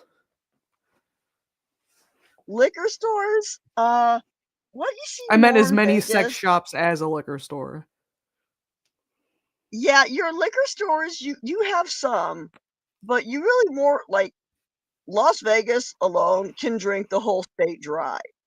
There's so much booze. Yes, and there's like trucking it in from every corner of Nevada. Like on a big party weekend, people will run out of booze in Nevada. I've never seen a whole state run out of goddamn alcohol. But Nevada can It's a achieve big party spot. And let's see, there's North Las Vegas. North Las Vegas is like the docks of Vegas. There's an Amazon's big Amazon center out there. It's a Las Vegas Speedway. I worked out there for about a year in 2018. And EMD comes to the Speedway, like every cannabis shop is empty.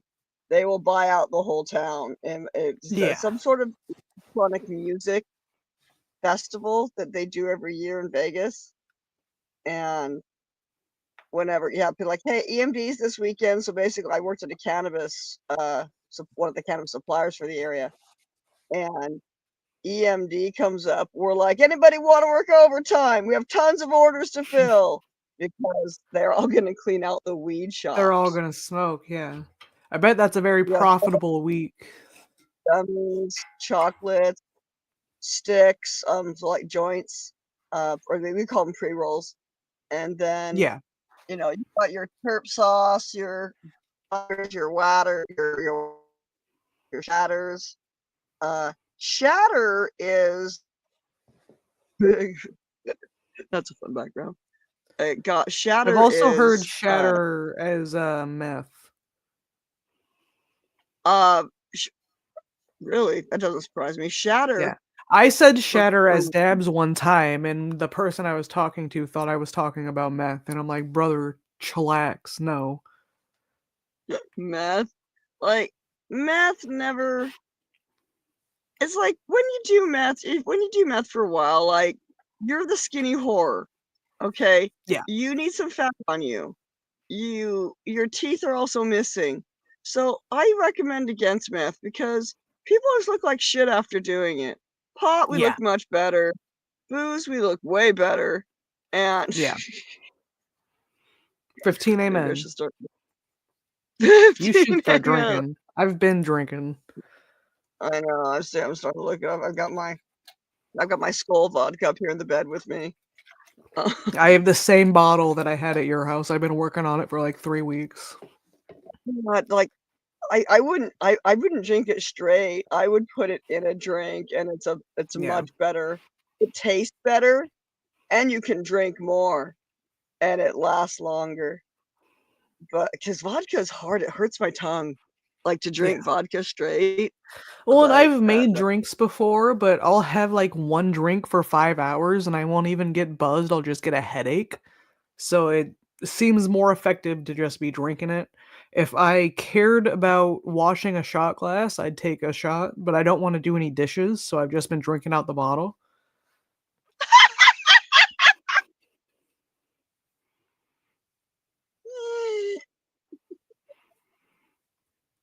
I told the Russians, so I had this bottle of Ukrainian vodka, and I was talking to some Russians, and I poured some of it in, and I'm like, I can taste the pour here. I can taste the pour in this bottle of vodka. That's when I drink Skull, that's my feeling. Skull feels like lighter fluid. I've had Skull. It's hot in the chest. Ooh. My throat burns thinking about it.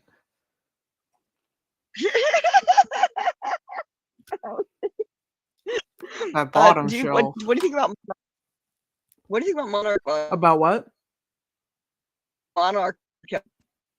Monarch? My grandmother on my dad's side drank Monarch all the time, so I'm a little turned off from it. I stole it from her when I was a teenager, and now I just like can't drink it. Did we lose Lauren?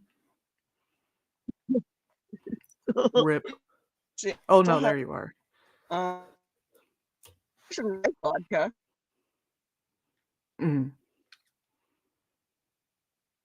Cane sugar stuff is super light. Like it's like this almost whimsical.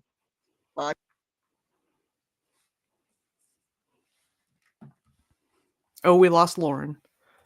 Whoops. Let me get a video going.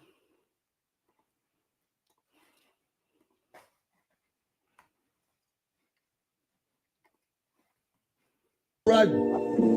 Girl, I got more for you. Look what's behind my teeth. For my reason, my belief. Look at me from my heart. Not for this bullshit outside counterpart. Hey, yo, look, I'm doing the opposite every time I think about it. I want to do wrong from right, to make wrong right, wrong to right again. Because I tell you, my brother, my lover, my friends, we all doing the wrong thing again and again and again. They call it insanity. Ooh, hey, you talking to me? For real. But I tell you, gotta break the cycle. I'm not talking about the bar, y'all. Talking about the try, y'all. No more try, only do.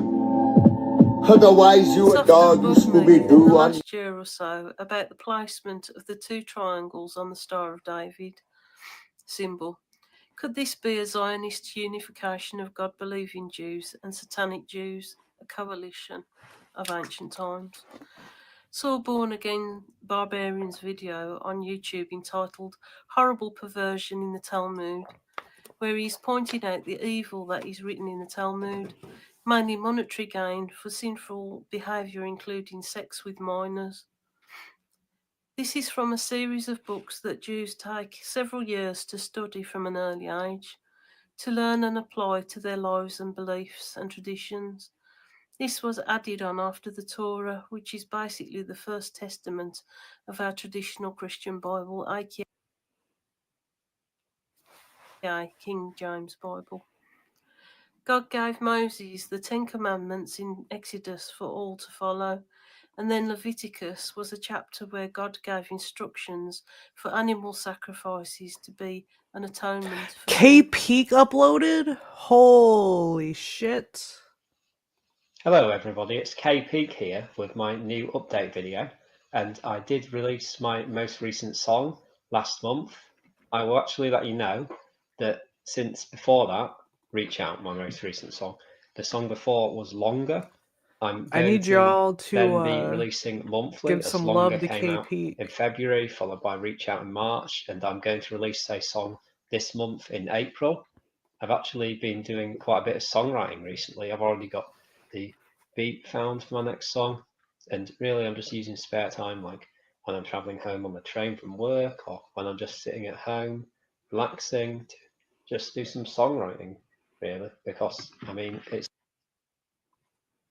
a good idea when internet. you can just focus your head on it in your spare time, as there's nothing else at that moment. Then I might as well just seize the opportunity and get on with some songwriting. Reach Out, I was quite proud of that one. You can hear it now, you may remember.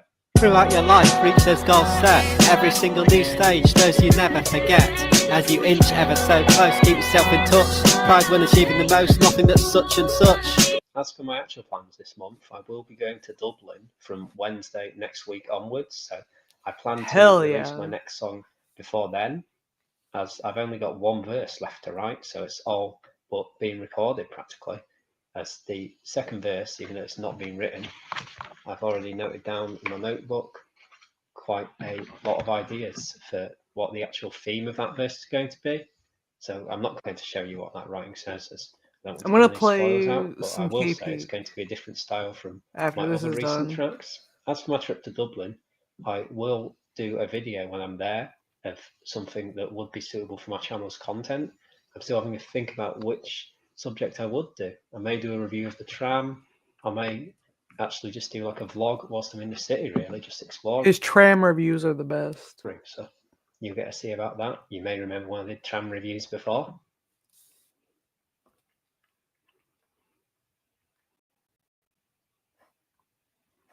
For the actual video update, this is the first time I've done one of these since January, so it's been 3 months. I just thought it'd be appropriate, really, to update you by explaining it all in video rather than just having the songs out and then any posts on social media or just talking about things, when it's a lot easier because it's all out here explained clearly in the open if I just do a video about the latest updates. So, yep, thanks for watching. I look forward to putting out my next release later this month, and I will be trying to do more video updates soon. Thank you. Goodbye. He's so cute. I love his videos.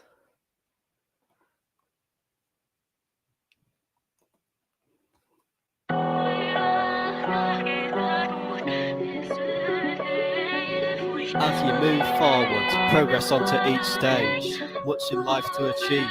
Reach more as you age. Find an ideal job as hard work takes its toll. Keep at your travelling and watch the good times roll. Your main starting point, something in life that's discovered. Keep searching for the one you realise once it's uncovered. Still form your goals and use the point to reach those from here. Know the goals at this position and towards them you can steer. A lot to get done, see each success as a full process. Like red traffic lights, pause not rushing to any mess. Many stages to hit, know when they are reached. Not putting on no brakes, won't hear them having screech. Having come to each stage, excitement stays high. Proving yourself every time, show you can fly. From your job role, experiences built with time. Use that for another, so good feels like a rhyme. Jumped into that line, could do the same for a promotion. Or for a new company, find a road for your position. No fucking about, hard work is how to move higher. Not only dreaming, closer to your own desire. Throughout your life, reach those goals set. Every single new stage, those you never forget. As you inch ever so close, keep yourself in touch. Pride when achieving the most, nothing that's such and such. Throughout your life, reach those goals set. Every single new stage, those you never forget. As you inch ever so close, keep yourself in touch. Pride when achieving the most, nothing that's such and such. Remember different progression paths, more to life than just targets. Expansion to your best mental state. Fuck looking back at regrets. Move into a strong mindset and prove your growth in full. Ability to follow the key routine so things will never hit null. Found this signpost, direct yourself to each priority. Your ideas to reach, not under anyone else's authority. You have a dream, then find time to move onwards to the real thing. Ready for action, life has a long length so no time wasting. Shoot for any of those dreams, keep prepared for the next one. A lot of effort on the way, relish achievements before they may be gone. From every move to the dream, they start to come to life more. Notice which one is next up, knocking right at that golden door. One by one you find a way, always holding on to what you've come from. Don't fuck up and lose the path, change is not what your true self would want. Once a dream has been maintained, make sure to log in your mind. You should appreciate reaching there, treat yourself in a way truly kind. Throughout your life, reach those goals set. Every single new stage, those you never forget. As you inch ever so close, keep yourself in touch. Parable of the Illuminated Scroll. In the marketplace of Daytona Beach, Dylan gathered the seekers of truth around him. Holding aloft a scroll adorned with intricate symbols, he spoke, "Listen, my friends, to the parable of the illuminated scroll."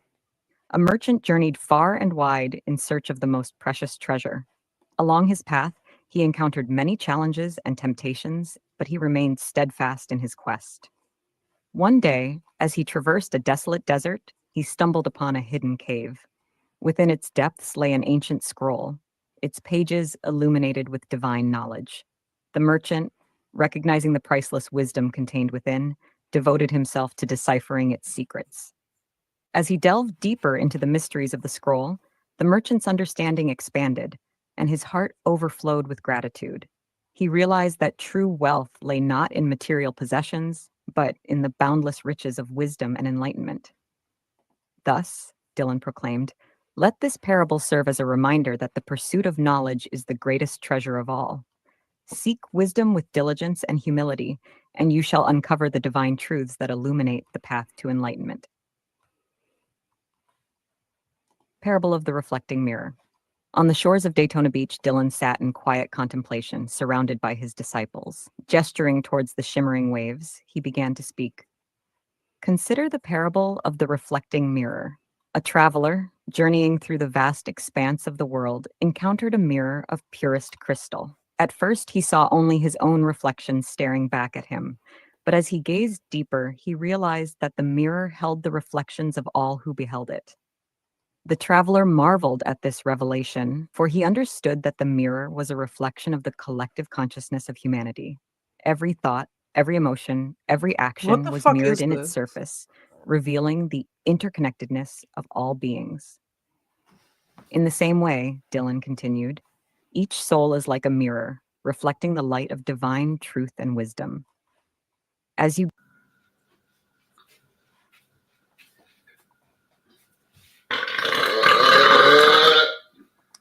Hey, I'm looking at the social medias of a lot of different people,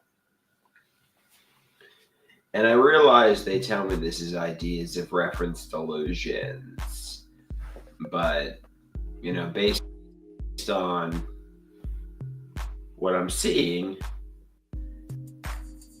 it really seems like the pharmacological abuse, the stepping on debris, the HIV scare was premeditated. It really seems like they conspired. They did that to me, my parents, family, friends, step family. It seems like they did that to me. At this point, I'm just like, tell me the truth. Take accountability. Admit it,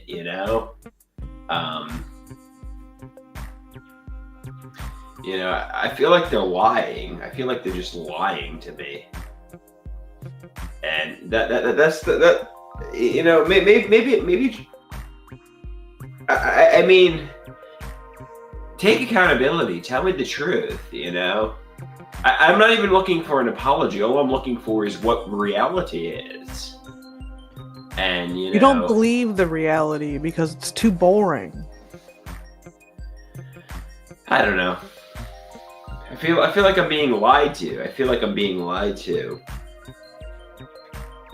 They tell me nobody was gaslighting you about HIV. Nobody pharmacologically abused you. It was your choice, right? It was my choice. I mean... I don't know. I feel like he's creating issues because having a conspiracy in his life is more fun than having his life be what it actually is. What's the matter, Jacob? It seems you puked your steak up. But seriously, that's not steak. Then what is it? Then what is it? Whatever it is.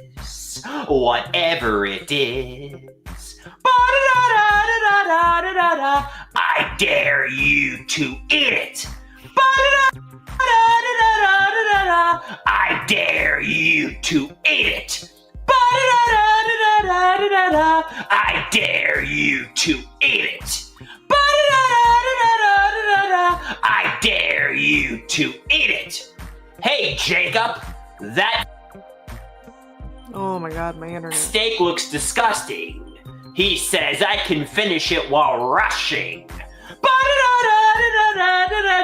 I dare you to eat it. I dare you to eat it. Jacob, they say you have an iron stomach. As long as something is edible and not poisonous, you can eat anything without vomiting. And Jacob, there's one thing I dare you to eat. I dare you to eat my mother's cooking. I bet you'd take one bite of it and you'd want to vomit. Jacob, I dare you to eat it. I dare you to eat it. All right, Jacob, my mother made steak for dinner. Now here you go. You're gonna take one bite. I guarantee you're gonna vomit. And Jacob's like, okay, I'm gonna give it a try. He takes a bite of the steak and he starts vomiting like this.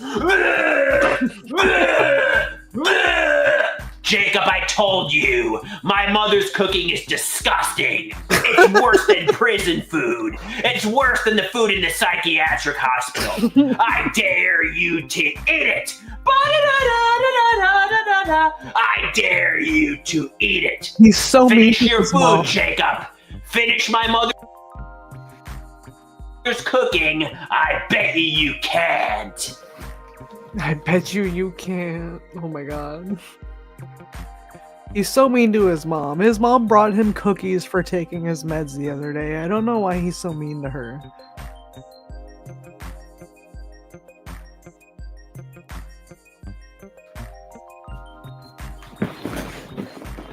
What are you gonna serve with the meat? The meat! What are you gonna serve with the meat? The meat! My mother's cooking is atrocious. I call it prison food. I wonder what she made that he doesn't like. I have a feeling it's gonna be pork chops without the fat cut off. I ate better when I was in the psychiatric hospital. I don't think he's taking all of his meds, but I know 100% because he took them on stream that he is on 25 milligrams of Lamictal. However, I don't know if he's been taking it consistently. I just know of him taking it the one time on camera.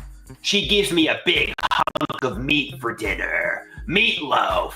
There's no vegetables with it. There's no gravy with it. There's no mashed potatoes with it. She throws a big chunk of meat at me and says, eat. I'm like, what are you gonna serve with the meat? The meat! What are you gonna serve with the meat?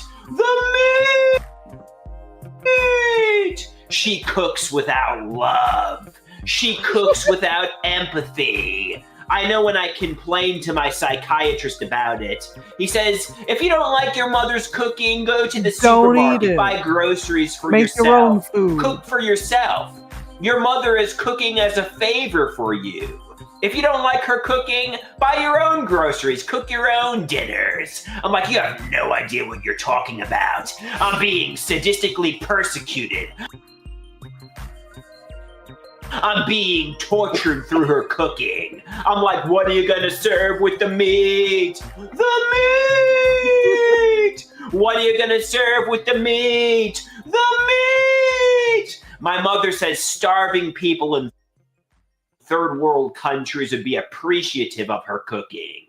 They would love her meatloaf. I'm like, no, they wouldn't. I bet you the starving people in the third world countries would take one bite of my mother's meat. Meatloaf is delicious. And they I don't know what he's like going this. on about. The people in the third world countries who are starving would say to my mother, what are you gonna serve with the meat? The meat! What are you gonna serve with the meat? The meat! Where's the mashed potatoes? Where's the gravy? Where's the vegetables? Where's the love? This is one of the most ungrateful men I've ever seen in my life. Where's the empathy? Mom, what are you gonna serve with the meat? The meat! What are you gonna serve with the meat? Let's say, hypothetically speaking, the HIV accident wasn't my choice. Let's say there's a sadistic persecutor who did that to me. Let's say it was my parents. Let's say it was my mother. Let's say there was a persecutor. Well, it made me feel defective and damaged. It was like there was a bukkake of 75 men torturing me. It made me feel HIV positive. It was like there was a bukkake of 75 men torturing me. It made me feel HIV positive. So if my mother did that to me, the only appropriate punishment I can think of, I can't think of any other, would be for her to do a 75-man bukkake.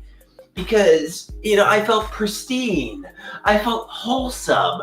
I felt clean. I felt innocent. And then after I stepped on that debris, it was like I did a metaphorical 75-man bukkake.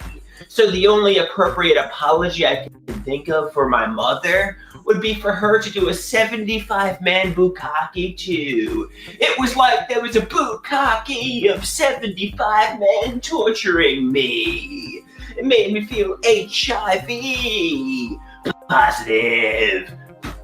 It was like there was a bukkake of 75 men torturing me. It made me feel HIV positive.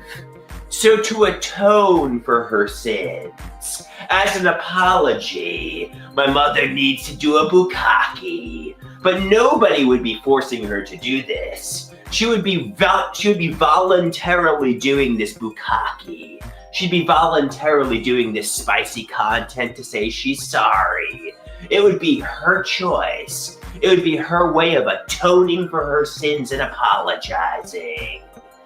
You know, because I felt pristine. I felt wholesome.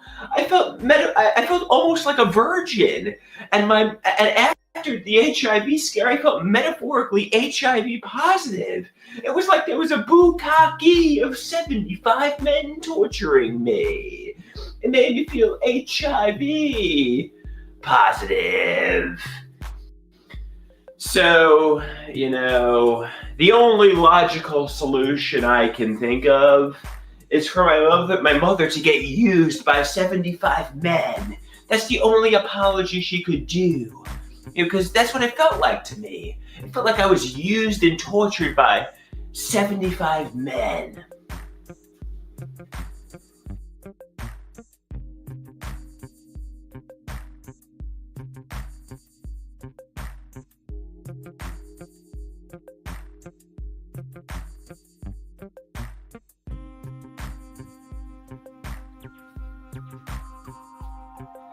So I'm walking in a back alley, in the hood, when all of a sudden a Caucasian man in a ski mask approaches me. He takes the knife, he puts it to my neck, he says, "Give me all your money. I'm begging for my life. I'm begging for my life. You have me at knife. Point, I'm begging for my life. I'm begging for my life. You have me at knife. Point. I say, here, take all my money. Take my clothes. Take my phone. Take everything. Just don't kill me. Just don't hurt me. My valuable possessions mean nothing. I'm begging for my life. I'm begging for my life. You have me at knife. Point. I'm begging for my life. I'm begging for my life. You have me at knife. Point. After robbing me of all my possessions, my phone, my money, this Caucasian man in a ski mask stabs me. And then I look to the heavens. I'm like, please, please, God, I'm begging for my life. I'm begging for my life. I'm dying from a knife. And I'm dying in a pool of blood. I'm dying in a pool of blood. I'm dying in a pool of blood. I was just stabbed by a knife. I'm begging for my life. I was just stabbed by a knife. I'm begging for my life. I was just stabbed by a knife. All of a sudden, some pedestrians notice. They call the ambulance. They load me into an ambulance and they take me to the hospital. They begin operating on me. Thankfully, they saved my life. I was begging for my life. I was begging for my life. I was stabbed by a knife and I was dying in a pool of blood. Thankfully, the people at the hospital saved my life. I was horrified. I was terrified. I was stabbed in the hood by a Caucasian man in a ski mask. I was stabbed in the hood by a Caucasian man in a ski mask. He had no empathy as I was begging for my life. Begging for my life. He stabbed me with a knife.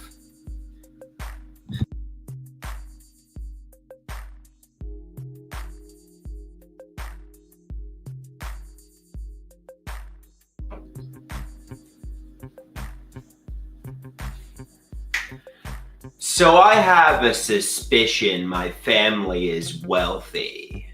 My cousins, aunts, uncles, stepsister were living a life of luxury. And they were excluding me from this life of luxury for the past 20 to 25 years because of the intergender wrestling that took place 20 to 25 years ago. They scapegoated me. They villainized me. They rejected me. And basically they excluded me from all the fun they were having. I suspect they knew rich, famous, or interesting people, whether it be Billy Joel or Lady Gaga or Taylor Swift or Justin Bieber or I don't know. Maybe they even worked for the Barack Obama campaign. I don't know. I mean, but what I do know, I mentioned this and they say, yeah, Andrew, there's no evidence that's corroborated by others. Nobody has confirmed this to you. You're just daydreaming and you're coming to a feeling of conviction about what you're daydreaming. The evidence is you don't have a relationship with your brother, your cousins, your aunts, your uncles. They rejected you, they're excluding you, and they have for the past 20 to 25 years. However, they're, believe it or not, they're boring people just like you. They're working ordinary jobs. They're not partying with pop stars, movie stars, millionaires and billionaires. I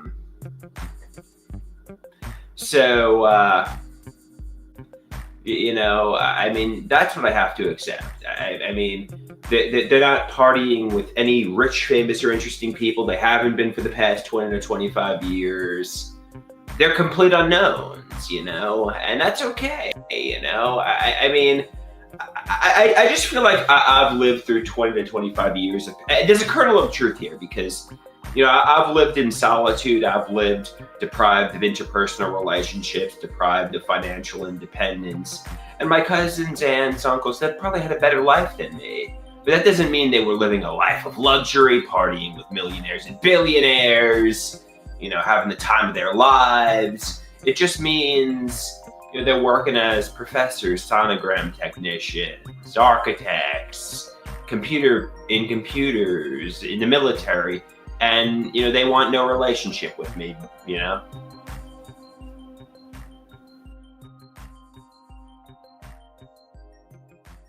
I think a lot of the people not wanting a relationship with him is the fact that he's so fucking annoying. I said, can someone tell me the goddamn truth?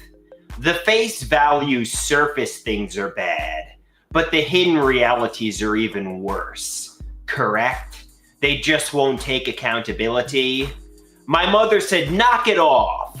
Truth is, your illness pushed everyone away. If you harass dad sick, he can dump you on side of the road. Why? I cook, clean, etc. Dad drives you everywhere. It is enough. Get another set of people to abuse. Sorry, nobody would take it.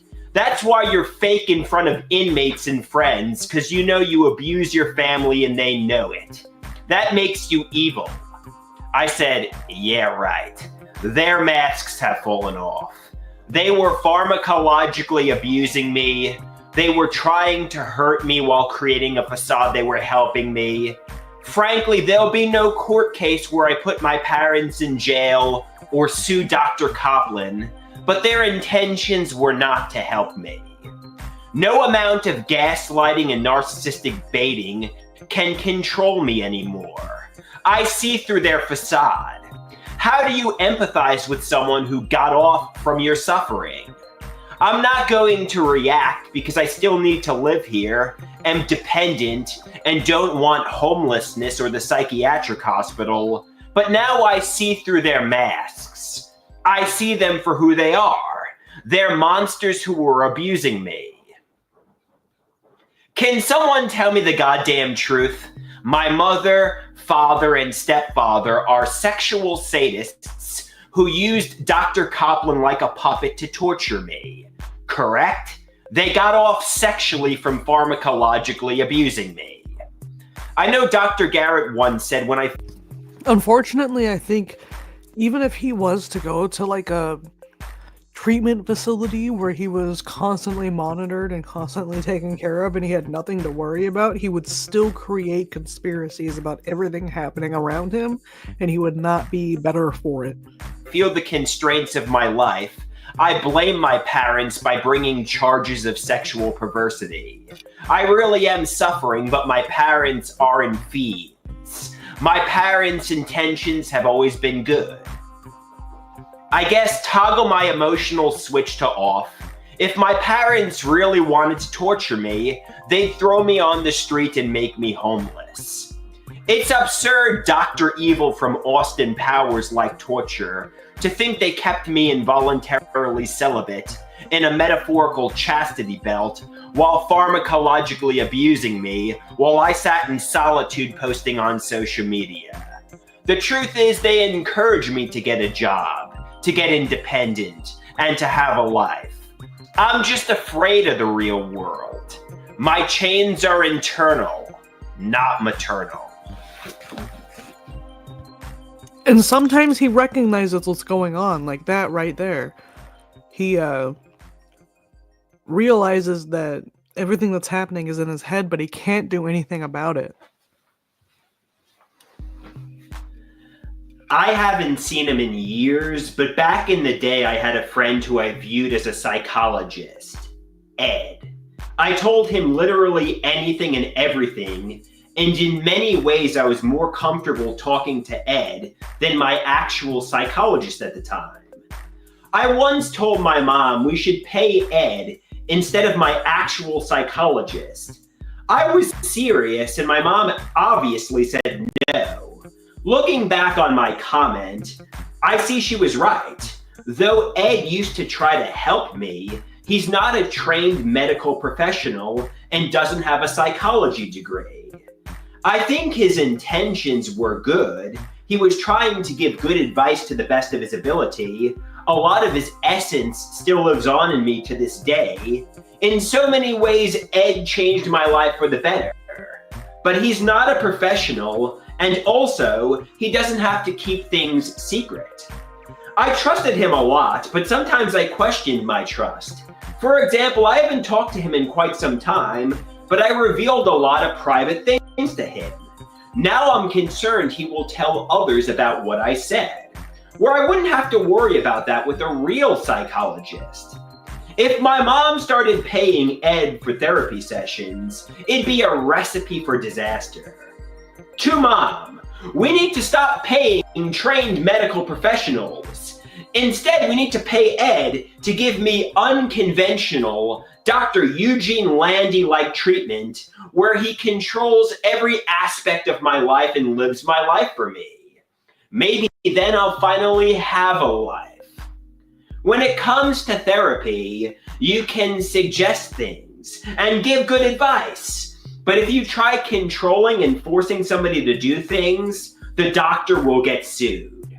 He can suggest going to psychosocial clubhouses. He can tell me it would be a great idea, but ultimately it's my choice. If I choose to sit in solitude, it's my fault.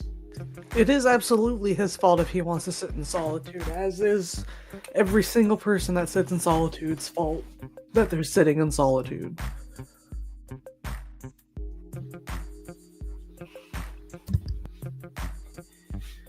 So I'm going to go over some artwork that I created. The first one is called Broken Heart. I say how I'm so sad, how there's somebody I really miss, how I'm experiencing grief and loss, and I'm dead inside. It's like I'm dying of a broken heart. It's like I'm just empty and dead inside. And the next one, you see tons of sad faces, and it says, "Help me, please." And the H in "help me" looks like the hospital sign. It looks like a mental hospital sign. This guy's not in jail. This guy is chilling in an apartment off of his mom's garage. It's like, somebody help me. Somebody help me.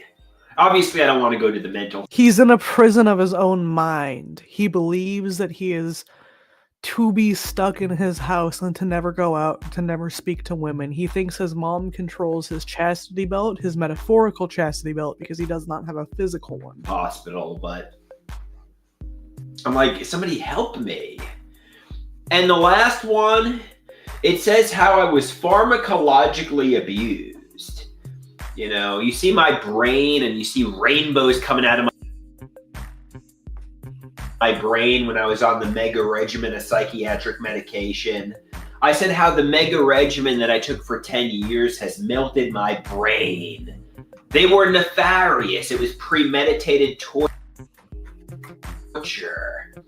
They rendered me a vegetable mind. I was a man-child who they were turning into Syd Barrett of Pink Floyd. The name of this one's called Rainbow Full of Sound. Basically, I'm this man-child whose brains are exploding out. I knew my kitty was going to be bored, so I laid out some of like the paper packing from one of my packages, so that's the sound you're hearing in the background. And I'm getting neurological damage from the mega regimen of I believe he said he lives in Long Island. Psychiatric medications that the psychopharmacologist prescribed.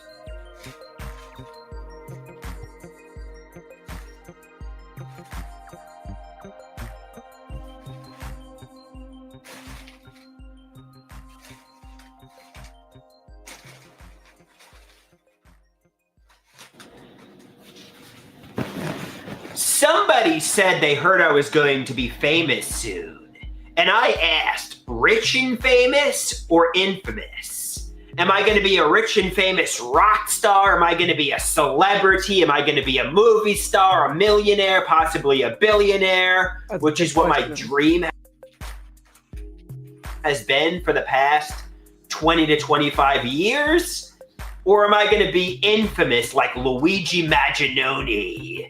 You know, they're going to say, oh, Andrew's this nefarious criminal. Andrew's a mental patient.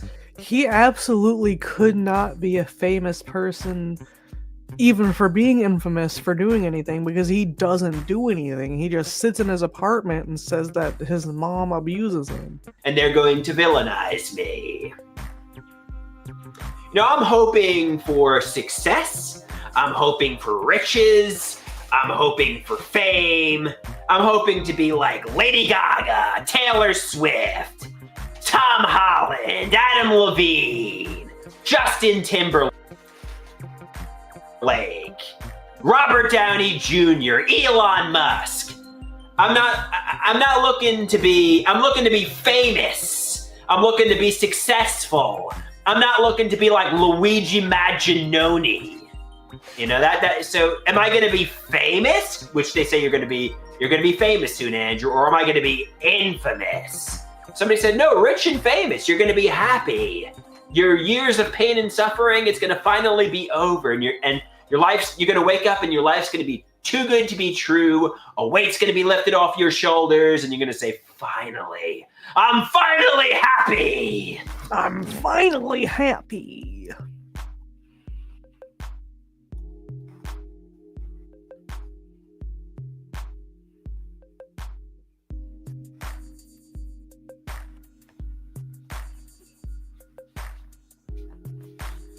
There one day was two ordinary men. We both happened to have hands.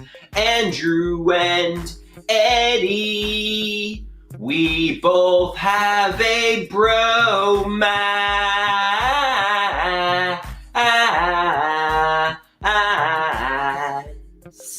I have a man crush on Eddie.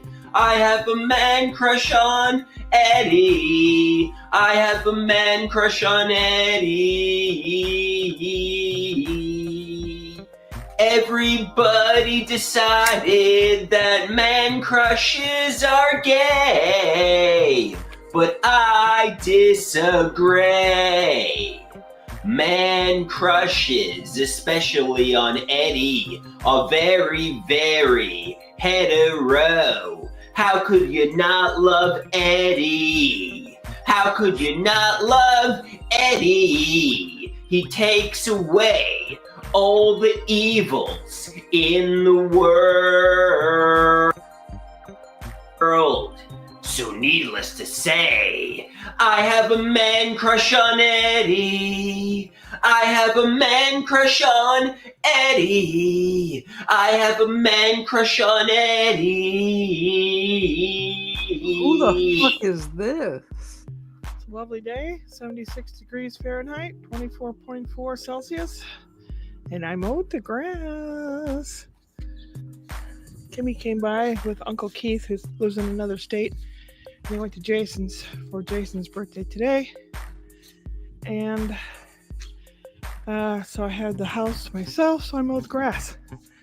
And I started working on my little gnome habitat. Hell yeah. It's going to look better than that when I'm done with it. I'll probably work on it like Monday and stuff. I have a bunch of these lights, solar lights, but I can't find them. I'm going to place them kind of around like it's a little village. Whew. It's only like 2 in the afternoon, but I'm going to have my big meal, which is a couple cups of quinoa stuff.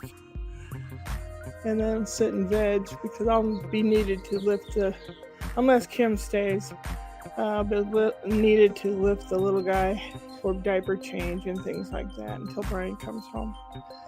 And she asked me what I wanted to do for my birthday. I don't know if that'll be tomorrow because everyone's off. I don't know.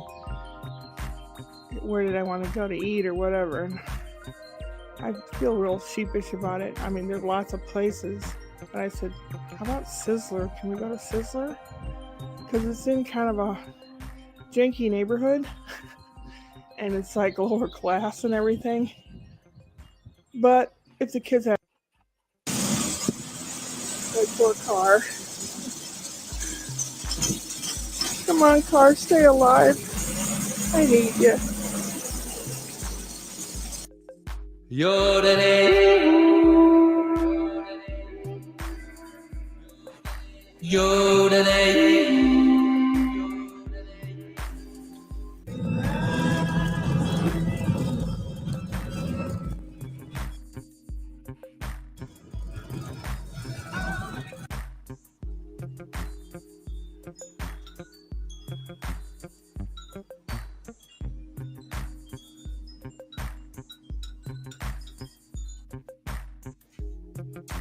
Well, I did run some errands today, a couple errands. I got 4 more Putchki because today is Fat Tuesday and this is the last day they sell them for a long time. I know I shouldn't have got them because I don't need the fat. I've got plenty of fat, but I'll probably give one to my brother at least and whatever. The cat likes them too. And I got 2 10-inch long cucumbers.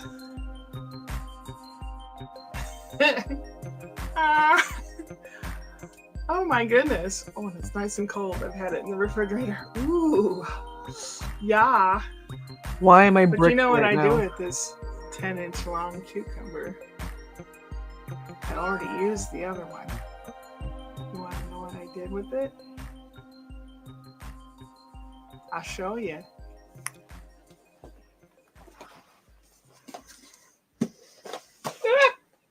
Almost Please spilled be it. pickles. Please be Make pickles. cucumber salad. Okay. See? You slice them up real thin. Put a little sugar, vinegar. Let's see, sugar and vinegar. She's funny. Little I sour like that. cream. Little onion. She's funny. It's the kind of thing that tastes better the second and third day.